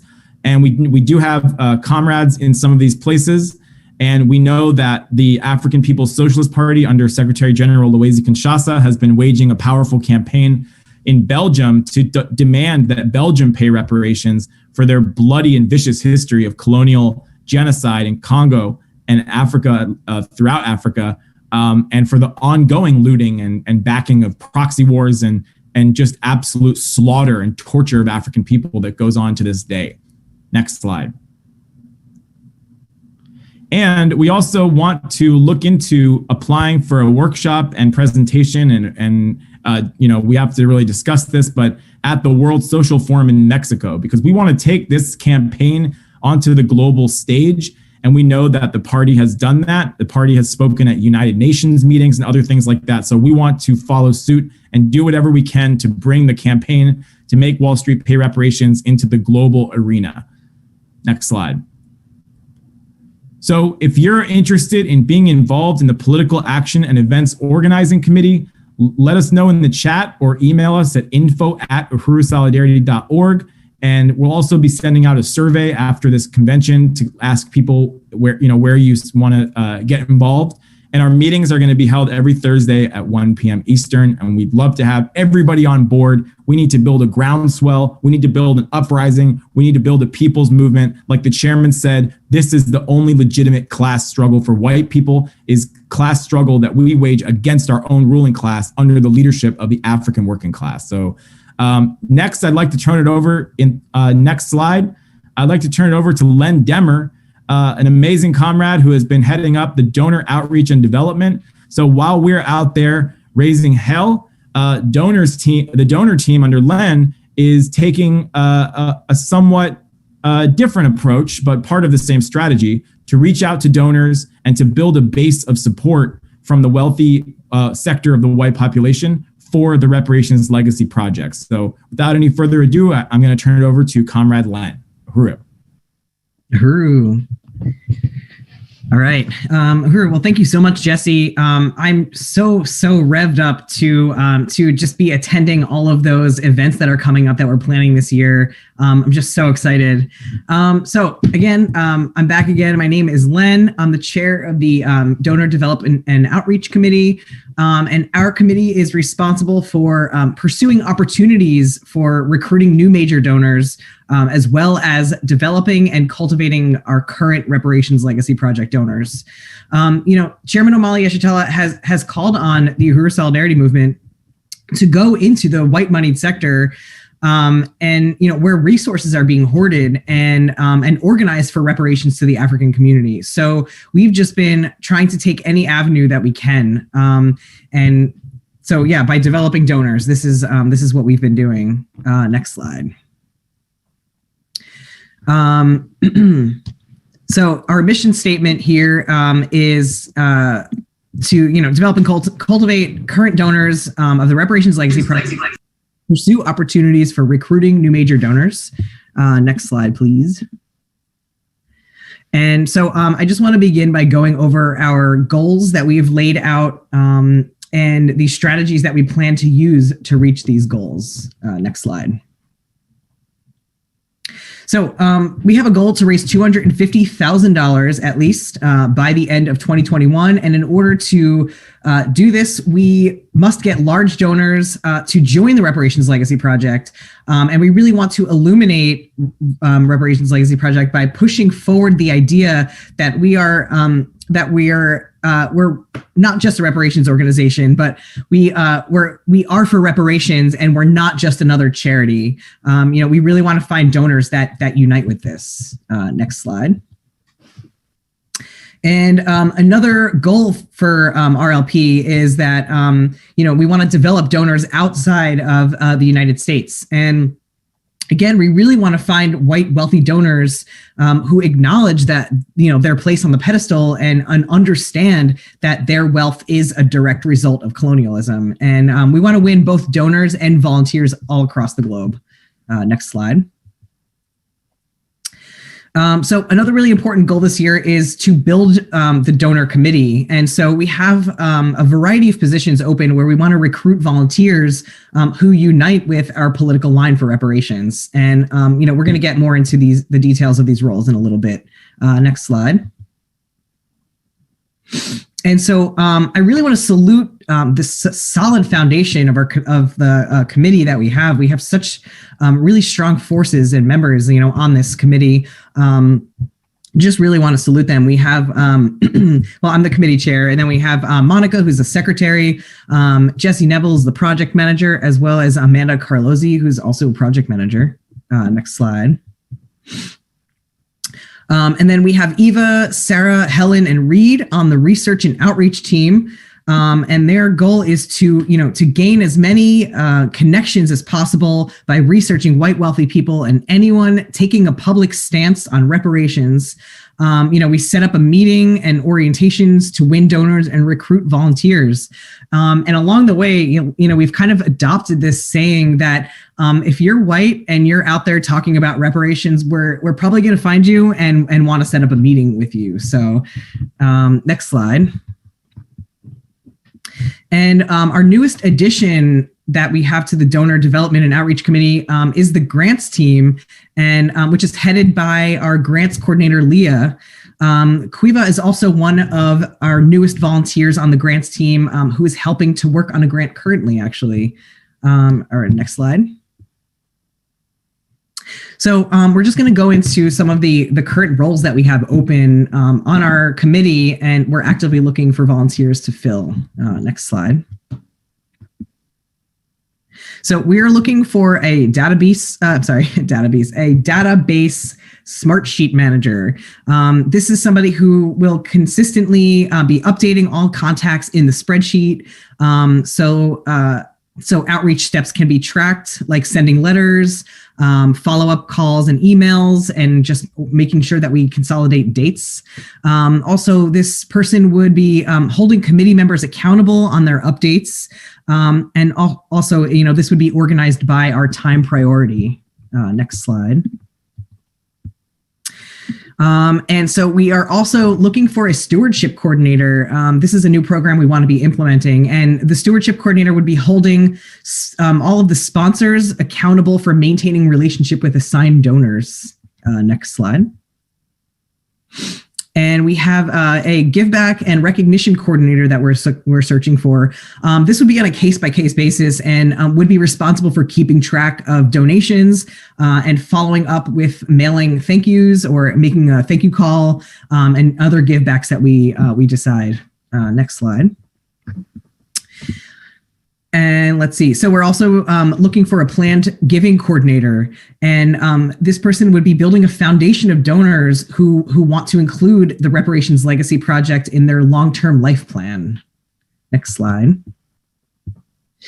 And we are also looking for more folks to join the research and outreach team always. And these people are accountable for researching and doing outreach of current and potential donors, sending letters and emails to different targets, following up with potential donors quickly and efficiently and organized, and reporting on new contacts. Next slide, please. So, we've had a lot of successes so far, and I just want to tell you about some of them.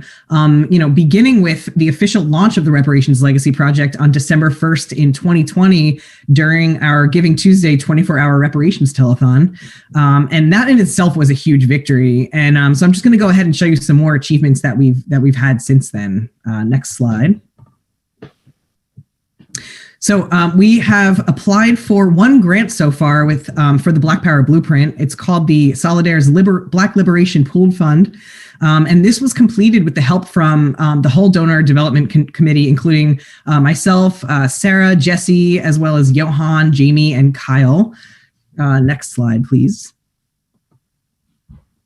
And we are actually currently in the middle of working on an application for Solidaire's Movement Infrastructure Fund. And this is to get funding for the Black Power Blueprint's retail storefront, which is really exciting. And I just want to salute to Leah and the grants team for working really hard on creating the storyboards for this application. Next slide. Some other successes so far are that we have held meetings with 7 different organizations and individuals who want to be a part of the Reparations Legacy Project. Some of them have become donors. Some have introduced us to other contacts. Some have promoted us on their websites, and others are interested in working with us in all different capacities. So we're currently formulating a plan, actually with a volunteer, to work on holding a webinar with Carnegie Mellon University and possibly planning an in-person event, hopefully later this year. Next slide.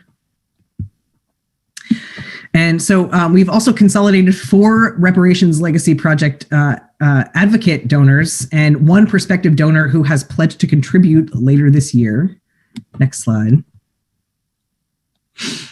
We have also recruited a union organizer named Reed, who's working to build support and raise funds from their co-ops union that is in Pittsburgh. Reed is planning to get the Black Power Blueprint on the 2022 Roundup at the Register campaign at the co-op. So Uhuru to Reed. Next slide. And we've also relaunched the Art for Reparations campaign, which is so exciting. And it's being headed by artist Eva, Comrade Eva. Next slide. And we had a really mobilizing conference on January 23rd, which brought in some new volunteers who are actually now key forces in all of our subcommittees. So that was really successful. Next slide. We've also begun our monthly webinars that are sponsored by the Reparations Legacy Project, starting with this one that we held in March. This was Big Tech Profits Off of Genocide and Plunder. And I just want to salute to Chairwoman Penny Hess for her very powerful presentation during this event. Next slide. We have also begun to organize the Reparations Legacy Project donor and membership levels. And, pledges can be made monthly, quarterly, yearly, or however the donor sees fit. And we have two main donor levels currently. And the first one is a reparations advocate level donor who doesn't necessarily consider themselves wealthy, but wants to support the Reparations Legacy Project and be a part of this important work, and also unites with the statement above that says, I recognize that the wealth of this system is stolen from African people, and that it is amassed in the ruling class /1%, but I too sit on the pedestal and have social wealth based on the enslavement of African people. I want to do my part as well. All white people owe reparations. I commit to being a part. Uhuru, 5 minutes. Thank you. Being a part of forcing the capitalist ruling elites to return the full value of the stolen wealth that belongs to African people. Next slide. Our second level is the Reparations Legacy member. And this is for those people who pledge $10,000 and above and take the reparations pledge, which is like a commitment to justice, a commitment to paying reparations through the redistribution of resources, whether it's money, land, or jewelry, a commitment to redistributing these resources consciously as a conscious stand for reparations and not as charity. And you can read more about that on our website at reparationslegacy.org. Next slide. We've also begun structuring our give back process for our reparations advocate level, which includes shout outs, thank yous, some RLP swag, and Chairwoman Penny's book, Overturning the Culture of Violence. We're currently working on give backs for donor levels of $10,000 and above. Next slide. So I just want to talk about briefly our strategy as for the year moving forward. Next slide. We are going to begin building for the Reparations Legacy Project's conference on June 12th. So definitely keep your ear out for when we open up registration. Next slide. And we want to develop our stewardship program, like I mentioned earlier. We really want to build relationships with our donors, invest in the relationship, and try to make a deeper and more meaningful connection in order to win long-term donors. Next slide. And we want to continue developing our program, our donor program, what each level means and entails, and what the give backs will look like with donors giving funds of over $10,000. Next slide, please. And we also want to begin holding bi-weekly public donor orientation sessions for people who are interested in donating and want to learn more. And this will be promoted online and also on the ground, and we'll be focusing on trying to reach white wealthy people. Next slide. And we really want to strengthen our promotions campaign. Using videos, graphics, monthly webinars, speaking to the white ruling class and wealthy white people. And we are going to be having webinars monthly, talking about everything from exposing the parasitic charity to how to talk about reparations to, family during the holiday time. Next slide. And, we've just really realized that on the ground flyers are so important. And up until now, we mostly have been doing outreach online. But the one time that I gave somebody a flyer when we were in Washington, D.C., they wound up donating $600. So, it's just really important for us to develop that on the ground outreach. And also, we really want to implement and follow along with the model of tabling that USM Oakland has been doing. So, salute to the comrades out in the West. Next slide. So I just want to thank you all so much. And, if you're interested in learning more about joining the donor outreach committee, you can say so in the chat and somebody will reach out to you shortly. Or you can email info@uhurusolidarity.org. And so now I'm going to pass it over to Leah, who is our grants coordinator, to talk to you about the grants team. Uhuru, Leah. Uhuru Len, thank you so much for that presentation. My name is Leah. I am the grants coordinator for the Reparations Legacy Project. Next slide, please. I want to acknowledge and appreciate my leadership in this work. Of course, Chairman Omali Yeshitela, and especially Deputy Chair Onazane Yeshitela, and the Office of the Deputy Chair. This is the office from which I receive direct guidance and leadership in this work. So to give you an idea of how the grants team works, I meet weekly with the grant exec team, which is Maureen, Wendy, and Janice, and they provide direct support in deciding which grants the Reparations Legacy Project is going to go for. And then they also provide feedback, very, very helpful feedback about the grant applications that we are going through.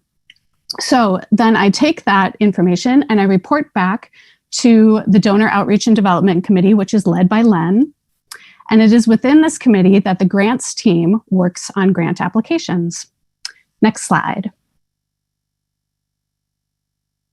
The mission statement of the Reparations Legacy Project says that the Reparations Legacy Project organizes white people with access to financial wealth to take a stand in repairing the damage of slavery and economic injustice through the redistribution of resources toward the Black self-determination programs of the Uhuru movement.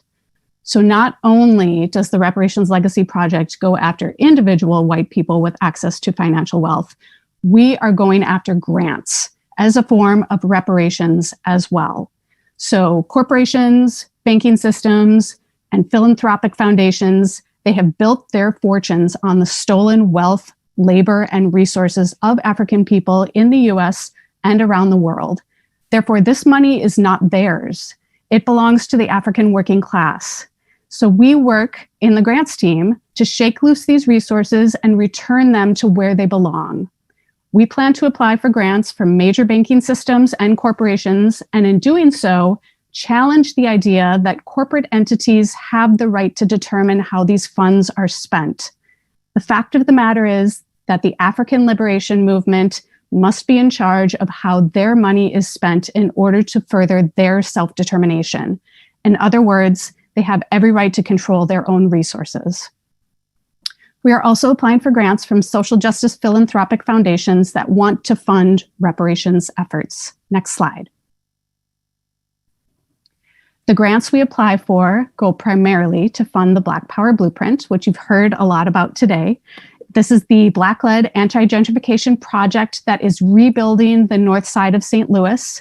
The projects within the Black Power Blueprint, you have heard about some of these. They include the Uhuru House Community Center, the One Africa, One Nation Marketplace, Community Garden, and Farmers Market, and the renovation of a fourplex housing unit for the African Independence Workforce Program. We are now in the process of applying for a grant for the next aspect of the Black Power Blueprint, which is a retail complex made of shipping containers. And I want to clarify why creating retail space is so important to the north side of St. Louis. So currently, there are no storefronts for lease on West Florissant Avenue in the area planned for the retail complex. And therefore, African people in this community have little to no opportunity to create commerce for themselves that benefits their community. We take it for granted within our white communities that if someone wants to open up a business, all they need to do is look for an appropriate space, of which there's usually plenty, sign a lease agreement, and set up shop. 1 minute. But it is a very different story in African communities across the country that are starved of resources. Finding affordable, well-maintained storefront space is a struggle. This retail complex will provide move-in ready spaces with flexible contracts and affordable leases. So applying for and winning grants is an essential part of the Reparations Legacy Project because we need large sums of money to push forward these programs of the Uhuru movement. We need millions of dollars to fully fund the essential work the Black Power Blueprint is doing. Next slide. So I want to appreciate everyone who has contributed their time, skills, and energy in helping us apply for grants so far. This includes Len, Jesse, Sarah, Johan, Jamie, Quiva, Kyle, and we need you to join our grants team as well. So if you see yourself as wanting to contribute to this work, drop your name in the chat. We need people who have experience and or are interested in grant writing, researching grants. Time's up. Uhuru, and doing the necessary follow-up after we win grants to foster donor development relations. You don't need to have experience in this work. We will all work together to train and support each other. So drop your name in the chat if you want to be part of the grants team. Together we can work to shake loose these resources for the projects of the Uhuru movement. Next, I would like to introduce Declan, the chair of the website committee. So next slide, please. Uhuru, Declan. Uhuru, Leah. Hi, my name is Declan, and I'm leading the work of the Reparations Legacy Project website committee. And I have the pleasure of working with this great team you see now. We have Pamela over information architecture. And information architecture sort of means setting up the overall flow of the information on the site and figuring out like what we need to put forth on the homepage versus putting, it in some other section. And it's really important for, our presence on the web that the information is laid out in a really easy to understand and usable interface. And then over SEO and analytics, we have James, who's just bringing a wealth of experience of the really technical aspects of search engine optimization to the team, and is just really helping us out, getting us to the top of those search results, which we really need to be, so that we're putting out, our message as far and wide as possible. So the goals for the website committee is just to increase the wealth of content we have on our site that exposes the basis of parasitic capitalist wealth. And just, putting that forth, both in USM's main page, but also this new site that we're creating for the Reparations Legacy Project, which will really be targeting more wealthy people in the moneyed sector, and people who could be very large donors and have already have some things in common with African internationalism. So what we're going to do for that is we're going to create this new section of the site called the Reparations Library, and I really want to salute Chairwoman Penny Hess's presentation, because that is exactly the type of content we need to be getting out and having on our reparations library, that shows, the history of the African struggle for liberation. And we really want to also portray the history of the African People's Socialist Party and the chairman's leadership, and, the history of the formation of the Solidarity Movement, which, I'm very fortunate to be a part of. And yeah, we also want to really highlight the Reparations World Tribunal that took place in 1982. And furthermore, we really need to have a sponsors page where all of these big donors can be fighting to get to the top of. So they'll be wanting to donate more and more, because since our search engine optimization is so high, it's going to put them forth and be good for their business. And what's good for them will also be good for us, because they'll be donating large sums to get there. And lastly, one of the goals is to put forth a really easy to use and professional looking interface, so that when potential donors come to donate to Reparations Legacy Project, they feel totally safe and secure to drop those millions of dollars that they're going to into there. So yeah, I just wanted to show a very sneak preview of the new site that will be launching in mid-May. So this will be what sort of the top of the Reparations Legacy Project homepage would look like. And actually the top part there'll be a little play button, and that'll open a video. Uhuru, 1 minute. Uhuru.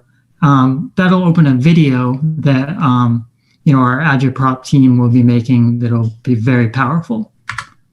And this is what the new USM homepage will look like. And the new donation page. And yeah, I just want to put a call to join the website committee.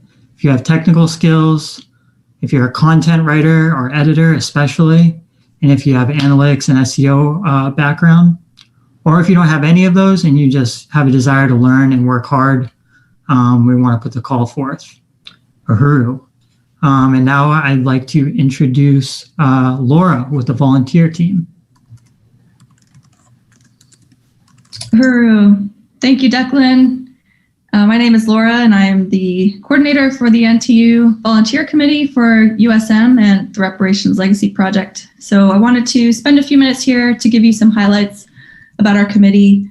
Make sure to tune in tomorrow at 11 a.m. Eastern during the membership office workshop, where we're going to be talking a little bit more in detail about some of this stuff. But to start off, wanted to highlight some of our key new volunteers to the Reparations Legacy Project. If we can go to the next slide, please. So these folks have made a significant contribution this year so far.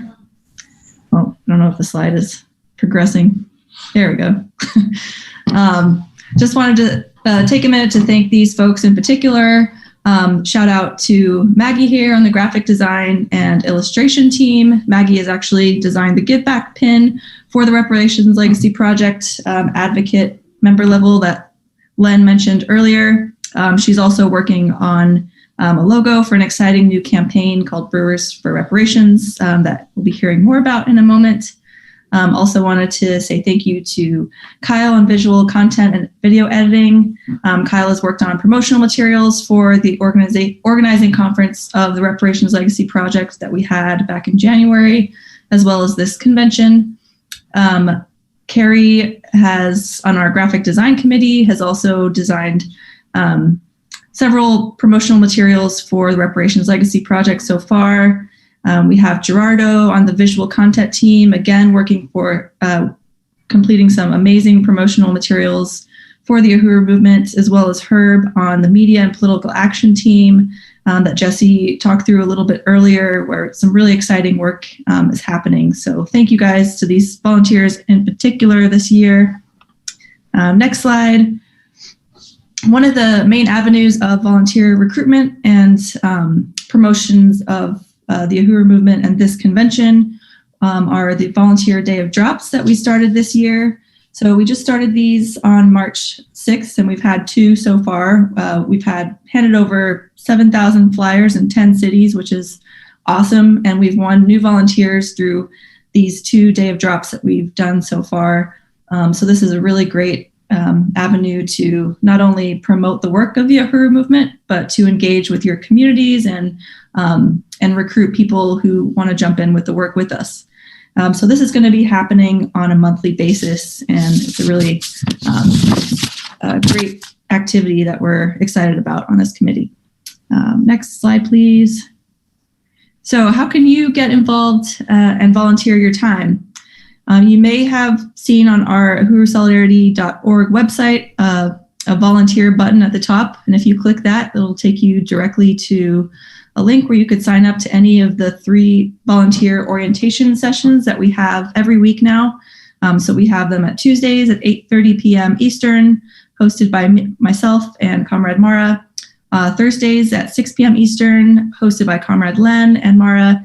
And then Sundays at 12 p.m. Eastern, hosted by Comrade Ali, as well as Henry as well. So these orientation sessions are a great way to not only learn more about the Uhuru movement in general and our principles of unity, but to get directly plugged into a team where you can volunteer your time, whether that's graphic design, political action, volunteer recruitment, or we have a myriad of teams that you can get plugged into. If we go to the next slide, specifically on the volunteer. 1 minute. Okay, thank you. Specifically on the volunteer recruitment team, we need a lot of help right now just to recruit as many folks as possible in droves to execute the work of the Reparations Legacy Project. We need help with posting different job descriptions, as well as holding orientations, making follow-up phone calls with new volunteers, recognizing current volunteers, and coordinating various projects and teams. So if you're watching this and you're not sure exactly if your skills are going to translate into any one area, trust me, there is a lot of work to do and we need a lot of help. So if you want to jump into the work of the African Revolution, please sign up for an orientation session, and we'll be really excited to work with you. So now I'm going to turn it over to Comrade Mara, who's going to talk about an exciting new effort in the Reparations Legacy Project. Uhuru, Mara. Uhuru. Uhuru, thank you so much, Laura. I really want to salute this entire committee and also just the incredible, powerful leadership of the African People's Socialist Party that has given us this mandate, and that we want to take it on. So I'm really excited and honored to announce an exciting new campaign as part of the Reparations Legacy Project. It's called Reparations Brewers. So under the leadership of Uhuru Foods and Pies, I'm sorry, next slide, I should have said that.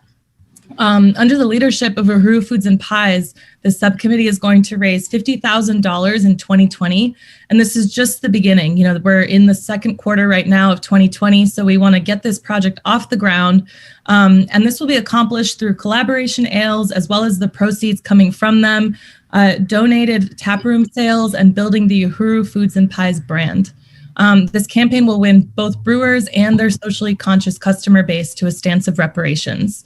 Next slide. So we're really excited to just build on a beautiful relationship between UFP and Humble Sea and two other breweries, all in the Bay Area of California. Since 2018, Uhuru Foods and Pies has partnered with the microbreweries Humble Sea in Santa Cruz, Temescal in Oakland, and Drake's in Alameda. And starting with Humble Sea, who introduced Uhuru Foods and Pies to the other two breweries, the breweries have hosted UFP holiday pie campaigns, they've donated taproom sales, and Humble Sea actually released an incredible collaboration ale that DC Ona Zane showed you earlier called Uhuru Means Freedom. It was an imperial stout. I really want to shout out a friend of mine, Frank, who is a powerful supporter of the Uhuru Foods and Pies campaign, and he is the one that introduced the pie campaign to the other two breweries. So really want to salute your stance of solidarity with the independent African economy, and we are just going to build on that. It's just the beginning. So next slide. I should have said on the last slide, there were the first two breweries featured. And then on this slide, we have this Pie Day campaign that UFP, Uhuru Foods and Pies in Oakland did with Drake's Beer, also in California. So I just want to show that as well. And I just want to say that this is a really unique campaign. It's very different from a lot of the campaigns because we're taking the chairman's mandate that the movement build our regions as well as connect party institutions, economic institutions, along with solidarity forces. And this political strategy to build regionally is going to just blow this whole thing wide open.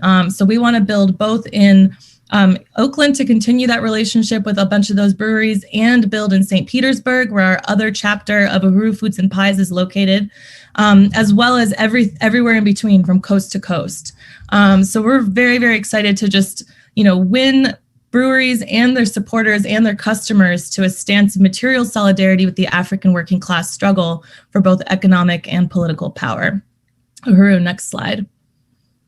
So winning the war of ideas, reparations brewers can really help shape the narrative around the beer community, because there are a lot of campaigns that have come out recently. Pictured here is the Black is Beautiful Imperial Stout, which was a collaboration ale that was started by Humble Sea, but it was under the leadership or under the larger campaign of Marcus Baskerville, who's the owner of Weathered Souls Brewing Company.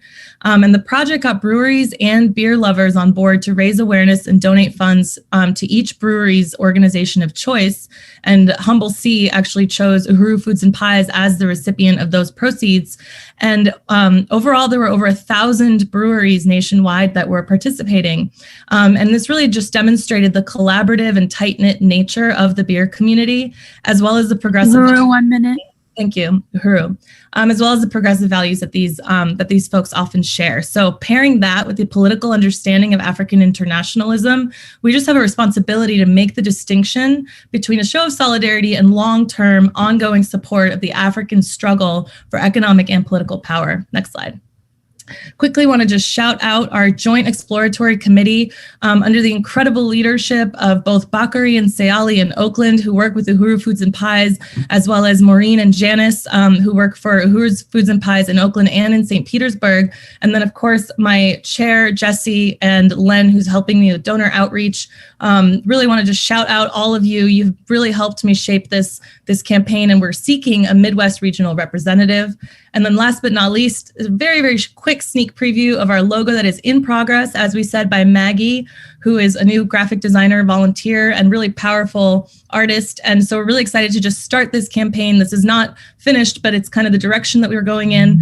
And we are just we're here to say, that a new world is brewing. Uhuru.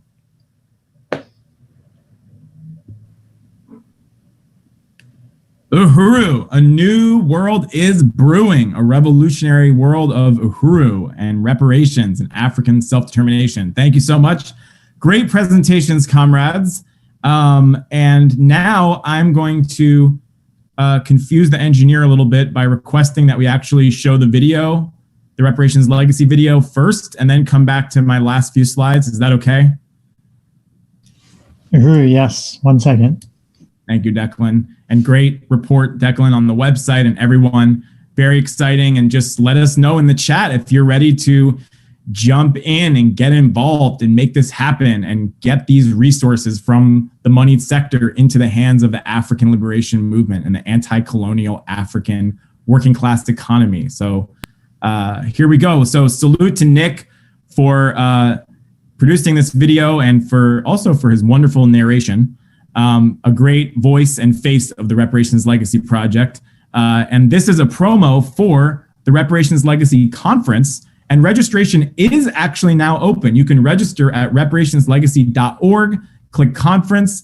It's sliding scale from $100 to $500 to register. And this is a conference that we really want to build to win, especially white people who do have access to wealth based on the platform of colonialism. To come to this conference and learn how to pay reparations and how you can be involved in supporting the incredible vision that we saw in Deputy Chair's presentation earlier tonight. So now let's go to this quick video promo about the Reparations Legacy Conference. And when we come back, I will be telling you how you can join as a Reparations Legacy donor. Uhuru. A small number of billionaires and millionaires have more wealth hoarded in their hands than the majority of the world's population. This is the reality of colonialism in America, built on genocide and slavery. Under the leadership of the African People's Socialist Party, African people inside the US and around the world are building programs to reclaim power over their stolen resources and lives, and creating a world without oppressor and oppressed. The Reparations Legacy Conference on June 12, 2021 is a challenge to all white people with access to social, financial, and generational wealth to pay reparations to the movement for African self-determination and Black power, led by the African working class. Question is, what stand do you take as it relates to this social system that has its foundation in slavery and genocide? Are you really interested in overturning this relationship? Now is our chance to join the human community through reparations, the return of stolen resources, and the creation of an equitable world where no one lives at the expense of anyone else, and the colonized of the earth have independence and freedom. Join the Reparations Legacy Conference on June 12th. Register at reparationslegacy.org. Reparations! Now! Reparations! Now! No! Thank you. Uhuru, wow. Wow, wow, wow. So exciting, so amazing. This conference is going to be through the roof. We are going to raise millions of dollars in reparations to African people. We are very confident about carrying out this strategy. And now I'd like to pull back up the slides and talk to you if you're interested, if you're thinking to yourself, and you don't have to tell us, by the way, you can be anonymous. You don't have to let us know in the chat. You can email us at info@uhurusolidarity.org if you want to become a Reparations Legacy donor. And you can remain anonymous. We can meet with you, have a one-on-one meeting, talk to you about a plan, planned giving, giving a certain amount. You can do on a quarterly basis. You can do on a monthly basis, on an annual basis. There's people that are going to be putting the Black Power Blueprint into their living will. There's people who are maybe expecting an inheritance in the future that they want to commit to this program. There's people who are willing to give a percentage of their income every month to the work of the Black Power Blueprint and the Reparations Legacy Project. So if you fall into that category, you should consider becoming a Reparations Legacy donor and taking the Reparations Legacy pledge. And I know we have some questions. We're going to be getting to that in just a second, but now I'd like to talk about how to pay reparations through the Reparations Legacy Project. So if you go to the next slide, Len mentioned this earlier. There's 2 levels. The first level is called Become a Reparations Advocate. So maybe you're not in the 1% or even in, the higher echelon of wealth in the white community, but you're still somebody who has, or maybe you are, but you want to start at a level and build from there. You can become a reparations advocate. And we saw that statement earlier. Basically, what this means is when you become a reparations advocate, you're saying, I might not be the 1%, but I benefit from a society that is controlled by the 1% and that is built on the oppression and enslavement of African people. And I'm going to do my part to make Wall Street pay reparations, but I owe reparations too. So I'm going to be part of this movement. I'm going to do what I can, and I'm going to pay reparations through the Reparations Legacy Project to the Black Power Blueprint. And this starts at $250, and that's for the year. You could do that over the course of the year, all the way up to $9,999. And this is a great thing to do. We have several people who are already reparations advocate level members, and you can do that by going to reparationslegacy.org and clicking the button that says reparations pledge. Or if you don't want to do it online, if you want to figure out another way to do it, you can again contact us at info@uhurusolidarity.org. And I am very excited, comrades, to let you know that in the course of this workshop tonight, we have already received one new reparations advocate level member at $1,000 for the year.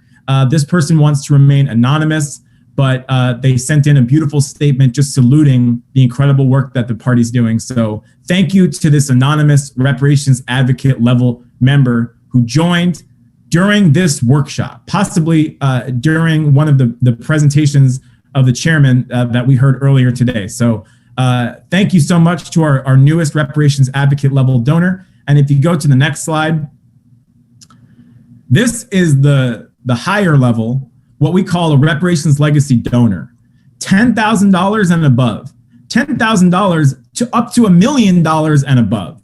And we are very serious about that. And we saw all the money that these corporations, including Amazon and Nike and Bank of America and JP Morgan Chase, poured into their own hand-picked, fraudulent, so-called racial justice initiatives that they created. They put all this money into them after the George Floyd rebellions in order to pat themselves on the back and say what a wonderful thing they had done by supporting racial equality. But there can be no racial justice, quote unquote, without reparations to African people, and African people get to determine what reparations looks like. So if you agree with that and you have access to those resources, the Reparations Legacy Project is wide open for you to join and become a Reparations Legacy donor. And comrades, there is nothing in the world that is like this. This is absolutely unique. This is about self-determination for African people. This is about funding the new world, the power, the ability of the African working class to have the power for self-government. This is anti-colonial. This is revolutionary. This is unique, one of a kind. I challenge you to find anything like this anywhere on the planet Earth that's grounded in the strategy, in the theory, in the organization, in the masses of the colonized African working class. You won't find it. This is it. This is the real deal. So become a Reparations Legacy donor, $10,000 and above. And I am very excited to say that there is somebody in this conference tonight who has been moved by this program and who is prepared to become a Reparations Legacy donor. And we've seen this person throughout the day, and we're about to see this person again. So I'm actually going to go ahead and ask for this person to just come on screen. and announce this yourself. And I will keep you in suspense. Here we go. Uhuru, I'm going to turn it over to our latest reparations legacy donor, Uhuru. Uhuru, Jesse, Uhuru. Yeah, I'm really excited to say that I'm gonna be a reparations legacy donor. Circumstances have made it possible for me to have access to this wealth, and it just I realized this, and I was like, there's no other place where this money could go. It's just like this was the only option, wasn't even a second thought. And because this is the only movement that is putting power into the hands of the African working class. The future is so bright when you are part of the reparations movement. Like the future is so bright, and what the chairman said in his presentation today, like there's enough food in the world to feed everyone, but it's hoarded in the different communities because of this messed up social system. And I want to be a part of overturning this social system. I'm sick of seeing it, and there's just no other movement to where to put your money other than to the African People's Socialist Party and the Uhuru movement. And and that's even to say that it's not even my money. It never has been my money or my family's money. It's the money of the African working class, and it has to be returned. And forward to many more reparations legacy donors. Uhuru. Uhuru. Unity through Reparations. Reparations. Wow, that is so powerful. Uhuru Ali, we salute you so deeply for your incredible stand of reparations to African people, which was already such a profound stance. Ali Ayello is a widely respected leader within the African People's Solidarity Committee and Uhuru Solidarity Movement in the Western region. She was tearing it up in Boston, then came to St. Pete and just made a huge impact here, and is now in Oakland doing the same. And really takes action on the ground, provides leadership, and also really unites with material solidarity. So I am deeply moved by that, deeply appreciative to you, Ali, for your stance and for the example that you set to other white people out there to go ahead and just, cross over that line and make the commitment and take the reparations pledge.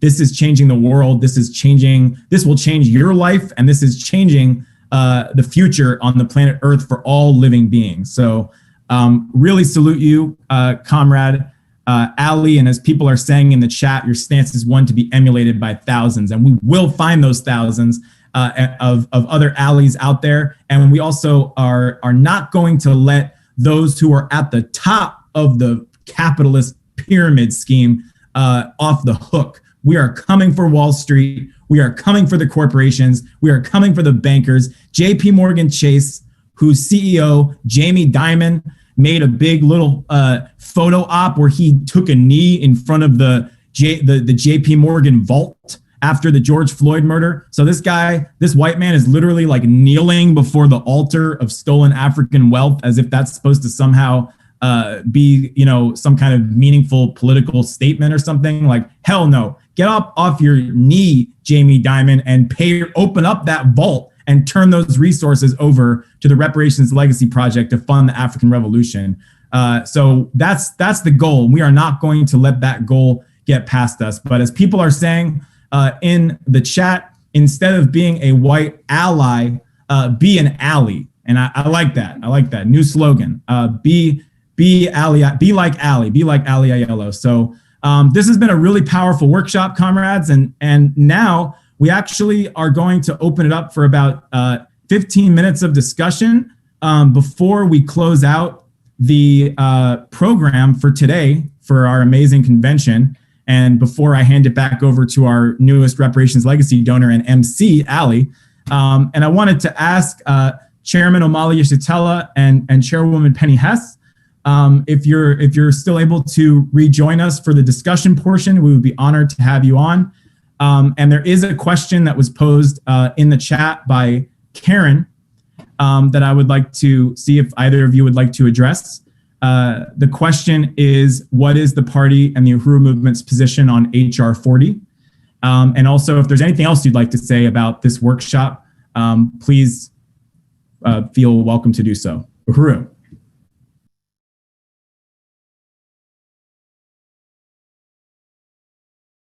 I think you're both muted, but here we go. Okay. Go ahead, Penny. No, Chairman, I was saluting you. Did you want to say something? Uhuru, I want to thank you. And just speaking specifically to the question that was raised about HR 40. When the African People's Socialist Party took up this demand for reparations, one, it was at a time where we were considered a part of a lunatic fringe for even raising demand for reparations.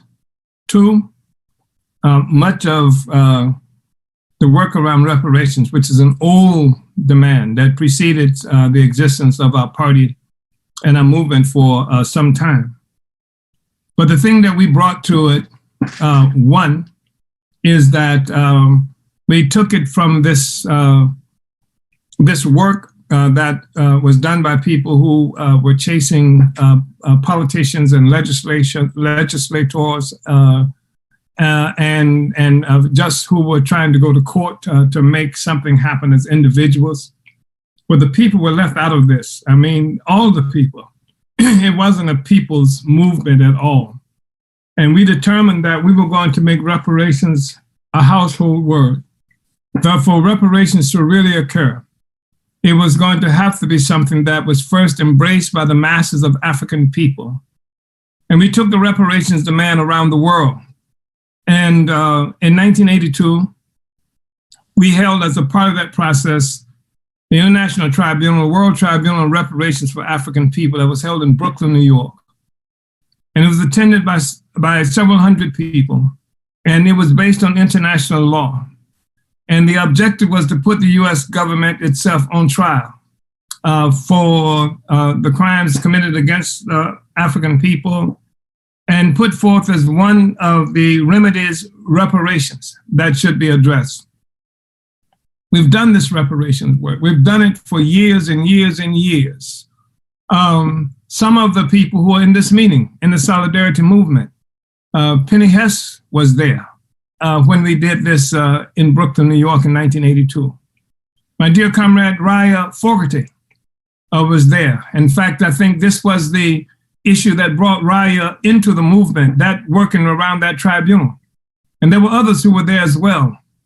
And our objective was to make reparations become this household word, to make everybody, push everybody we could into the struggle around reparations. We knew that this would be a transforming demand, that it had a revolutionary character. It was a demand that would take African people on a certain kind of political defensive that had been imposed on us with the violent suppression of our movement for self-determination, where now the African people were being defined as some kind of drag on the economic interests and well-being of white people who were actually becoming exhausted from just giving welfare and things like that to our people. We knew that the reparations demand to even speak to it would mean that we'd have to say why reparations? It means that we would have to dig into this relationship. For the first time in history, we had, through this tribunal, an actual quantification of the amount of value that was stolen from African people just in labor alone. And even then, we talked about $4.1 trillion, but even then, which was the first quantification, but obviously that was way low in terms of, we've learned more and more about how value has come and been accumulated and taken away from African people. So we wanted everybody. We wanted the petty bourgeoisie. We wanted reformists. We wanted everybody to say reparations, because we knew in the final analysis, the demand for reparation, the achievement of reparations was not going to be done by politicians or by courts or by legislatures or anything else, but it was going to happen as a consequence of the masses demanding reparation. The fact is that increasingly we've seen sectors of the ruling class moving toward some concession to the idea of reparations. The question of H.R. 40 has been a bill that's proposed more than 40 years ago. For 40 years, it couldn't even get out of committee in the Democratic Party. Part of that time, Nancy Pelosi kept it from getting out of committee. But what has changed is the fact that we have succeeded in putting reparations on the agenda. We have run candidates on reparations. The first candidate that ran on the demand for reparations came from our party in St. Petersburg, Florida in 2017. Subsequently, we've seen other candidates even running for president talking about reparations. It's been thrust into the basic debate and discussion that's happening in this country. So they say reparations, and what they mean ultimately is some form of payoff. If we can just find a way to come up with a gussified poverty program or welfare program that we can call reparations, if we can get a group of African people who can accept this payoff in the name of the African masses, that's what they want to do. So I'm glad to see H.R. 40 because what it does is it furthers the reparations demand, it further legitimizes the reparations demands for people who require that form of legitimacy. It helps us to spread the reparations demand and concept to masses of African people, many of whom are locked into the electoral process as the only way forward. And so, but I recognize that it is our job. It is the job of the party.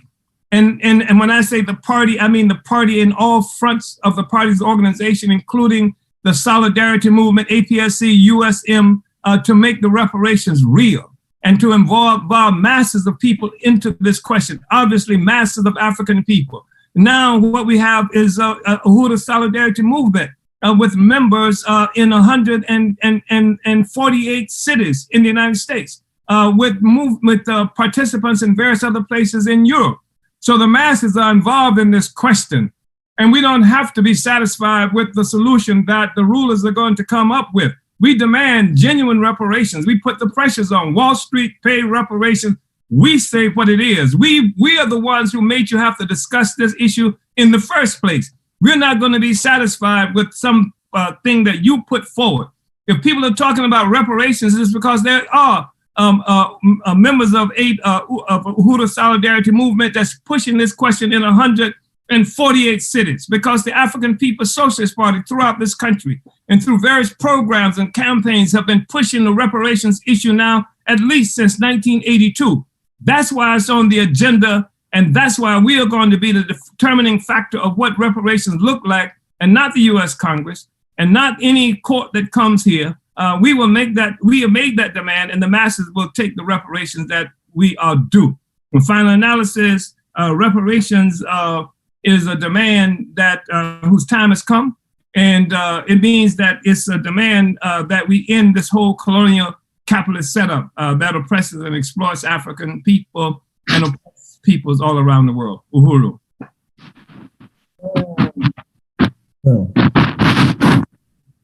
Thank you, Chairman Amali Shatella. Chairwoman Penny, anything you wanted to say? I really appreciate and salute that response from Chairman Amali Shatella. That was very clarifying. Thank you. Is this the point in the agenda where we are closing? These are closing statements that we're making? Not yet. We'll be getting to that in just a minute. All right. I think actually we're at time for this section of the program, but I just want to appreciate the chairman and Chairwoman Penny Hess and all of the committee members and all of our donors. And before I turn it back over to the MC, who will guide us through the last section of our program for today, which does include any closing remarks. I would like to let you all know that as of this very moment, we have raised $25,541 for the work of Uhuru! All right. I just really want to salute everybody. This has been an amazing day. History is being made every day by the African People's Socialist Party, and we have the incredible honor to be a part of that. So thank you, everyone. Let's build the Reparations Legacy Project. Let's make Wall Street pay reparations. Let's build a gigantic worldwide movement of white solidarity with Black power and reparations now. So I'm going to turn it over to our comrade, Ali, to take us through the last few minutes of our day one. Uhuru. Uhuru. Well, that was a absolutely fantastic workshop. Thank you to the Reparations Legacy Project Steering Committee for putting that on, and to Chairman Omali Shatilla and Chairwoman Penny Hess for being a part of that. And I'm actually going to turn it back to Chairwoman Penny Hess and Chairman Omali Shatilla for any closing remarks on the first day of the historic 2021 Uhuru Solidarity Movement National Convention. Uhuru, thank you, Ali. And Chairman, I don't know if you can hear me, but am I on mute? No. You can be heard. Okay. I'm just going to say a couple of things, and then I'm going to turn it over to you to close this out, Chairman. And I just want to say that, first of all, I really salute everyone who has been on this throughout the day, and many people have been here all day. I just salute all the members. I see new people, I see old friends and comrades, and it's just very, very powerful that the stand of reparations, this enthusiasm with taking the stand, with embracing African internationalism and the leadership of the African Revolution, and seeing our future in that in practice. And I want to also just salute the incredible work and leadership that I see of so many comrades, such great work, such confidence, such enthusiasm of just young comrades who are coming forward and see the future, who have the optimism that is given to us by the African Revolution. And just all of you have been amazing. And I want to salute the chair of USM, Chair Jesse, just for leading this and just giving so much leadership in so many ways, and such a principled stand, and just, was coordinating this while jumping in as called for by the party to the incredible electoral process here in St. Louis. Just so much great, powerful leadership that you give.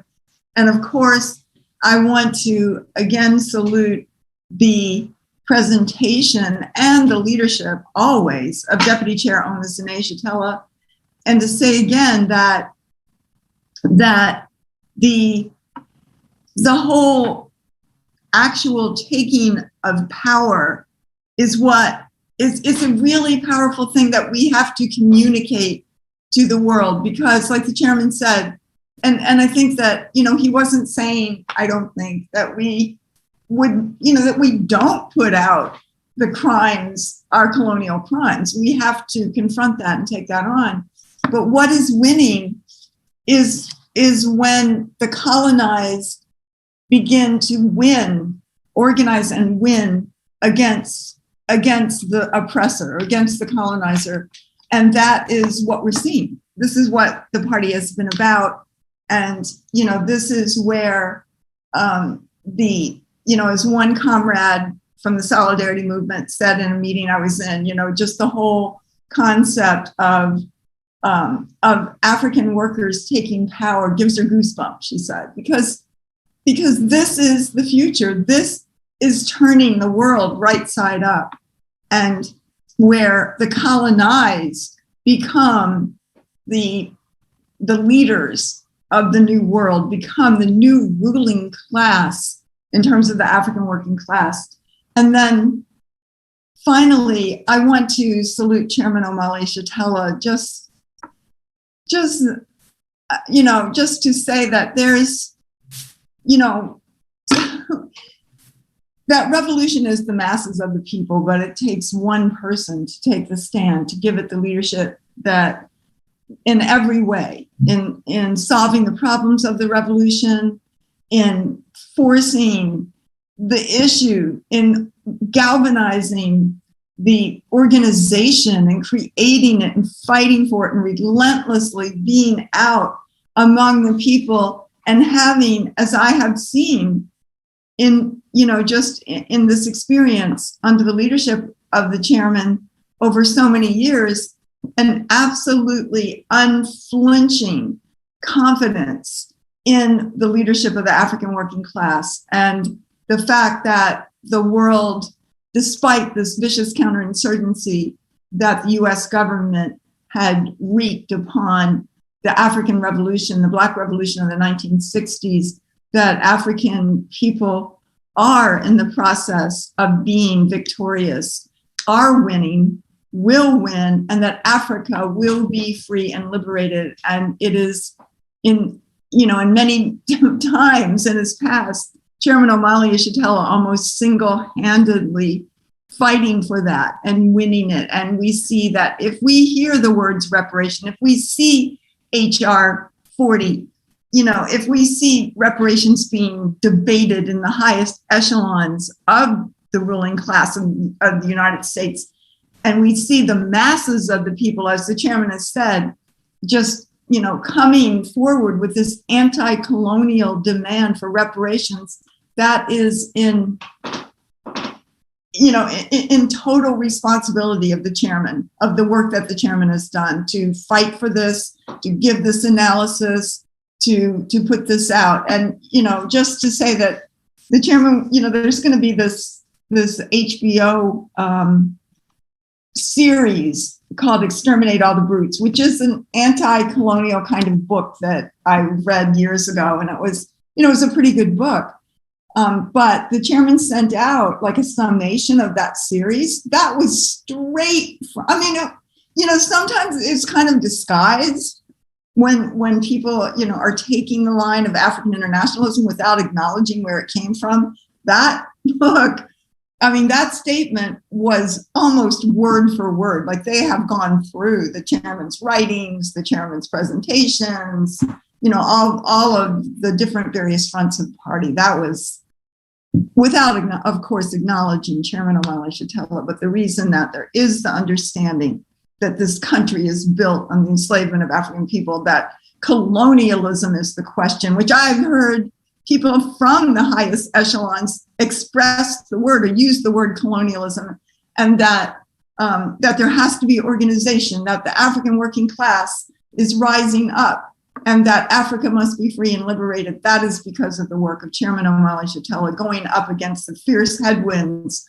of US counterinsurgency and brutal war without terms that has been levied against the African population with drugs, with vilification and slander and attacks every single day for the last, under colonialism. So it's been an incredible honor to be under the leadership of Chairman Omali Yeshitela. Party is winning, African workers are winning, and this is the future. I am optimistic. Party is winning. It's going to be an incredible world to come. Chairman. Uhuru. Thank you, comrade. I just want to say that that was an impressive summation from Chairwoman Penny Hess. And I want to join her and everyone who has really extolled the significance of all you comrades who not only have made this particular convention happen, brought it to fruition, all the work that you've done but all of the members of the Solidarity Movement, and by Solidarity Movement, I mean generically including African People's Solidarity Committee, and to all of you who may have just come on for the first time and found yourself uniting with this project. I want to express my deep appreciation. And also, I want to unite with a recognition that increasingly we are seeing this discussion of colonialism begin to intrude in some of the political spaces. We saw it not too long ago with the CIA-produced movie, Black Panther, where this CIA agent portrayed in the movement was characterized by one of the fictional characters as a colonizer. And some people have come through that movie. They have been introduced to the question of colonialism, and they think they may think they know what colonialism is and the colonizer is. And the movie was very destructive in the way that the CIA colonizer was portrayed as this really helpful guy. In this mythological Africa, in this one place on the continent of Africa, that was doing quite well while everything around it was starving and impoverished, and where there was this serious reluctance of being able to see this one isolated island of prosperity in Africa that was invisible to the rest of the world, separated from the rest of Africa and separated from African people generally. This was part of what that movement did. So this question of colonialism, it's been thrown into the popular culture. And I have really promoted people looking at the issue of colonialism.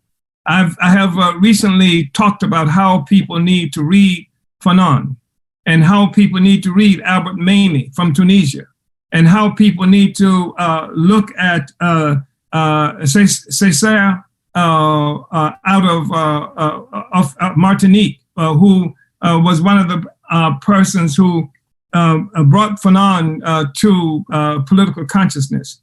And I think that's important because the colonial question is important, but the party has taken the issue of colonialism beyond Fanon, beyond Memmi, beyond Césaire, despite the fact that these were seminal works that they did.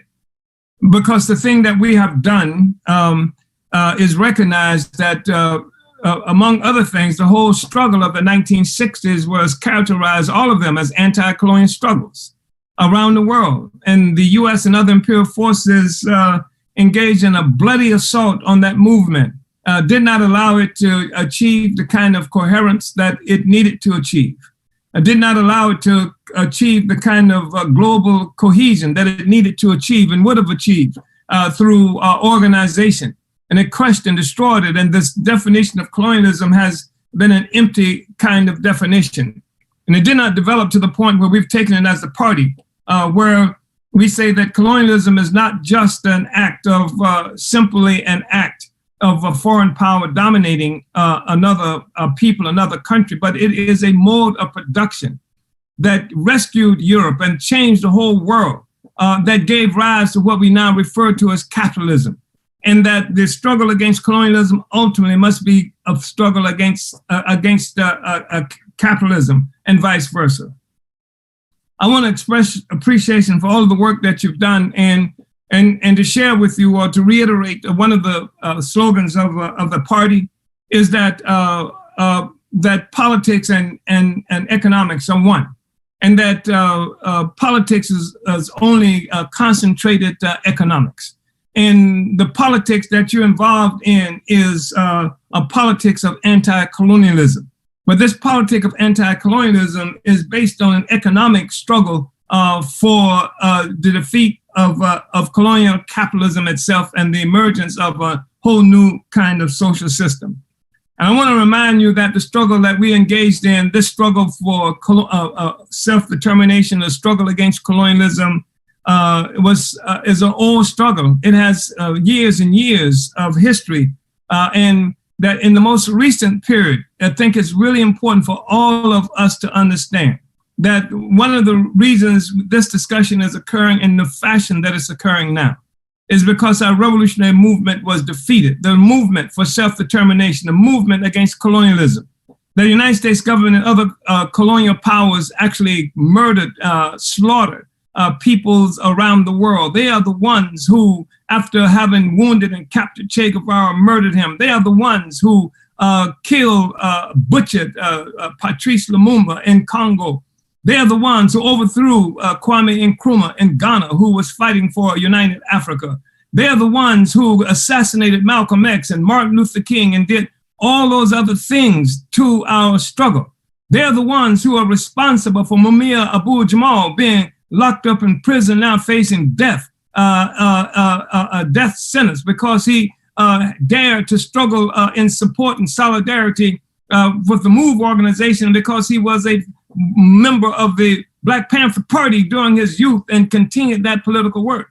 They're the ones who bombed the MOVE organization in Philadelphia, dropped the bomb on it that killed 11 children, women and men, and destroyed an entire African community there.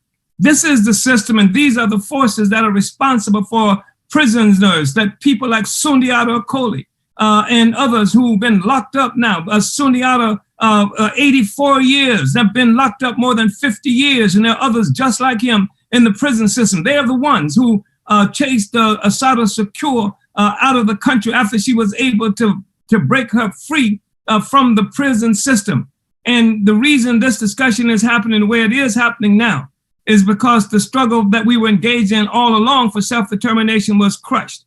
And what we are saying is recognizing the relationship between the politics and economics. It is incumbent upon us who are doing this work. We're not talking about just building another shop. We're not talking about just building some kind of institution where people can get clothing from. We're talking about actually removing a social system, replacing that social system, negating that social system. And that's the social system of colonialism. And part of what that means is that we have to support those African men and women who are in prison and have been in prison through this process of defeating the Black Revolution of the 1960s. Comrades, brothers and sisters, I know that there are these respectable political prisoners. And, you know, I'm talking about people like Julius Assange from WikiLeaks and Chelsea Manning. And they should be freed. I have no doubt about that. But when you look at Mumia, when you look at Sundiata, when you look at members of the Black Liberation Army, when you look at Leonard Peltier from the Native American struggle, as it's called, all of these are struggles against colonialism. And you can free Assange, and you can free Manning, and you should free them. But that's just part of a struggle for democracy on the pedestal of colonialism. And so you can have a democratic colonialism. And that's what people are demanding now. They demand, when they say, get rid of Trump, they say that fight against fascism because Trump represents fascism, without recognizing or being willing to recognize what this system has done to us historically, what Clinton has done historically, what Biden has done historically, what George Washington and Kit Carson and all those other forces did under democratic colonialism. We're not looking for democratic colonialism. So we're saying one way you also strike a blow against colonialism and for self-determination is stand up for freeing these political prisoners. And you can do that by going to Jericho Movement. Go Google it, go to Jericho Movement. You can do that by getting in touch with the office of the chair or the office of Comrade Jesse and get access to the posters that we printed for political prisoners to be free. And purchase a few of these so that you can put them up in the cities and community centers where you are located and things like that, and come out in solidarity with the release of these political prisoners. As I said, Sundiata is 84 years old. He's been in prison for more than 50 some odd years. There's no way it should be possible for anybody to be talking about freedom, liberty, democracy, progress, while not speaking to the fact that these people have been locked up in these concentration camps, and that you have a situation where even people like Mumia, who's accused of having killed a cop, they have to say he didn't do it, he's innocent. And I'm just wondering if Che Guevara, who has become iconic figure of the revolution against colonialism, for self-determination, against imperialism, if they had not murdered him and put him in prison? Would we be saying that free him because he's innocent? We would say free him because he did exactly what he did. He did exactly what was supposed to be done to liberate the masses of people. So did these comrades from the Black Liberation Army. So did Sundiata. So did Mumia. And we're not saying Mumia did anything. In fact, what we say is he didn't do it, but he should have. Anyway, comrades, brothers and sisters, I just want to express my appreciation. This is an incredible convention. These are incredible forces that we are working with. We are making a powerful advance in the struggle against colonialism and building a whole new world. We know what the future looks like and will look like because we are constructing it right now. And the Uhuru Solidarity Movement is a part of that. You will be able to say that you fought and participated in this struggle that resulted in self-government for African people, for the liberation of the colonized peoples of the world, and for the destruction of a socialist system that's based on slavery and genocide, and the emergence of a new social system that people call socialism, but where nobody lives at the expense of anybody else. Thank you, brothers and sisters. Uhuru. Uhuru. Uhuru, Chairman. Wow. That was incredible, Chairman. Another powerful presentation. And I just fully unite with what you're saying. And I fully unite with that summation. And just, I really appreciate what you said about the political prisoners. It's not free them because they're innocent. It's free them because they need to be free because they fought for the interests of the African working class and they fought to overturn this horrific parasitic system. You know, that's exactly right. And, you know, we need to win that. We have a responsibility to win that amongst the white community. So I really appreciate that summation, Chairman, and also really appreciate the summation from Chairwoman Penny Hess. And what an extraordinary, what an extraordinary day one that was. And it was so incredible to have all the participants, the people who were part of this convention, and all our panelists who were here, and comrades and members of USM who talked to you about the Reparations Legacy Project and showed you the work that's happening. It was absolutely fantastic. One for the books. So, and this was only day one. We have another day tomorrow. And before we close out tonight, I am going to be making some announcements of things that you can look forward to. So the first thing is an event that's being put on by the All African Peoples Development and Empowerment Project called Growing the Revolution 2021 Earth Day. And they're going to be doing a community garden work day in Huntsville, Alabama, at the Northwood Uhuru Garden. So if you live in Huntsville or you want to travel to Huntsville, that's, you know, definitely go check that out. That's April 24th, 2021, starting at 11 a.m. And you can contact AAPDEP or APDEP at uhuruvolunteer.org. Also, join the Uhuru Solidarity Movement mass meeting on Friday, April 23rd at 7 p.m. Eastern, called Justice for Dante Wright, No More Genocide in Our Name. Register at tinyurl.com/reparations for Dante Wright. This meeting will discuss upcoming actions you can take to build solidarity with the rising African resistance and the demand for Black community control of the police.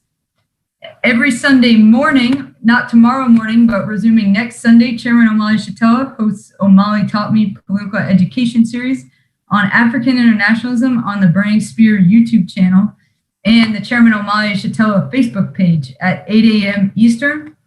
On Wednesdays at 3 p.m. Eastern, the Chairman also makes a weekly address to the African nation, also on the Burning Spear YouTube channel and on the Chairman Omali Shatella Facebook page.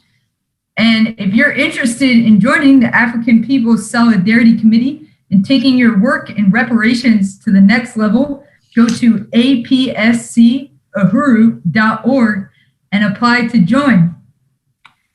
And lastly, come back for day 2. It's tomorrow at 10 a.m. Eastern. The same link you used to log on today, you will use tomorrow.